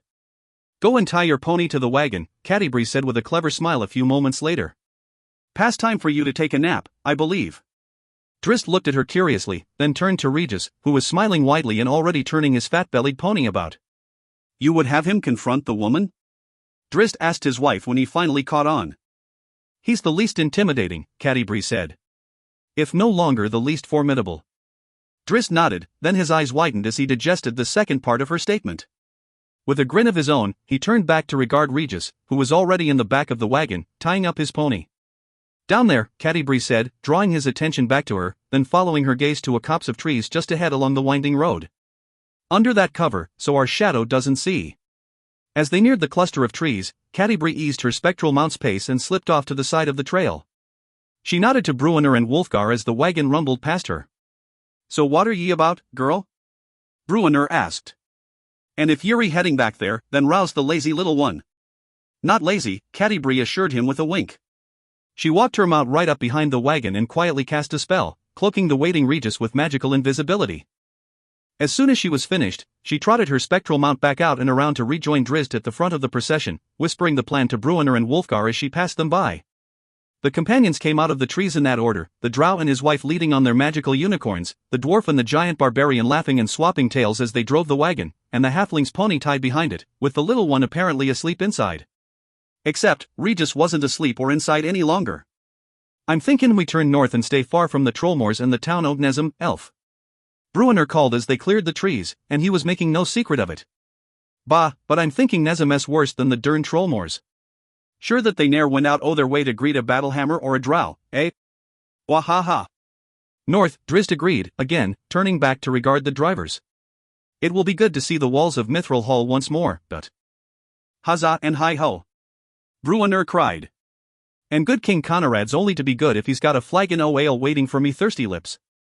He gave a great laugh and spurred the team on.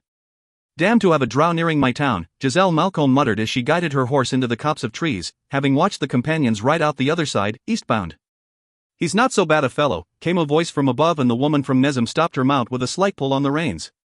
She froze, not daring to reach for her sword or the bough she had settled across her saddle. Only her eyes moved, scanning up into the boughs to spot the stylish halfling, in his fine shirt and breeches, black traveling cloak, and that blue-flecked, remarkable beret. He sat comfortably on a thick branch, his feet crossed at the ankles and dangling free, fine black boots catching the speckles of sunlight coming through the trees from the west.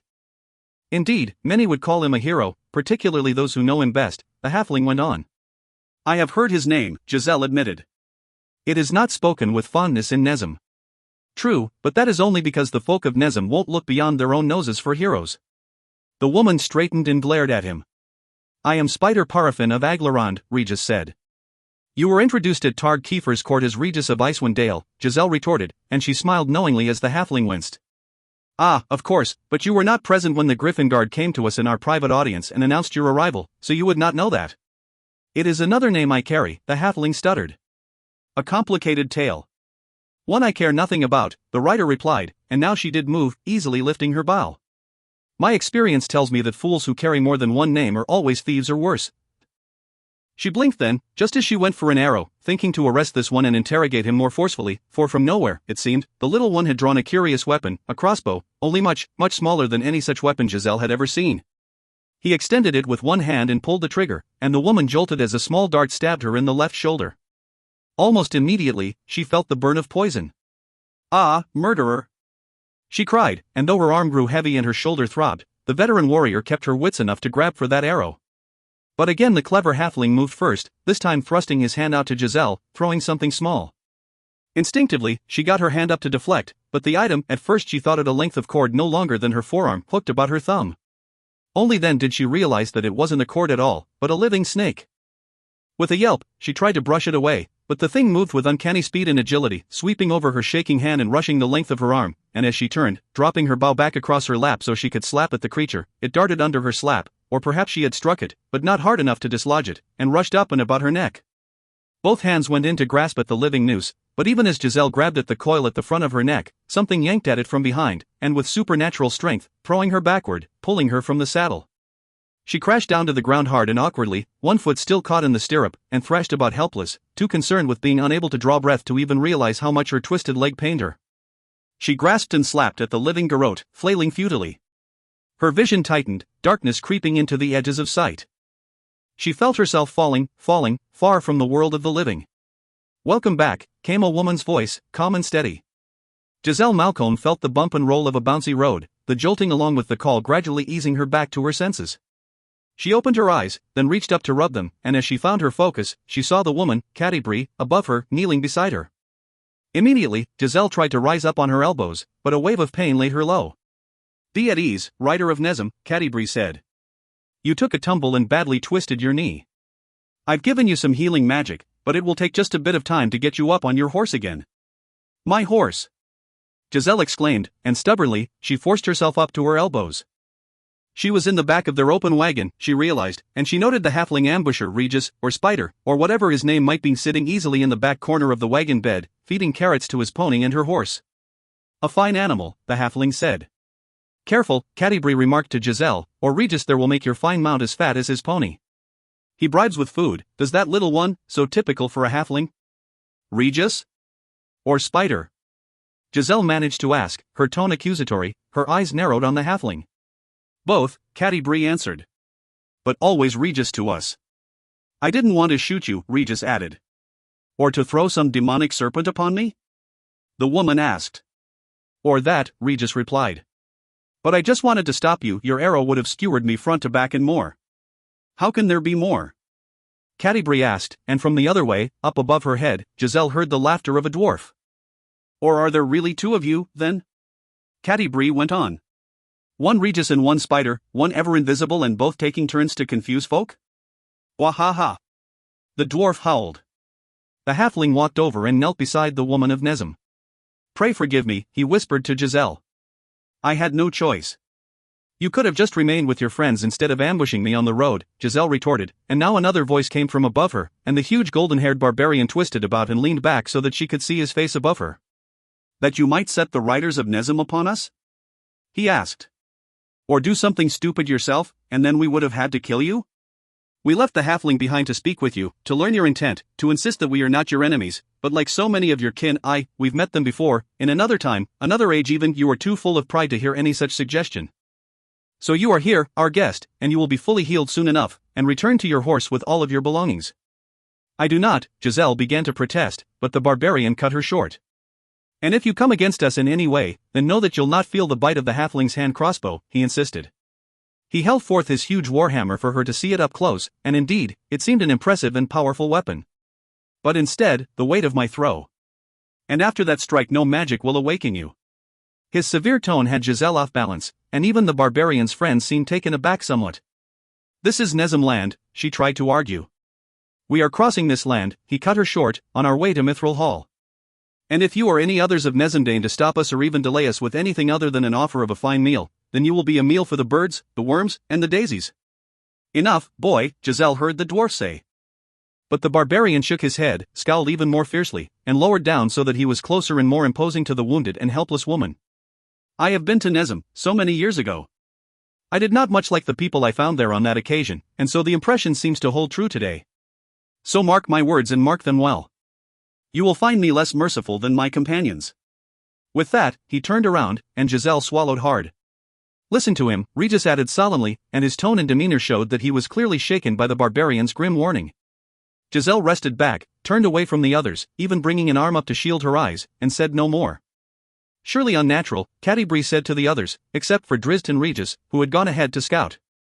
They had come under the dark blanket that was Lurur's sky, and as soon as the roiling blackness had gathered above them, it seemed as if night had descended in full.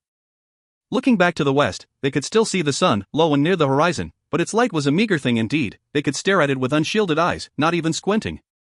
It was just an orange dot, far, far away. "I could have told you as much," Giselle said from the back of the wagon.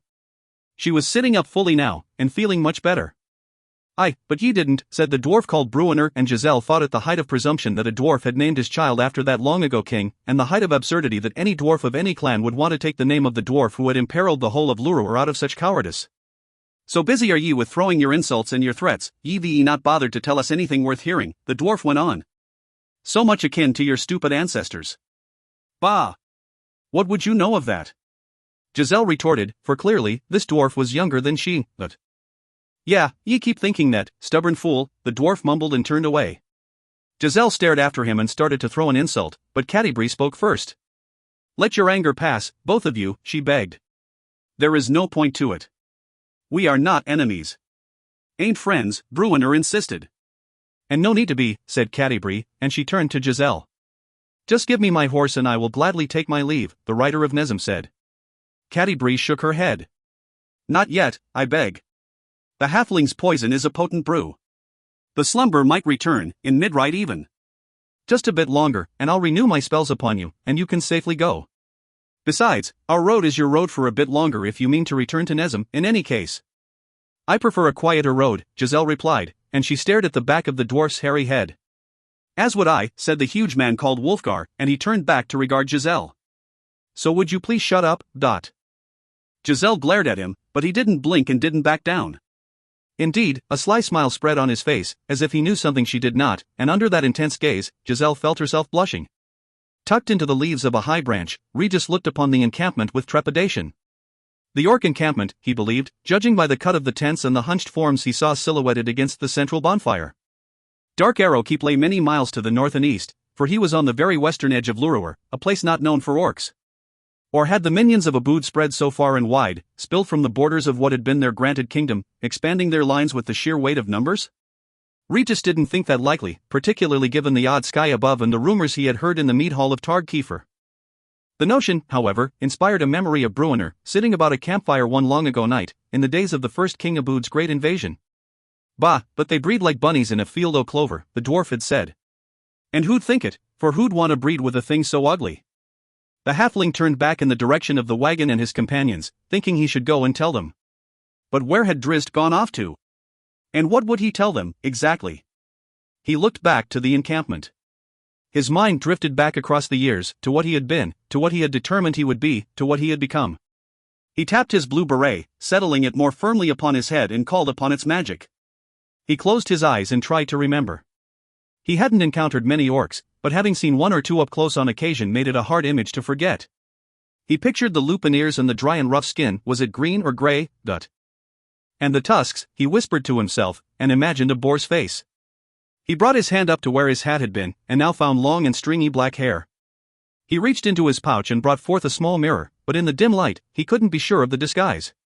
He looked back to where his friends might be, full of doubt, but then turned resolutely to the camp, bent low and grasped the tree, then rolled under the branch, holding to his full length by his hands before dropping easily to the ground below. Regis tucked his mirror away, hoping he now appeared very much like a small orc, and no halfling. He set out immediately for the camp, quietly reciting and recalling the Orcish tongue, a language he had not spoken in this lifetime, the one he had known not fluently, but well enough in his previous existence. The ground was more open between him and the encampment, and he knew that he'd have a hard time indeed in getting to the orcs without being seen. He crept to the edge of a small cluster of trees and tucked in close to one, peering around and trying to pick his path. A branch snapped behind him and Regis froze. An orc grunted out an indecipherable blurb, and Regis realized that his knowledge of the language might not be as strong as he had hoped. Slowly he turned, to see the ugly creature coming up beside him, muttering curses. Yes, Regis recognized a few of those colorful words, and carrying an armload of firewood. Bricken Brucken Spitzipit. The orc demanded, or something like that. Spitzpit? Regis echoed in puzzlement. The orc called him a name he did not know, though nothing positive, he could tell, and lifted a small log free of its armload. With a grunt and snarl, the orc cocked its arm and flung the missile at Regis, who nimbly dodged aside. Bricken Brucken Spitzipit. The orc demanded, pointing to the log with its free hand. Spitzipit, firewood. Regis snorted and grumbled and ran to retrieve the log, then darted into the trees to collect more as the grumbling orc ambled out of the copse and made for the distant encampment. It occurred to Regis that he could catch up to this one easily enough, and dispatch it before it even came to realize that he was no ally. He would return to his friends with blood on his blade, and surely they'd think him no coward. But he shook his head and looked to the encampment, and knew there were more important tasks right here before him. Besides, he realized, despite his revulsion at the mere sight of the filthy, slobbering creature, he wasn't even sure if these orcs were enemies. Many Arrows was a legitimate kingdom in the Silver Marches, one established by Bruenor despite the dwarf's recent change of heart. He quickly collected an armload of firewood, hustled out of the trees, and made for the camp. He saw other orcs similarly burdened with firewood paralleling his course and knew that he could not turn back without causing a commotion. He entered tentatively, trying not to look as nervous as he felt, and fell into line behind the others, depositing their firewood beside one of the main bonfires in the encampment. The wood gatherers then went to a steaming pot off to the side, where a most ugly orc ladled some foul-smelling stew into shallow bowls for them. Regis glanced around as he dropped his armload, and noted that all of the wood gatherers were going for their meal. Not wanting to direct any attention, the halfling-turned-orc moved over and picked up a bowl and spoon, and successfully stifled a wretch as the filthy stew was plopped onto his plate. He moved aside, rolling the contents with his spoon to make it look like he was interested in the meal as he weaved his way through the orcs that were milling about. He was the smallest in the area, and by quite a lot. Orcs came in various sizes, of course, and many were half-goblin, making them smaller than the average. But even though the magic of the beret now made Regis appear taller, the top of his head barely reached the shoulders of any orc he passed by. That fact alone got him shoved a few times by the bullying brutes, and he knew that it was only a matter of time before the unwanted attention turned rougher. He moved to the far side of the camp, where the firelight was less, and sat down upon a fallen log, hoping that his seated posture would draw less attention. Then he lowered his eyes and went at the gruel with his spoon, shifting it about and occasionally looking up and pretending to chew, as if he had taken a mouthful, which he most certainly had no intention of doing. And mostly, he listened. The word he heard most and actually recognized was Nezem. This was no hunting party out beyond the borders of many Arrows, he soon discerned. Nor was it a rogue band of raiders. No, this was the western flank of an orc army marching to lay waste to the town of Nezem. Regis glanced about, looking for some way to slip off into the darkness and make his escape. When he turned back to the campfire, though, he found his plans altered, as an orc walked over and sat down beside him, glowering at him. The brute muttered something Regis couldn't understand, and when the poor and confused halfling-turned-orc didn't respond, the orc slugged him in the shoulder. The jolt nearly dislodged Regis from the log, and he bit his tongue so hard that he could feel the warmth of blood in his mouth. The orc motioned to the shallow bowl and uttered another growling demand. Regis looked to the gruel and caught on, and immediately, obediently and ultimately happily handed the wretched stew over. The orc pulled it from his grasp and thrust its own platter, licked clean, into Regis's hands, then went at the new bowl furiously, slobbering and spitting the contents all over itself. With the orc engaged, the halfling slipped off the far side of the log and started out, picking a shadowy route to the field and tree line. An argument gave him pause, though, for he recognized a different language than common Orcish. Indeed, it was a goblin speaking, he believed, and he quickly recognized that he understood that language much better than the tongue of the orcs. Despite his very real fears at getting caught and thrown into the next batch of ugly stew, Regis crept about to the corner of a nearby tent and eavesdropped. He spotted the goblin, a shaman, judging from the tattered and garishly colored robes it wore, along with a necklace of assorted teeth and feathers and small bones. "We do not attack until the others come," the goblin insisted. "Farmers." Outside the walls, the orc counterpart argued, speaking the goblin tongue as well. "Coordinated." The goblin cried, wagging a finger at the orc, who, to Regis's surprise, did shrink back a bit. We go when we are told to go. And if they see us? Then we are hunters and well met. Well met, human folk. We will not kill your cows and sheep. No, we eat wolf, and many wolves will we take for pets. Yes, glad you will be that we came here. Your night is full of wolves, the goblin recited, and it was clearly a practice speech. The orc growled and spat upon the ground, but it was obvious that the goblin held the upper hand, amazingly. Perhaps it was because of the shaman status, but in any event, it became evident to Regis that this group was not independent, and that someone of a higher rank had determined that the orc should listen to the goblin. That was a good thing, the halfling thought, though he wasn't sure of why until he found himself inexplicably creeping behind the goblin as it moved along the avenues between the many tents and into a wide boulder tumble. A boulder tumble that contained a deep cave, burrowing under a hillock, Regis discovered. With a glance around, the halfling tapped his beret once more and became a goblin, then slipped into the cave without a whisper of sound. The tunnel broke into three, forking left and right and continuing straight ahead into a deeper room where torches blazed. Regis crept ahead and flattened himself beside a rock, gaining a good viewing angle. A score and more of goblins moved about a small pool of water, carrying bowls of similarly disgusting stew, while others danced and prayed and still others sat in the shadows against the far wall sharpening their spears. A noise from the left-hand side tunnel behind him froze Regis in place, and he pressed himself more fully against the stone. A group of goblins came into the intersection behind him and headed out. Take food, he heard a voice down the side passage tell them, and it sounded very much like the shaman he had seen outside. More will come, yes. More, one of the departing goblins replied. 2 tribes, but the tunnels are deep and they will not be here this day. 2 tribes, Regis mouthed silently.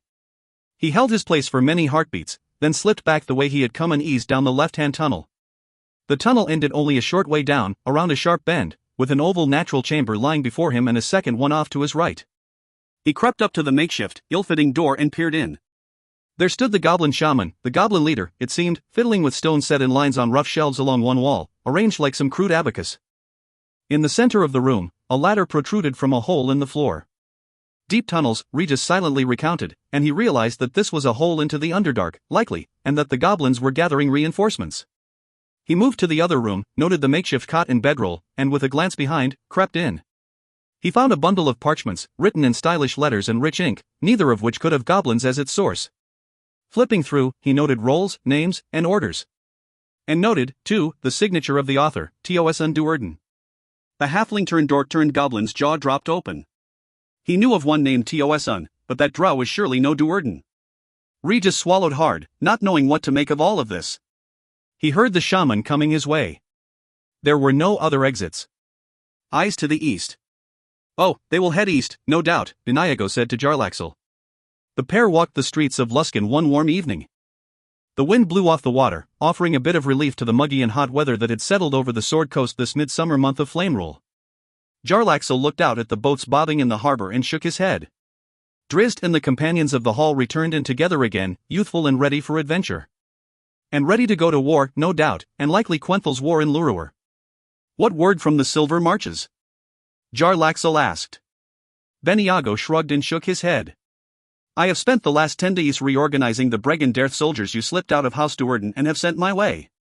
And in hunting down the stragglers from Montreri's group, as you asked. The darkening has been cast, to full effect? That much I know, yes, Beniago confirmed. And there are rumors that the orcs have marched in force. And what of Montreri? Beniago snorted and wore a perplexed expression, and Jarlaxle took a deep breath and steadied himself.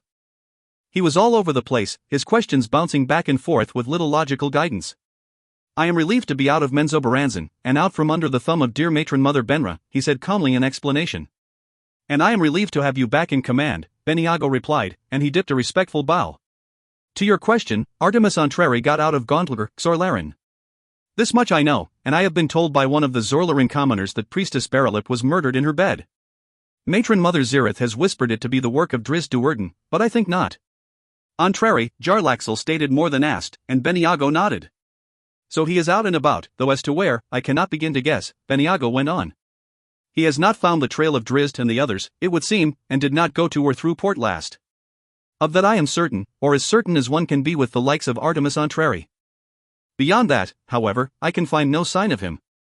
Perhaps he winds his own road to intercept Drizzt at some future, agreed-upon place. And Drizzt's trail? through the forest and the east road to Long Saddle. Perhaps he and his companions remain there, or perhaps they have already moved on farther to the east. They have not come back west, I am sure. The pair approached the bridge to Closegard Isle and the castle of Shipkirth. Just to the side loomed the walled ruins of Ilisk, the ancient city that predated Luskan. Kim Muriel was there, Jarlaxle knew, deep down in the catacombs of old Ilisk with Grumph. Jarlaxle nodded farewell to Beniago and veered to the ruins. He picked up his pace, anxious to find answers. So many answers to so many questions. He was 12 years old.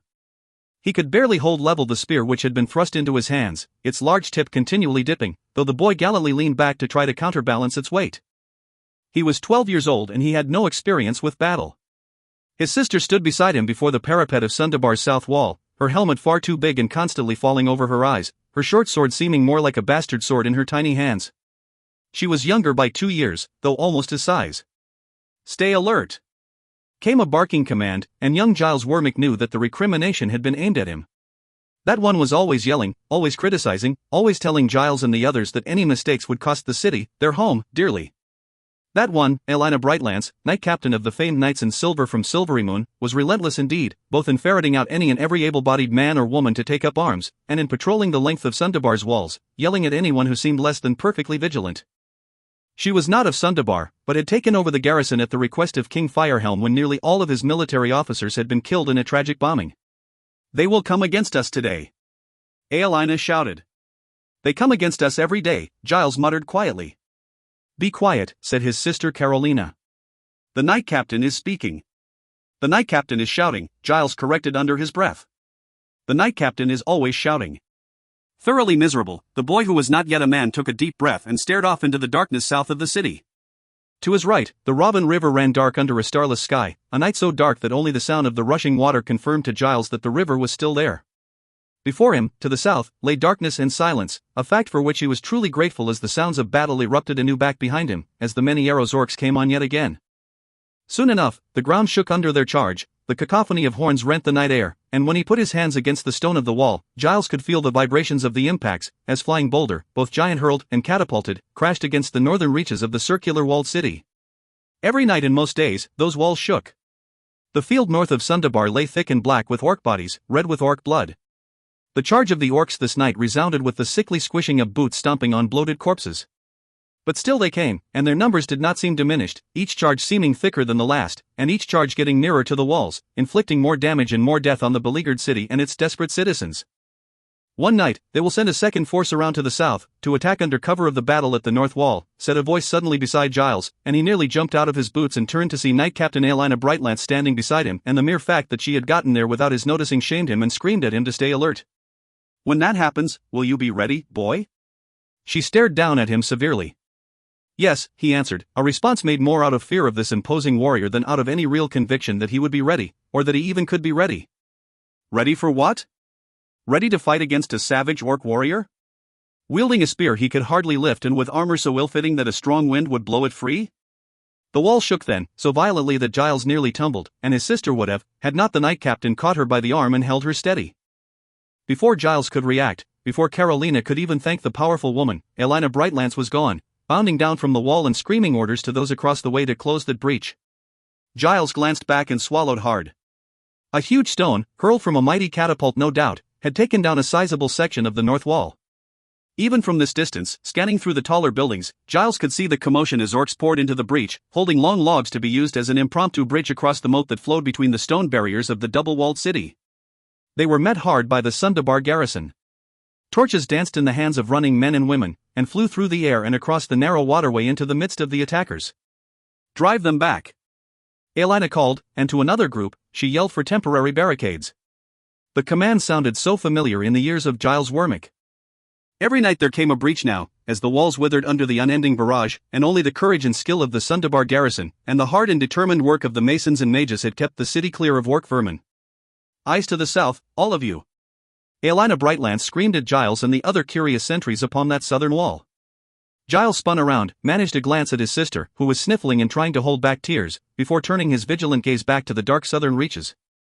And trying, so hard, not to give in to the fear that an orc would creep up behind him and lop off his head. A short while after leaving Beniago, Jarlaxle caught up with Kim Muriel in the ruins of Ilisk, the ancient city below the mainland section of Luskan just off Closguard Isle, only to learn that his brother the Archmage had returned to Menzoberranzan immediately following their first psionic training session. Do tell, Jarlaxle bade the Oblodrin psionicist. Tell what? It seemed fairly obvious that Kim Muriel was not in the best of moods. The Archmage, Jarlaxle explained, though he knew he didn't really have to. How did he fare? Kim Muriel stared at him for a long while. He has promise. Good. Many have promise, Kim Muriel reminded. Few will see it bloom, as you yourself know well. Oh, believe me when I say that I hope Gromfa's promise does not bloom into psionic prowess, Jarlaxle explained. It is bad enough that I have to constantly ward against your prying telepathy. Adding the meddling Archmage to that list of subtle dangers would be maddening. Then why? His promise will keep him engaged with you, Jarlaxle cut him short. Gromf engaging with you means he needs you, and so he needs me, and us. Even if you quickly discern that he cannot access the psionic powers, do not let on so quickly, I beg. There are so many moving parts now with the end of the spell plague, the ambitions of Lotha's priestesses and of the Spider Queen herself, that the more we keep Gromf at our side, and the less we allow him to be beside Quenthel, the better for us. Kim Muriel stared at him hard, in what passed as a great frown from the emotionless drow. Be hopeful and of good cheer, Jarlaxle laughed at him. Perhaps if Gromfa's promise turns into something more, you'll not be so alone in your strange magic. Kim Muriel's visage didn't soften at all. Indeed, he seemed angrier at the possibility. Jarlaxle shrugged and put on a curious expression. If this task was not to your liking, why did you agree? He asked. We are partners, and you need not obey. My acquiescence had nothing to do with you. Jarlaxle's expression grew perplexed. Other than your idiocy in suggesting it to the Archmage before consulting with me, Kim Muriel explained. It took Jarlaxle a heartbeat or two to unwind that, but then a great smile creased his face. My dear Kim Muriel, you're afraid. Not of you. No, but of Gromf. He is the Archmage of Menzoberranzan, Kim Muriel replied as if that should explain everything, and indeed, there was an undeniable truth to that line of reasoning. Still, I don't recall that I have ever seen you fearful. Not of you, Kim Muriel reiterated. Perhaps you would be wise to remember that. Jarlaxle laughed. He knew that Kim Muriel was joking, but then recalled that Kim Muriel was never joking. He cut the laugh short with an embarrassed cough. When will Gromf return? Jarlaxle asked, changing the subject. I had hoped to find him here. A 10-day? 2? He will return at his leisure, as he informed me. I need you to exact a promise from him. No, the psionicist's flat reply left Jarlaxle stunned. This is not a simple request, Jarlaxle explained. It is a necessity. I am in need of the services of Gromf and I have no leverage with which to gain them. You do, and so I need you to. No. Jarlaxle took a deep breath, leaned back in his chair, and put his booted feet upon the desk, staring curiously at Kim Muriel the whole time. It is a favor for Bregenderth, not for Jarlaxle, the mercenary leader said at length. There is nothing I can ask of Gromf. He will refuse me, if only to let you know that your control over him is less than tentative, less than existent, even. How can you know until you ask? Kim Muriel's responding expression was one of pure pity, as if he was looking down upon a truly inferior intellect. What? Jarlaxle demanded. I have been teaching the Archmage the power of psionics, the power of looking into the mind of another, Kim Muriel explained, speaking slowly, as if he was talking to a child. And so I have witnessed his thoughts and his honest attitude, Kim Muriel explained, but Jarlaxle, having caught on, waved his hands to silence the drow. I need him, Jarlaxle said. There are no others I would trust in the spells I require. There are great happenings in the land of Lurur, the Silver Marches, and we must stay abreast of the news from there. Kim Muriel nodded. And so I need to go there. I have taken you places before. Psionics is not without its own form of teleportation. And indeed, I have already been there. More than just going there, Jarlaxle explained. There are many places to visit, many situations to explore. Gromf knows the layout of the Orc army, he directed much of it. He knows of their allies, indeed facilitated many of those alliances, like the Frost Giants, lured into alliance with many arrows through his own tricks. Our ranks include many wizards, yes, but none I would trust for so many great teleports, and to unknown places, but... I have been there, Kim Muriel repeated. Your psionic methods of teleport are limited, Jarlaxle reminded. Take off your eye patch, Kim Muriel instructed, and Jarlaxle eyed him suspiciously. My proxies are in place, the psionicist explained. I know more of the events in the Silver Marches than does Gromf. I have been there, in the midst of the orcs, and through them I have traveled to Adbar and Felbar, and Mithril Hall, even.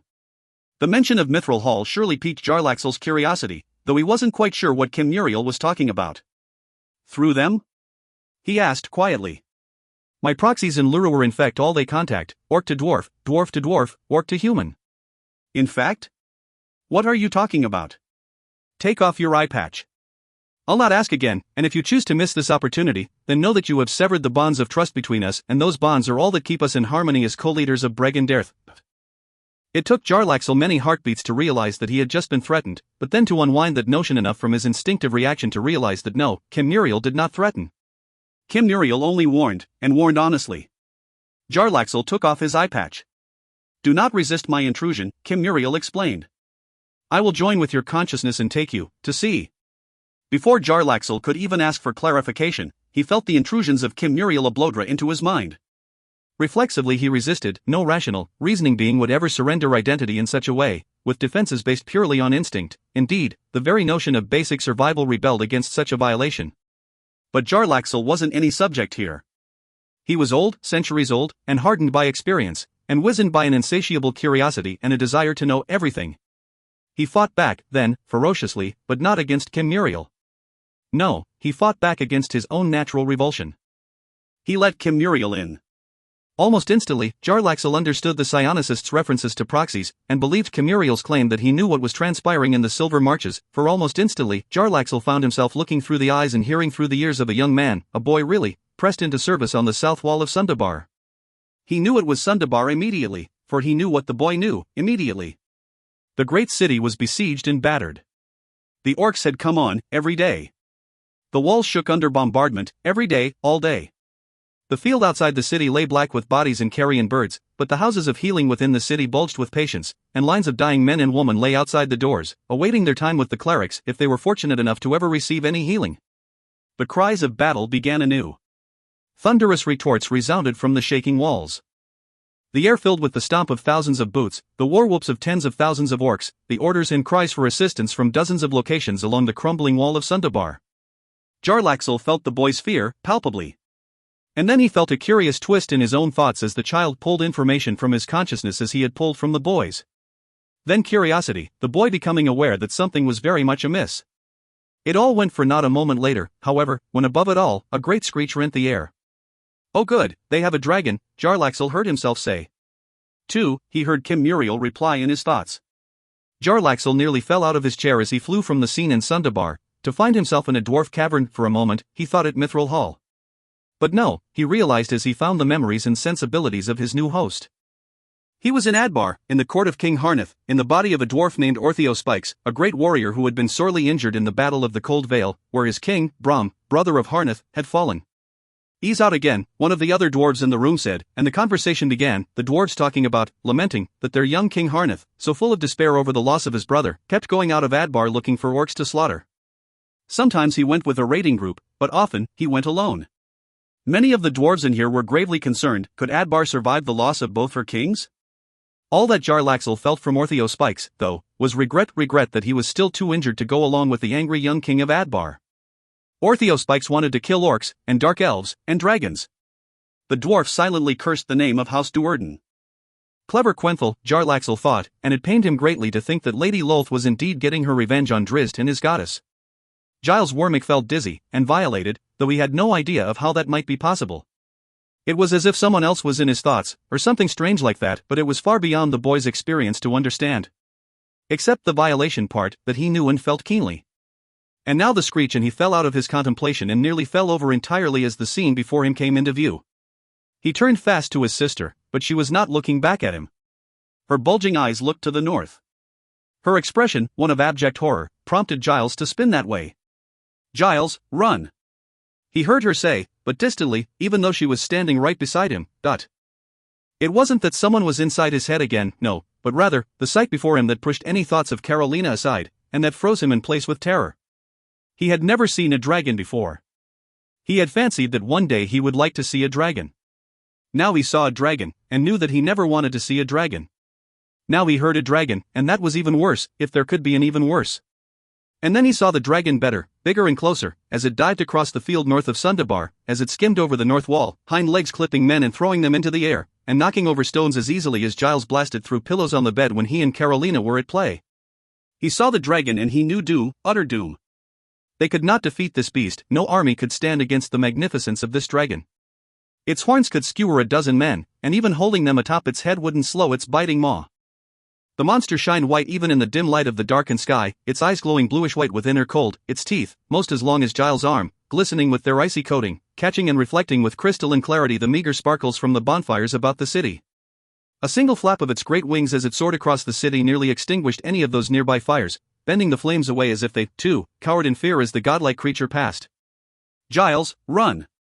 Carolina cried again, but he couldn't really register the words and couldn't obey the command in any case. How could he turn from the glory of this spectacle? Why would he run when there was, after all, no hope at all? All he could do was stand there and watch. The steeple of a tall building exploded into flying stones as the dragon crashed through, hardly bothered or slowed by the obstacle. Giles! He knew he was dead. He could not move, but the dragon was coming for him. Despair stole his strength, fear locked him in place, the magnificence of the beast thrilled him even as he knew that he would die. He felt hands against him, but hardly understood. Then he was flying, to his left and forward, to pitch off the wall and into the courtyard. He rolled over and crashed into a wagon, tumbling and bouncing to the ground. The dragon roared. The dragon breathed. Giles saw it as the great beast swooped past, a burst of whiteness spewing forth from its fanged maw, striking the ground not far from him, rushing to the base of the wall and up and over as the dragon soared beyond the battlements, flying out into the night. And in that breath was coldness, killing frost, leaving a scar upon the ground and upon the wall, and encapsulating several men on the ground, and a pair of sentries up on. "Carolina! Caro!" Giles cried. He pulled himself up from the ground, ignoring the waves of nauseating pain sweeping up from his twisted leg, and from the ribs he had surely broken in his fall. He stumbled and staggered to the nearest ladder and stubbornly tugged himself up, crying out for his sister with each movement. On the walkway, he stumbled and fell, then crawled, and his hands stung like burns when they touched the ice. So cold. He propelled himself into a short slide, crashing into the form of his sister, who was half lying, half standing as she leaned against the parapet. "Carolina!" He cried, and he tried to touch her, but he could not feel her through the cocoon of ice the great dragon had breathed upon her. He scratched at it, clawed at it, punched at it, but she did not move, stuck fast. Then he felt the wetness, for already the summer warmth began to melt the ice. Initially, that only made things slipperier, and Giles almost slid once more from the wall. "Here, boy," said a man he did not know, grabbing him by the collar and pulling him back to steadier footing. "My sister," he sniffled. "She's gone, boy," the man said, roughly yanking him aside. "She's gone." Giles stuttered for an answer, a cry, a retort, a denial, anything to take him from that awful moment, anything to deny that awful image. He choked on the lump in his throat and could make no decipherable sound, and he looked at her. She seemed to be sleeping peacefully, under the dragon cocoon, and he knew. He knew. Like so many in besieged Sundabar, Giles knew that his life would never be the same, that the hole in his heart would never fill. She had saved him because he had failed. She had saved him by pushing him from the wall, and the effort had cost her her life. "Carolina," he whispered, and now even his own voice sounded distant in his ears. He was a guard in Dark Arrow Keep, a burly orc warrior standing in the great circular throne room, great spear in hand. He saw the warlord and knew it to be Hardisk. The killer of King Brom of Citadel Adbar, he who drove away the line of Abood. Looking through the burly orc's bloodshot eyes, Jarlaxle realized that he was witnessing the rise of the king, a new king. A new king, or warlord, dedicated to the old ways. Jarlaxle listened to the banter between Hardisk and the shamans and battlefield commanders. The orcs had sent forth a great force, splitting it 3 ways around the hub of the encampment they had built in the upper Cerbran Vale, surrounding Mithril Hall and locking the filthy dwarves in their hole. Now they struck at Sundabar. Jarlaxle had seen that and Silvery Moon, and with another force marching to crush Nezem and Curl back in from the west. "The fool king of Adbar is beyond reason," the orc before Hardisk explained. "He comes forth with his war bands to strike at any and all. Give me a sly and deadly force, warlord, and I will bring you the head of Harneth." Jarlaxle watched as the orc leader mulled over the request, then slowly, and wisely, shook his head. "Let Harneth have his small victories for now," he replied. "Send enough patrols, strong patrols, to keep him fighting, and make those fights difficult. Perhaps he will be killed, perhaps not. It does not matter. If the dwarves sate their bloodlust revenge with small strikes, then they will remain in their holes." Warlord Hardisk stood up and spoke loudly to all in the room. And if Mithril Hall, Felbar, and Adbar stay in their holes, then Sundabar will fall. The crowd cheered. Jarlaxle heard his own throaty cheer pouring forth from his host orc. Then Silvery Moon will crumble beneath our war machines. The cheering grew louder. And Nezim will be flattened under the tramp of our boots. And 3 armies become one will destroy Everlund. Orcs began chanting the name of Hardisk, the guards banging their spears on the wooden floor.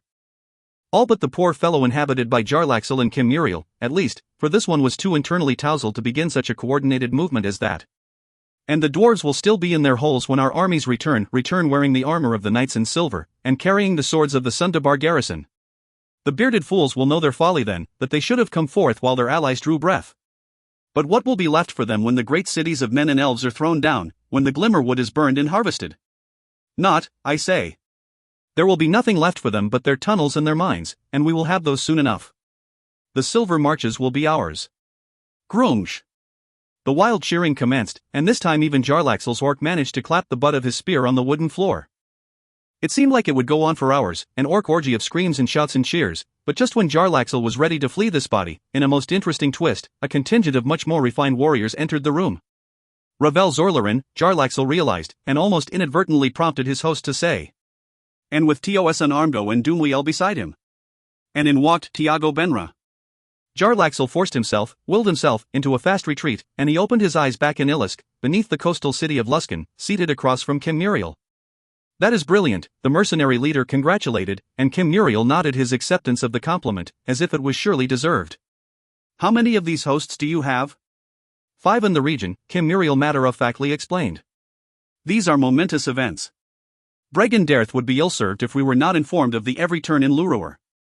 The matron mother has struck with brutal efficiency, said Jarlaxle. Orcs, and a dragon. 2, Kim Muriel reminded. And a horde of frost giants to back the orc lines. She may win, Jarlaxle remarked, and he sounded surprised, because he was. Kim Muriel nodded. As of now, it seems likely. The human kingdoms will find allies. There are none. War is general across the land, as factions vie for control. A void of power invites war, and so the invitation has been answered, in many lands. Jarlaxle sat back in his chair and brought his hands up before him, his fingers tap-tapping as he tried to look long-term. There are few drow there, he remarked. Not so few. Enough to be present at every battle, and to be at Hardisk's court commonly. This reinvented House Duerden is formidable, it would seem. There are more there. All under the banner of House Duerden, Kim Muriel explained. All. Even proud Barrison del Armgo. Even the nobles and wizards of House Zorlarin, who are no longer of Menzoberranzan, but... Why? Jarlaxle asked, as much to himself as to his partner, so out of proportion did this all seem. The matron mother serves Lady Lolth, Kim Muriel said. The Spider Queen is angry. Drizzt. She tried to seduce him, but she failed. She lost him to Miliki. He is just a mortal drow. Why would she care? Kim Muriel gave him an incredulous look. She doesn't care, Jarlaxle answered his own question. She cares only for her wounded pride. She needed a war, and so she found one. She needed her people united at this time, that she can wrest the weave of magic to her own domain. She would. He paused and sighed. Ah, the gods, he said. And we are their playthings. Does Jarlaxle really believe that? Kim Muriel asked, and when Jarlaxle looked up, he was surprised to see his pragmatic partner grinning at him. Jarlaxle believes they are meddling puppeteers and nothing more, the mercenary leader returned. Kim Muriel just smiled. I need to travel, and quickly, Dot. Shall I get you a fast horse? Jarlaxle gave him a sour look. Where would you go? Where is Drizzt? I know not, but I would expect that he and his friends will soon become enmeshed in the battles of Lurur, Kim Muriel answered. They were bound for Mithril Hall, so we believe, and the happenings in that region would spur them forward if their past actions are any predictor. And the others? Ephron, the dwarf and the monk? On the east road in the south, the latter two bound for the Sea of Fallen Stars and to the Bloodstone lands, the former trying to catch them or at least, he was. Yes, but where exactly? Do you know? Of course. You bade Beniago to find them, and so he did. Then get me a horse fast enough to catch up to them. Kim Muriel looked at him curiously. Oh, get me there, you fool, Jarlaxle pleaded. Or find me a wizard who will. What are you thinking? Kim Muriel asked. Jarlaxle stared hard at Kim Muriel, then slowly lifted his eye patch, inviting the drow into his thoughts. Truly? Kim Muriel heard himself remark, and there was more emotion than usual in his steady voice. Before the sun had set that very same day, Jarlaxle sat on a bare-topped hillock near the tradeway, looking back to the west, awaiting the arrival of the tiefling, the dwarf, and the monk. Welcome home. He has not returned, Wulfgar protested, climbing up on the bench beside Bruenor after hitching the team. Not now, boy, the dwarf quietly replied. Wulfgar leaned back and studied his hairy friend. What did Bruenor know? Why were they getting ready to break camp when Regis had not yet returned from his scouting? Keep your hammer ready, Bruenor whispered. What are you whispering about? Giselle Malcolm demanded from the back of the wagon. And where are the others? Bruenor turned around and glared at her. Just shut your mouth, Dot. Wulfgar considered the dwarf's tone deadly serious. He too wanted an answer to that second question at least, for only then, in glancing about, did he realize the Drizzt and Catti-brie were nowhere to be seen. Their mounts had not been summoned, of that he was sure, and yet, neither of them were anywhere in sight. With a soft snicker, Bruenor set the team to walking along the rough path, winding slowly through the trees. Tied to the back of the wagon, Giselle's horse and Regis's pony plodded along. But then the pony, a veteran of many battles, lifted its head and snorted on alert, and at the same moment Bruenor tugged back the reins and quickly tied them off, going for his axe. Wulfgar understood when the first orcs appeared, arrayed for battle and rushing out onto the path before them. Another was also on the move, in midair, actually, jumping down from a branch along the left-hand side of the trail, leaping for the driver of the wagon. But that driver knew it was coming. Indeed, that driver had only started the wagon rolling to draw out the ambushers he had known to be about. And now Bruenor was up and swinging, taking the orc out in midair with a well-timed blow from his powerful axe. Wulfgar, too, leaped to his feet, bringing Aegisfong back over his shoulder. He studied the three orcs on the trail ahead just long enough to discern that one held a bow, and he let fly even as the orc loosed its missile. The arrow shot past Wulfgar, the wide edges of its devastating head cutting the inside of his left arm and drawing a deep gash along his chest as he tried to dodge. Somehow he had avoided a direct strike, one that would have surely killed him, but he had not escaped unscathed. But neither had the orc archer. It futilely tried to block the spinning warhammer with its bow and arms, but Aegisfong blasted through, splintering wood and bone with ease. The orc fell away with the head of the warhammer embedded in its chest. Wulfgar started forward, thinking to spring to the horse team and leap out over them to charge into the other two orcs before they could even realize what was happening. A cry from behind him brought him to an abrupt halt. Another enemy had come upon them, a large ogre rushing in from the side and swinging at the desperately diving and dodging Giselle. Over the bench went Wulfgar, a leap that brought him crashing into the ogre's shoulder just as it reached back that arm, holding a heavy club. The barbarian grabbed on and twisted, for the monstrous brute, thrice his weight, did not stumble aside under the force of the collision. Thrice his weight, but not thrice the strength of mighty Wulfgar. He set one foot on the edge of the wagon rail and heaved and turned with all his strength, then reversed, driving forward powerfully, bending the ogre sideways. The brute started to fall and Wulfgar leaped and tugged away from the wagon, twisting the ogre as they went down in a confused tumble. Now they clenched and crushed, squeezed, and twisted. Wulfgar punched out, smacking the brute in the face, but to little avail as the ogre merely tried to bite his hand, then raked him with its filthy fingernails.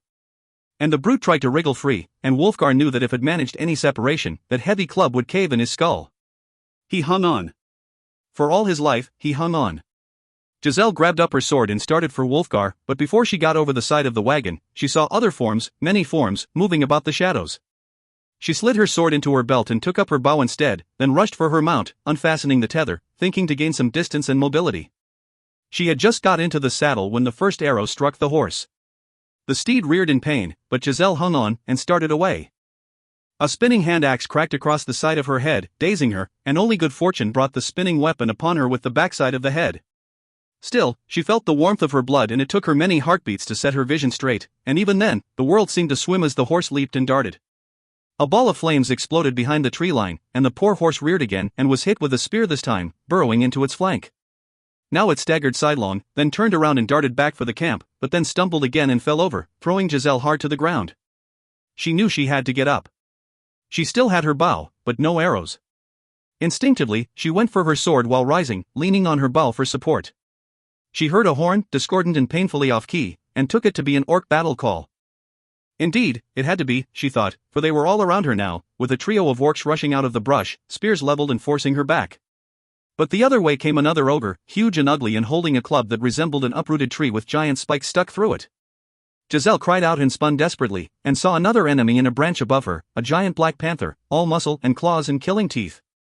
The cat leaped for her, and she cried out again and knew she was doomed. Except that the panther went right over her and flew between the orcs, touching down behind them, and by the time it had landed and turned back around, 2 of the orcs lay on the ground, one squirming and spouting a fountain of blood, the other already still in death, for the panther had neatly taken out the throats of both. The third orc wheeled about and got buried as the cat sprang again. "Me king!" came a cry at the same time, and Giselle noted another newcomer to the battle, the strangest-looking dwarf she had ever seen, dressed in ridged armor and with spikes protruding from hands, elbows, knees, toes, and a huge one straight up from his strange helm. He bounded in a supernatural manner, springing with a lightness that defied the solid appearance, each hop seeming more like a bounce, and each taking him up as high into the air as Giselle's wide eyes. He came at her, great leaps and sprinting, and sprang up above her so fully that it seemed to her as if he had simply taken flight. She heard the ogre groan behind her and spun around to see the brute with a kicking and flailing dwarf embedded firmly into its chest. The ogre staggered backward, grasping at the dwarf, punching at him, trying to bring its heavy club in to swat him away. But that strange dwarf moved with amazing speed and fought without fear, yanking his bloody helmet spike free and scrambling around the brute, punching and biting and kicking, grabbing on tightly and grinding his ridged armor against ogre flesh. Any movement, that might inflict pain. Giselle didn't know what to make of it, or of any of this. She spun back to the panther, to see it finishing off the third orc. The magnificent feline turned her way and roared, and the blood drained from her face as she feared that she would be next. But the cat sprang away, far away, disappearing from view within the thick brush, and almost immediately there came the shouts and terrified cries of more orcs caught in the path of the killing cat. The rider of Nezem grabbed up her bow and ran for her horse, which was up again and hobbling gingerly. She comforted the animal with soft words and worked her way around it, wincing as she noted the wounds, knowing in her heart, though she couldn't admit it, that the spears and arrows would surely prove mortal to the loyal mount. Determination and anger replaced and erased her fear, and Giselle calmly reached for her quiver set behind the saddle on the horse's right flank. She pulled forth an arrow, scanning the trees as she set it, determined to pay back the ugly orcs. With a sudden burst, Wolfgar twisted and drove forward, ducking his head so that he tumbled right across the prostrate ogre's face.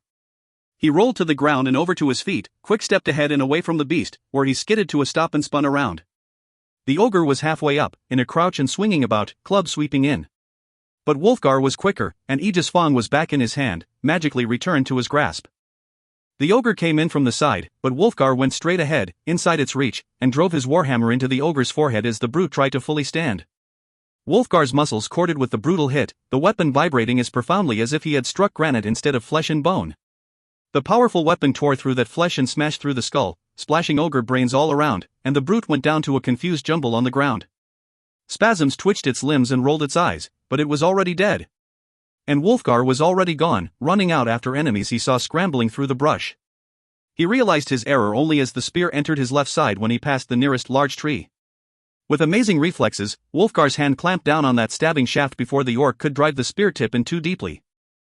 The barbarian dropped Aegis Fong, turned, and grabbed the spear with his other hand as well, driving down with his left, yanking up and in with his right, and thus snapping the feeble weapon cleanly. He grabbed the piece still held by the orc, ignoring the end stuck into his side, and heaved up and about, taking the monster with his turn, lifting it right from its feet. The orc was smart enough to let go before Wolfgar could launch it away, but Wolfgar had anticipated that. He twisted right, stepped left, to the orc as it landed, and batted across with the spear shaft.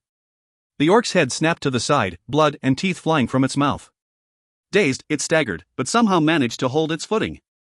But Wolfgar came on, infuriated by the violation of his body. Hands wide on the spear handle now, he drove it under the orc's chin, then growled and pushed out and upward, turning the orc and lifting it off the ground as he pressed ahead to slam it against the tree. With a growl he drove on, thinking to crush the creature's muscled neck. But the spear shaft broke again around the orc's throat, and as Wolfgar stumbled forward, the orc kept its wits enough to throw its face forward as well, head-butting the barbarian hard. Wolfgar accepted the blow and ignored the wave of dizziness and the coppery taste on his lips. Out to the side went his arms, then in and up, just as the orc reached for him.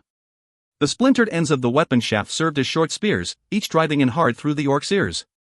The creature shuddered and jerked violently, and Wolfgar roared and held on, driving it back against the tree once more. He twisted and pressed, but he needn't have, for the twin spears had torn the orc's brains apart. Wolfgar threw the beast aside and stumbled over to retrieve his warhammer. He brought his arm across to wipe the blood from his broken nose, then closed his eyes and shook the cobwebs from his sensibilities. "Over here, boy," he heard Bruenor call, and he turned just as an orc burst from the brush, not charging at him but running from the murderous dwarf. The orc noticed the hulking barbarian a stride later, its eyes going wide, its hands coming up, but too late to block the two-handed swing of Aegis Fong. Wolfgar stomped on the squirming creature's face and stalked off to find his dwarf companion. Drizzt glided among the trees like a ghost, seeming more ethereal than corporeal. A slight fog had come up, only adding to the illusion, the blur that was the Drow Ranger.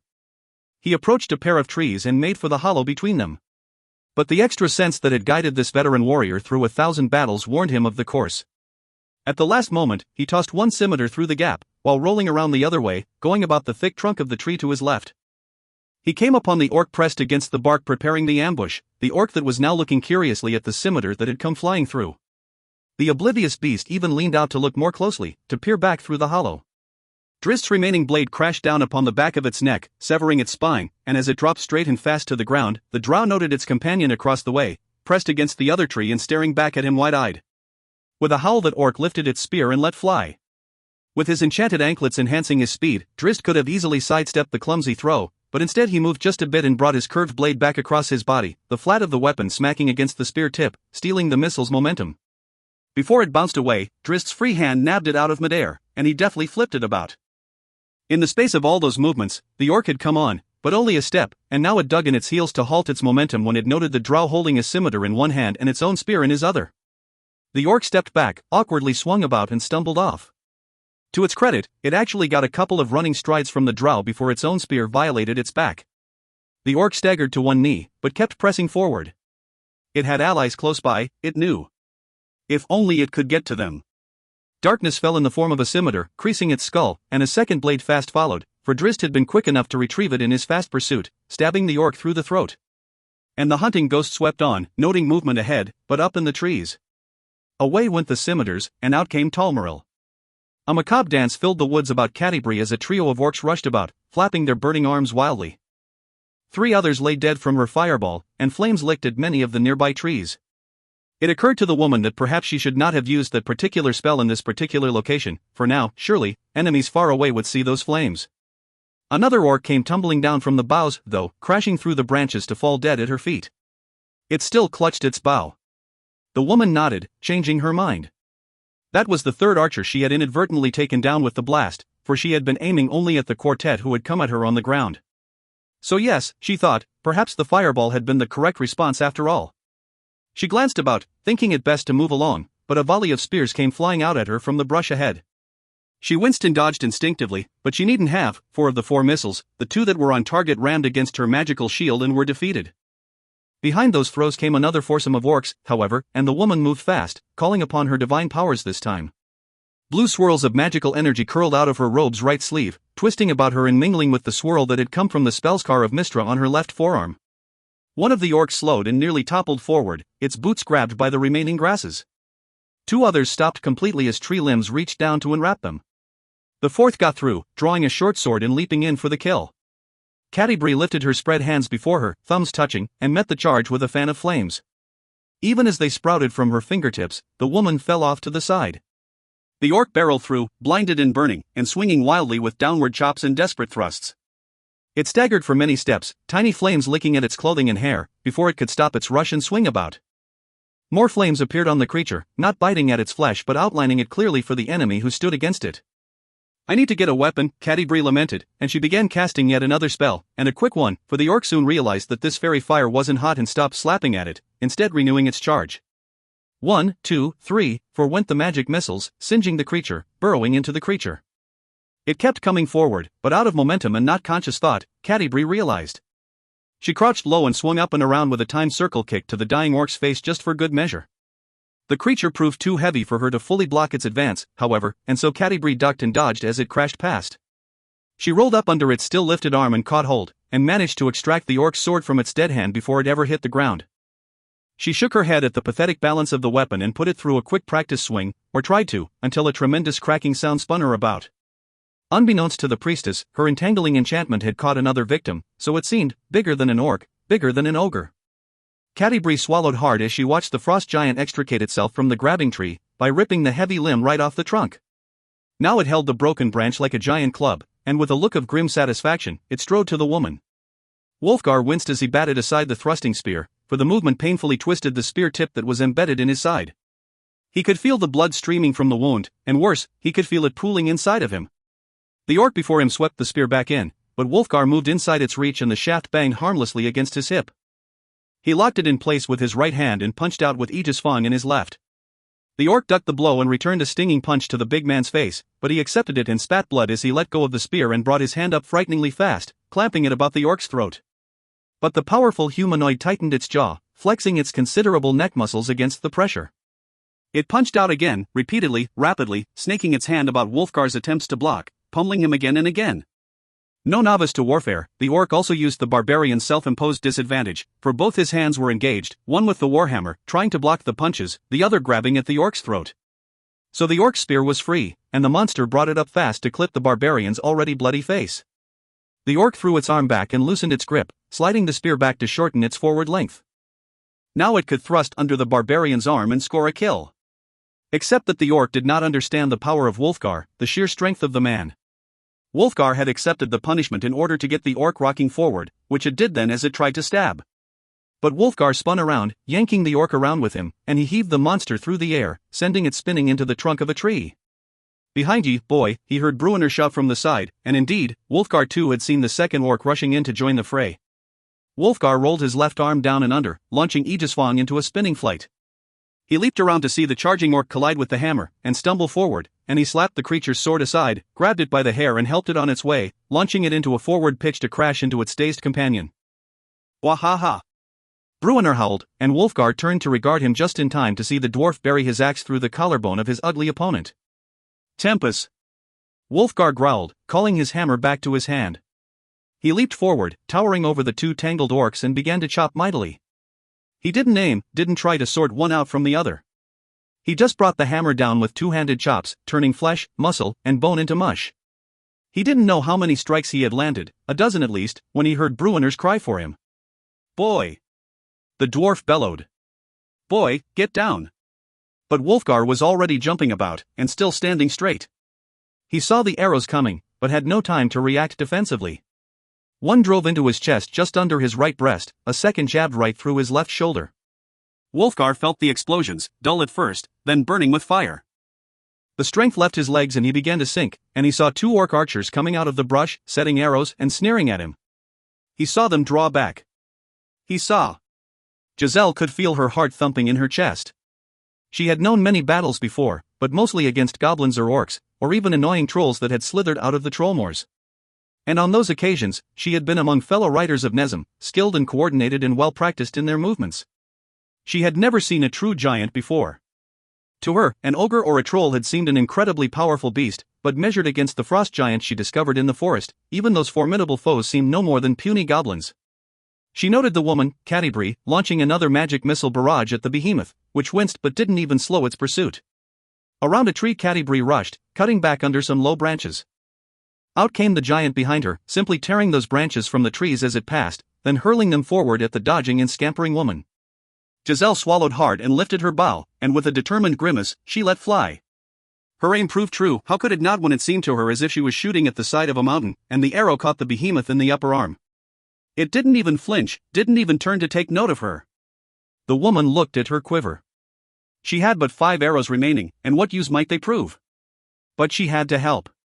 She thought of drawing her sword and realized that she would stand only momentarily before this brute.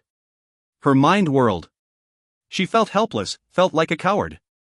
Catti-brie had gained some distance, she noted, and Giselle's heart skipped, thinking the woman might get away. But then Catti-brie had to cut back to the side, rushing back into the thicker brush and trees, and the giant angled and gained ground quickly. For a moment, Giselle didn't understand the turn, but then she noted the orc, moving slowly, tearing each foot up from the grabbing grasses. She saw its 2 companions then, as well, back a bit, caught by tree limbs, but struggling and wriggling to get free. The woman calmed herself with a deep and slow breath, and leveled her bow.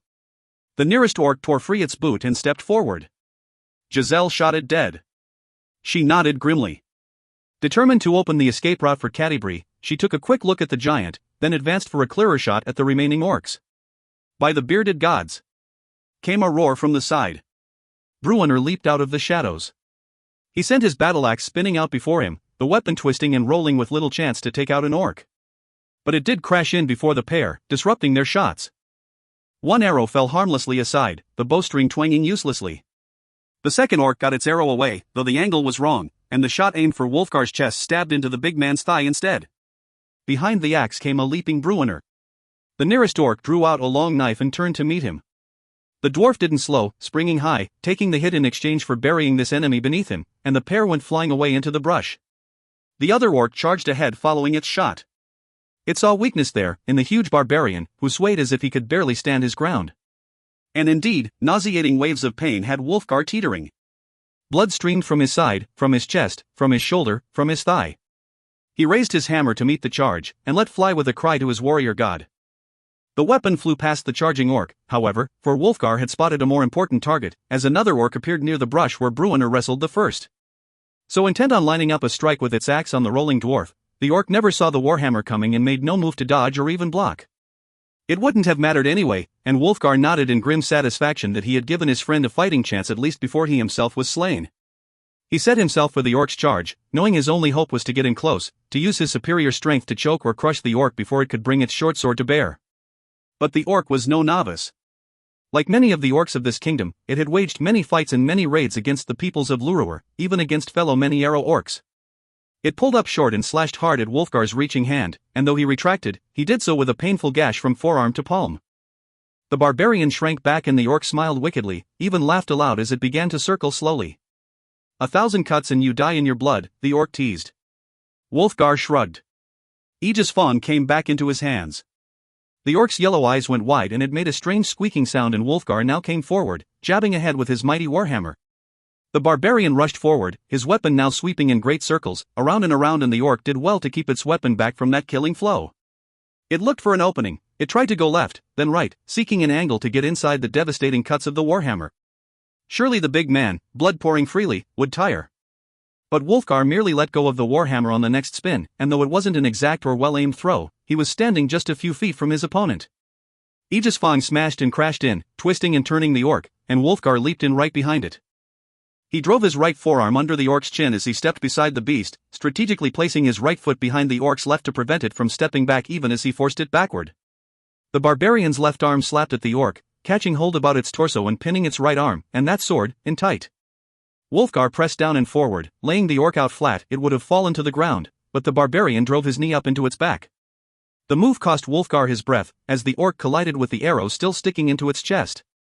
But the barbarian held on, pressing down against the orc's throat with his right forearm, driving and bending the orc backward over his knee. The orc punched at him with its free left hand, pinched him, scratched him, but Wolfgar, knowing that he might soon simply fade away, pressed on with every bit of his remaining strength. He couldn't quite get the leverage to break the creature's backbone, but neither could the orc draw breath against his weight. So it became a game of attrition, a test to see which would hold on longer. The orc got its hand up to claw at Wolfgar's face, and he took a scratch but bit off one of the orc's fingers in response. The hand came back in stubbornly, but then held there and hovered, trembling as the orc at last expired. Wolfgar let it fall to the ground and staggered back, but found himself unable to fully stand up from his half-kneeling posture. He glanced to the brush to see Bruenner rise up from the bushes, and with a great tug, the dwarf lifted up the orc's head as well. Bruenner had a dagger, Wolfgar noted, and only realized that it was the same knife the orc had drawn to meet Bruenner's charge. The dwarf jerked the orc's head back and cut out its throat. He staggered backward a few steps and turned around, calling for his boy. And Wolfgar saw that Bruenner had not escaped unscathed, for the blood on his face and the side of his neck was indeed his own. Wolfgar managed a smile and a nod, but both were cut short by a flash of fire off to the side. The pair turned to see a ball of roiling flames hovering about the trees, far from the ground. A huge shadow rushed under it and the flaming ball reached down to form a pillar of fire, and in that light, they saw the frost giant. "Me girl," Bruenner breathed, and he dashed about frantically, finally finding and hoisting his axe, and running off to the distant battle. Wolfgar nodded again and tried to rise. The giant tore through some branches, batting them aside, plowing ahead. "Where'd you go, girl?" it whispered, but that voice still sounded like a small landslide. And then it roared in shock and anger and pain, for as it came out of the tree tangle, it stepped right under the suspended ball of fire, and that enchantment shot downward in a painful flame strike, the divine fires of Miliki biting at the behemoth. It staggered and stumbled out of the line of fire, batting at its hair and beard, the skin on its face blistering already, its blue skin shining an angry red. That spell would have destroyed many creatures. No orc would have survived it, perhaps not even Catibri's own companions. It had slowed and stung the giant, but the brute was far from defeated. It spotted Catibri and charged, or started to, until an arrow arced out and drove into its cheek. With another howl, the behemoth snapped the arrow shaft and rolled its jaw, then spat out the arrowhead as it turned its focus to Giselle, who knew she was doomed, who couldn't find the strength to even run away from the bared fury and power of the frost giant. The behemoth took a huge stride at her, and started a second, but another arrow hit it, and this one, streaking like a lightning bolt, surely hurt it. The giant stumbled backward as a second silver-streaking arrow rushed in, and another behind it, and a whole line streaming in behind that. The giant jerked and swatted futilely, trying to turn, trying to flee as missile after missile drove into its heavy jerkin and through the padded armor to bite at its thick flesh. Behind the barrage came a running form, speeding along, drawing his scimitars. The giant noticed him at the last moment and brought its huge tree club to bear, but the agile newcomer darted off to the side, disappearing into the brush. Magic missiles hit the giant from the other side, and it whirled about, noting Catti-brie once more and taking up the chase. Barely 2 steps later, out of the trees came the speeding form, came Drizzt Do'Urden, leaping from a branch to speed across the giant's midsection, his scimitars slashing and stabbing viciously. He landed past the behemoth, but cut back immediately the other way, stabbing his blades at the brute's fleshy thighs as he rushed past, hoping to be ahead of the club strike that would surely flatten him. He made it, just barely, when another living missile came out of the trees, from higher up. "Me king!" The spectre of Thibbledorf Point yelled, leaping down from the top boughs, inverting and lining up his helmet spike to impale the giant through the skull. But the giant had heard the cry, and whipped its club up and about with perfect timing, batting the dropping dwarf with a tremendous swipe, one that would have sent him flying 100 strides, it seemed. Except that there was nothing to launch, for the impact destroyed the spectre dwarf, reducing him to grey fog instantly, as if he had simply exploded into nothingness. The giant gave that lost enemy no further attention, leaping after the woman once more. And once more, the drow rushed past, stinging its legs with his nasty little blades. "Arg, but you won't kill me with your pig stickers," the angry giant roared, turning to pursue. And now came another foe, another dwarf, out of the darkness behind it, rushing up and expertly driving his many-notched axe into the giant's knee. The brute tried to curse the dwarf, but merely howled instead and dropped down to clutch the torn knee. And in came the dwarf, leaping and crying for his gods, inside the reach of the tree club. The giant swatted him aside with its open hand, and though the brute took an axe bite on the forearm, accepted the sting and the gash in exchange for putting that nasty bearded one into the brush. Now the giant collected its thoughts and stood up straight, fighting through the pain. "Come out and play, dark elf!" It bellowed and it puffed out its massive chest in defiance. Truly it was a battered thing, with singed hair and half its beard melted away, with smoking holes from the lightning arrows, and a dozen cuts about its midsection and legs. But still, this was a true giant, and it looked far from defeated. The brush moved before it, across the small clearing, and out leaped a form, but it was not the drow. And a warhammer spun for the behemoth, and it heard the call to a name it recognized, the god Tempus, the war deity of the Uthgardt barbarians. Aegis Fong slammed hard into the massive chest and the brute grunted. "Come along," said the thrower, a curious-looking tall and huge and young human with long blonde hair and wearing the silver hide of a winter wolf and sporting several arrows, protruding from different spots on his body. The giant started forward. Out of the brush beside the man came the dark elf, and the behemoth grimaced. And growled, and started forward again. But then it grimaced some more from a sudden and unexpected pain.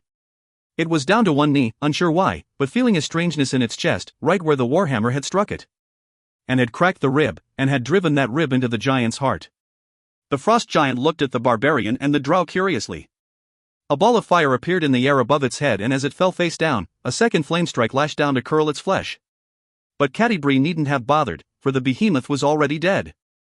Out of the brush came Bruenor, shaken and unsteady, but holding his axe as if he was ready for battle. "Where's your damned cat, elf?" he asked, spitting leaves and twigs with every word.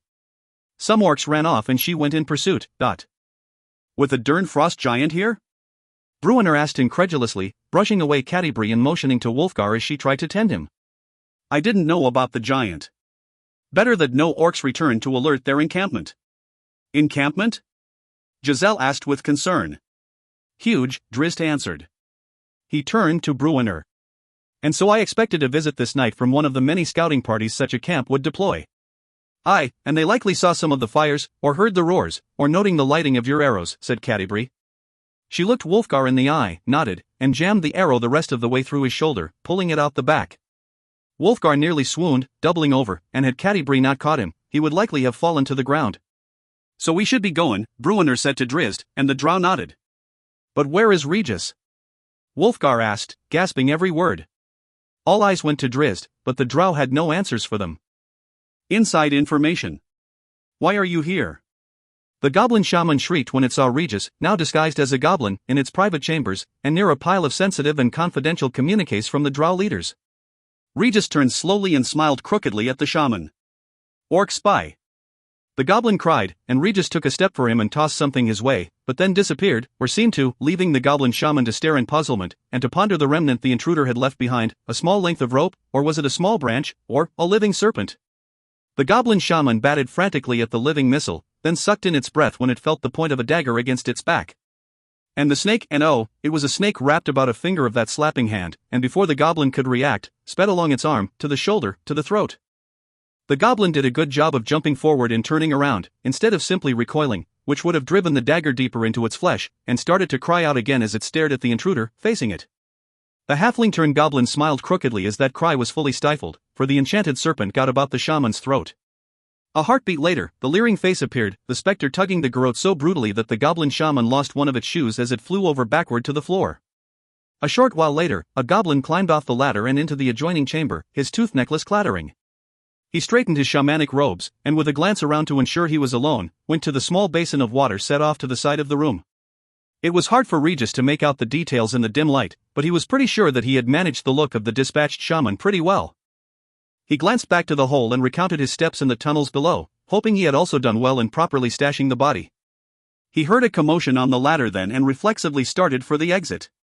"No," he whispered, and he held his ground, and he cast a stern glance at the goblins coming up from the Underdark, one after the next, and all of them offering a deferential nod, even a motion of supplication, his way. "Shaman Clug," one said with a deep bow. Regis grunted in reply and motioned the goblin away. He hid his grin as the goblin departed, for that name, Clug, was the same one written in the greeting on the communiques in the other room. The disguise had worked. He went back into the other room. He had some reading to do. When Regis emerged from the chamber, from the cave and from the boulder tumbled back into the orc encampment, he did so with his eyes wide open and his heart thumping in his chest. A commotion in the camp and shouts for Shaman Clug from other goblins had drawn him outside, but the source of his current discontent had more to do with what he had read on those parchments, which were now rolled and tucked safely under his robes. He made his way along, following the shouts and the shoving, with goblins falling in behind him, whispering his name.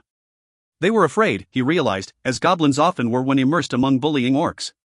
They came to the southwestern section of the camp, near to where Regis had initially entered in the guise of an orc with an armload of wood, way back when the moon had first climbed into the eastern sky. That moon had begun its descent in the west, Regis realized. The night had turned to early morning, only a short few hours from dawn. He was about to bark out some demands for an explanation as he led the goblins, his goblins, he knew, to the gathering orcs, when he found many answers on his own. Off in the distance, far to the west, a fiery blast erupted, a line of flames cutting through the darkness. Regis didn't need to get his bearings and do any calculations to understand the source of those divine fires. Those were his friends, surely. And the orcs were mustering into battle groups, an army readying to march. "No," he said to the orc leader when he came upon the ugly creature, pushing and shoving its minions into formation. "Our patrol," the orc argued, pointing off into the distance, where all seemed quiet and dark once more. "Whatever it is has passed," Regis said. "We cannot leave them. We have to leave them. And hope they did not tell our enemies of the greater plan." Regis hopped around. "Fires down," he ordered orc and goblin alike. "Dark and quiet, all." "What are you doing?" the orc leader demanded. "If those who battled our patrol are still alive and they find this encampment, they will warn Nezem," Regis explained. "Nezem cannot know of the cloud gathering before its walls until it is too late. We will crush them," the orc said. Looking around at the size of this force, then comparing it against what he remembered of the small town of Nezem, Regis didn't think the claim an idle boast. Yes, he agreed, realizing that he had to calm this down quickly. "But we must be fast and it must be clean. The drow have told me. We are needed in the east when Nezem is destroyed." "We go," said the orc, and around it, other brutes cheered. "No!" the goblin shaman shouted back. "Tomorrow night when the sun first sets." The orc stammered and pointed off in the direction of the flames and battle. "An incident, a patrol, nothing more. Orc raiders and Nezem farmers, nothing more," Regis answered, improvising as his plans solidified. He too looked to the west and tried to calm his fears, trusting that his friends had handled whatever had come against them. "Fires out, tents down," he ordered, and the orcs all looked at him incredulously. "And all go into the cave, into the tunnels. The fools of Nezem will not know their doom is upon them until it is too late." The orc stared at him hard, and turned a doubting expression to its companions, none of whom seemed convinced. Our kin, the orc muttered. A giant, the rush, another orc said, and Regis couldn't help but wince at the news that his friends had apparently tangled with a formidable band.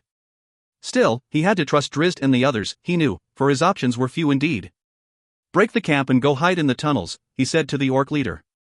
I will go and learn of this fight. Groomsh is with me. He ended with a shake of his toothy necklace for effect, and to remind the orcs that he had been put in charge here as he had learned from the communiques for a reason. I go, too, the orc said, staring at him hard, an expression full of distrust. Regis nodded, figuring he'd sort out that problem when he had to. For now, he just wanted to learn the fate of his companions. Giselle fought back tears. She tenderly stroked the shaking neck of her horse, the mount inevitably sinking down to the ground, the light fading from its pretty black eyes. Just to the side, Wulfgar sat in the back of the wagon, Catti-brie working her healing magic upon him. He winced repeatedly, despite the warming waves of comfort and magical salve, as Catti-brie determinedly worked at removing the barbed arrowheads. You'll be lying down for a long while, the woman said to him, nodding as she looked at his badly ripped side. Wulfgar shook his head. Take it out. She'll take half your belly with it, Bruenor remarked. Wulfgar shrugged as if it did not matter. I'll tend all the other wounds first, then we'll know, Catti-brie conceded. She moved her fingers to feel the hole in the big man's shoulder and closed her eyes, beginning a minor healing spell. Wulfgar interrupted her. She looked up at him curiously and he nodded to Giselle. I've not much more to offer, she replied to his plaintive look. You'll have more tomorrow, and I'll still be here. Girl? Bruenor asked, not catching on to the deeper meaning of the curious exchange. Catti-brie looked to him, then passed him to Drizzt, who understood the quieter implications and nodded his agreement with Wulfgar. Catti-brie kissed Wulfgar on the cheek, promising to be right back, then went to Giselle and her wounded horse. After a quick inspection, the priestess of Miliki put her hand against the most serious wound and softly chanted a spell of blessed healing. Good thing he seen him coming in, elf, Bruenor said. The dwarf, Drizzt and Wulfgar gathered at the back of the wagon. I knew they were about, Drizzt answered. The encampment to the east is no small hunting party. The group we fought was no small hunting party, Wulfgar added, his voice a bit raspy as he was still clearly in pain. And a giant with them? Aye, Bruenor replied. And where's Rumblebelly? Wulfgar and Drizzt exchanged nervous glances. Go and find him, elf, the dwarf said. I ain't leaking him out there with so many stinkin' orcs about. Trust in him, Drizzt answered, but his tone didn't sound as confident as any of them, Drizzt included, would have wanted. Perhaps the war you foresaw has come in full, Drizzt added. Nezem? The drow shrugged. Get mended and get the group moving, he instructed. Continue to the south and stay along the tree line. I'm wantin' to get to Mithril Hall and not Nezem, Bruenor reminded. Take what we can, Wulfgar said, and coming from him, with so many wounds evident, the advice carried more weight. I doubt we'll find a straight road home, and surely not a clear one, but... South, Drizzt said again. I will find you along the tree line after I see what I can learn. Find Rumblebelly, Bruenor instructed. The drow nodded and slipped off into the darkness. As he departed, Catti-brie and Giselle returned to the wagon, the latter leading her horse, which was moving much better, the light of life back in its dark eyes. Give all the blessings ye got left on me, boy, Bruenor said to Catti-brie, and he pointed to Wulfgar, who, despite his stoic resolve, occasionally winced and lurched against the pain in his side. Catti-brie nodded, but she didn't seem overly pleased when Bruenor added, "We're moving right out." She didn't argue, though. They couldn't stay here, despite the injuries. Anyone and anything nearby had surely heard the sounds of battle, and seen the blasts of fire and lightning arrows. Catti-brie found herself glancing off nervously into the distance where Drizzt had disappeared. Her magic was all but exhausted. Giselle's horse would live, but could not be ridden anytime soon. Wulfgar would no doubt rise up to meet any new challenges, but he had not fared well in that last battle, and he still had a large, barbed spear tip embedded deeply into his side, where any jostling could start the blood flowing anew. She looked back to the darkness, and before she began her formal prayers to Miliki, she offered a silent hope that Drizzt would keep them clear of enemies. The halfling's plans were not playing out as he had imagined. He had gotten out of the orc encampment, but not alone, and in no position to come out of his goblin shaman disguise. He suspected they were coming into the area where his friends had been, and so perhaps Drizzt was nearby, but that brought him little comfort. How would Drizzt or any of the others know it was him, after all? And if the drow ranger was nearby, ready to strike, wouldn't an enemy shaman be among his primary targets? But Regis swallowed hard as he imagined a silver-streaking arrow rushing out of the darkness to blast his little skull to pieces. Fear inspired him, then, and he held up his hands to stop his companions, a ragtag group of goblins and orcs. Before they could even begin to question him about the delay, the phony shaman began to chant quietly and in gibberish and to dance about, as if in sudden and deep spellcasting. Regis, Shaman Klug, stopped as abruptly as he had begun, his body frozen in a defensive crouch, his head swiveling back and forth, eyes darting around for dramatic effect. What? Barked Inanig, the orc who had demanded to come along back in the encampment. They are close, Shaman Klug announced in a harsh whisper that seemed on the edge of desperation. Enemies? Regis considered that for a moment, trying to improvise, looking for some way out. He imagined again silvery arrows, or maybe even a spinning warhammer, blasting him from life. He feared that some of his friends were dead at the hands of the scouting party they had obviously battled. So many thoughts swirled at him, biting at his sensibilities, paralyzing him with terror. Drow, he squeaked. Our drow friends are close. Orcs and goblins alike began dancing in circles, looking off nervously into the darkness at that surprising and nerve-wracking announcement. Where? Inanig demanded, and he moved nearer and towered over the diminutive shaman. Despite his intended intimidation, Regis had clearly heard the tremor in the orc's voice. Still, the orc shoved him and growled, and the halfling knew that his life was on the very edge of disaster, both from within his party and without. Yes, Regis understood this moment all too well, for he had lived it many times over in his previous existence and even in this new incarnation, on the streets of Deltuntal. When the halfling thought about it, Inanig and his ilk weren't much different from Bregnan Pruss and the other bullies the young spider paraffin had suffered daily. Surely a teenaged Bregnan Pruss was not as formidable as the brutish orc standing before him, but then, Regis had been but a small child at that time. Inanig, he said slowly, calmly, and he lifted a pointing finger and even dared to tap the brute in the chest, you do not please Grumsh. As he did that, Regis cleverly pulled his other arm right back through the robe's loose sleeve inside the robe. Inanig slapped his finger aside, of course, and in the distraction and sudden movement, Regis pulled forth a small weapon, brought it up tight against the robe and pulled the trigger, moving right against the orc as he did. Inanig jerked and grunted at the sting as the hand crossbow bolt ripped through the fabric and pinched him in the chest. Confused, the brutish orc reacted violently, of course, shoving the shaman, and Regis was ready for it, turning before the orc ever slapped at him and bringing his other hand back across to deftly take the dart from the orc's chest as he went.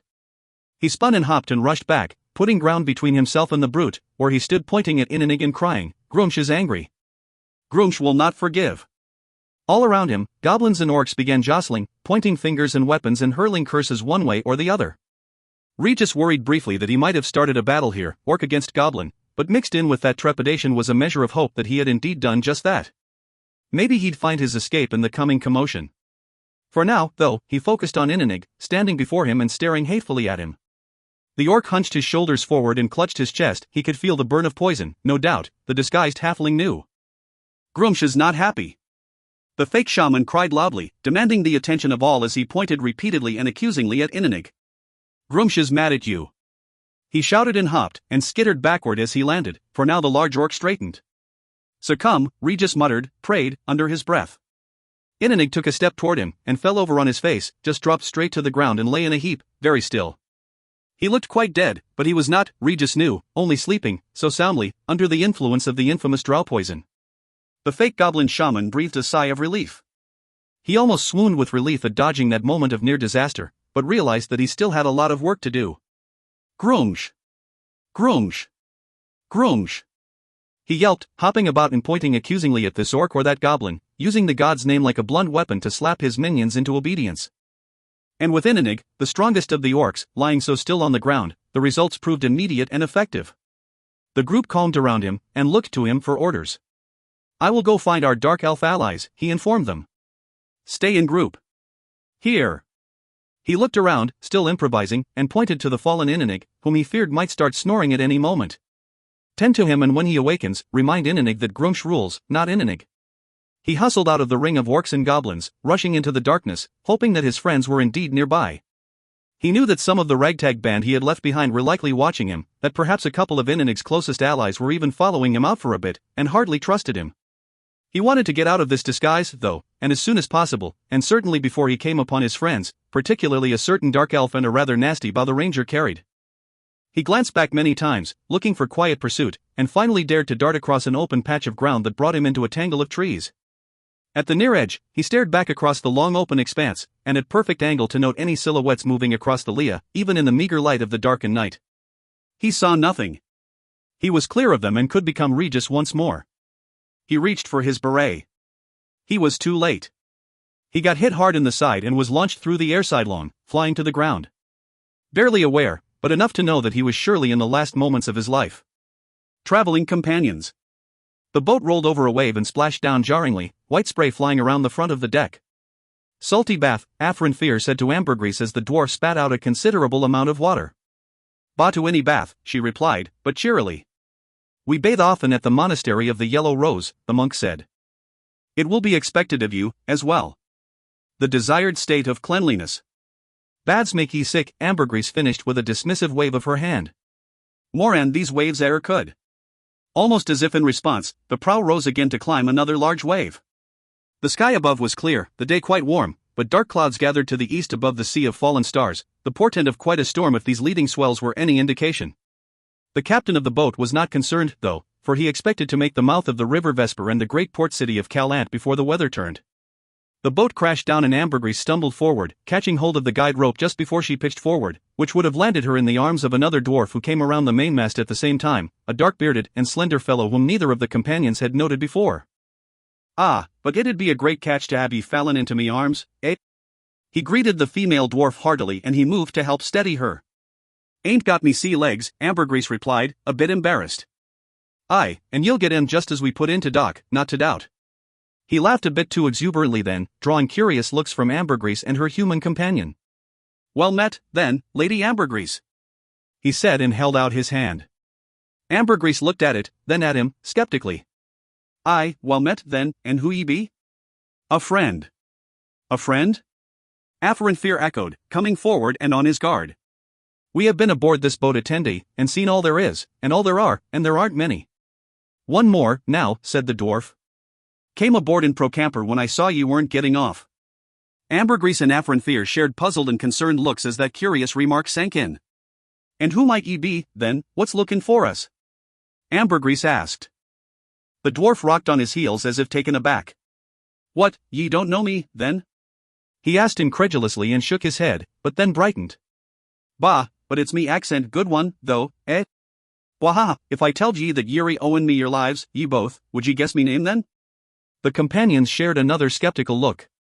Or if I called ye Amber Gristle Omal o the Adbar Omals? The dwarf asked. You're from Adbar? Afrin Fear asked. He's not one from Adbar that I'm knowin', Ambergris insisted. I am from many places, the dwarf answered, and his accent disappeared, though I cannot claim Citadel Adbar as one of them. I have been to Mithril Hall, however. He glanced around, then smiled and hopped off to the side, moving behind some tied barrels. When he came off the other side, he was no longer a stranger to the two, indeed, no longer a dwarf. The sight of Jarlaxle aboard this ship in the northern reaches of the Sea of Fallen Stars had both Ambergris and Afrin Fear rocking back on their heels indeed. Well met again, Jarlaxle said with a bow and tip of his gigantic hat. Of all the folk I might expect to be seeing out here, yourself ain't one, Ambergris remarked. That is my secret, good dwarf. Always by surprise, you see? Would that include murder? Afrin Fear asked. Jarlaxle laughed. Am I deserving of that remark? From you, good brother? From you, whom I might once have wheeled into a town square as a resting spot for pigeons? The reminder of their previous meeting, when Afrin Fear had been turned into a statue by Draco Quick's pet Medusa, had the monk stammering and at a loss for a reply. Doesn't mean we trust ye, Ambergris dared to say. I have earned a bit of that, I expect. Why are you here? Afrin Fear asked directly. In search of Ephron, and of Artemis Entreri, Ain't seen Entreri since Gauntledrim, said Ambergris. And Ephron? Got himself killed in port last, we're hearing. Not so, Jarlaxle corrected. Indeed, he was on the road to find you when he learned of your escape, from those who rescued you, in port last. It would seem that he wasn't quite fast enough to catch you. Afrin Fear and Ambergris looked to each other, and nodded and smiled, clearly glad to hear that Ephron had survived. Might that he found Entreri, then, Ambergris offered, and Jarlaxle shrugged. They'd both have lost our trail at the coast, I'm guessing, as we were fast out to the sea. Aye, so I learned in Suzale, Jarlaxle replied. Long way behind us, Suzale. Indeed, but since I have no idea of where those two might be, and I knew that you two were aboard this fine vessel, I decided it would be worth my time to pay a visit, Jarlaxle explained. I'd business in Damara, in any event, so why not share the road? The two exchanged yet another look. You can disembark in Calant, as you've planned, Jarlaxle said, though you'll find a difficult hike through the earth spurs and across the glacier of the White Worm, no doubt. Last stop, Ambergris replied. Or you can sail on to Mulmaster, the drow finished. Boat's not going to Mulmaster, said Ambergris. And we've been warned against traversing that particular city, Afarenfir added.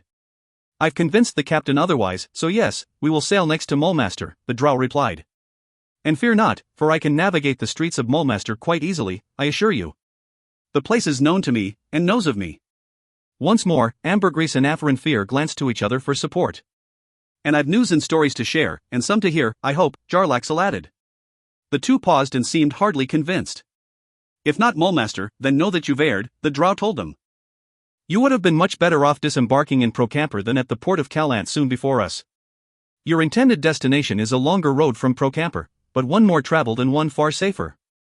I know the earth spurs, Afarenfir replied. It is high summer and the passes are not that difficult. You knew the earth spurs, Jarlaxle corrected. Before the sundering. Much has changed, much has grown darker, in the decades since you have traveled here. It was just a few years, Afarenfir started to argue, but he cut himself short as he remembered the little fact that he had been asleep in an enchanted forest for nearly 2 decades. He gave a great sigh and shook his head. The events of the last few 10 days of his consciousness were still too confusing.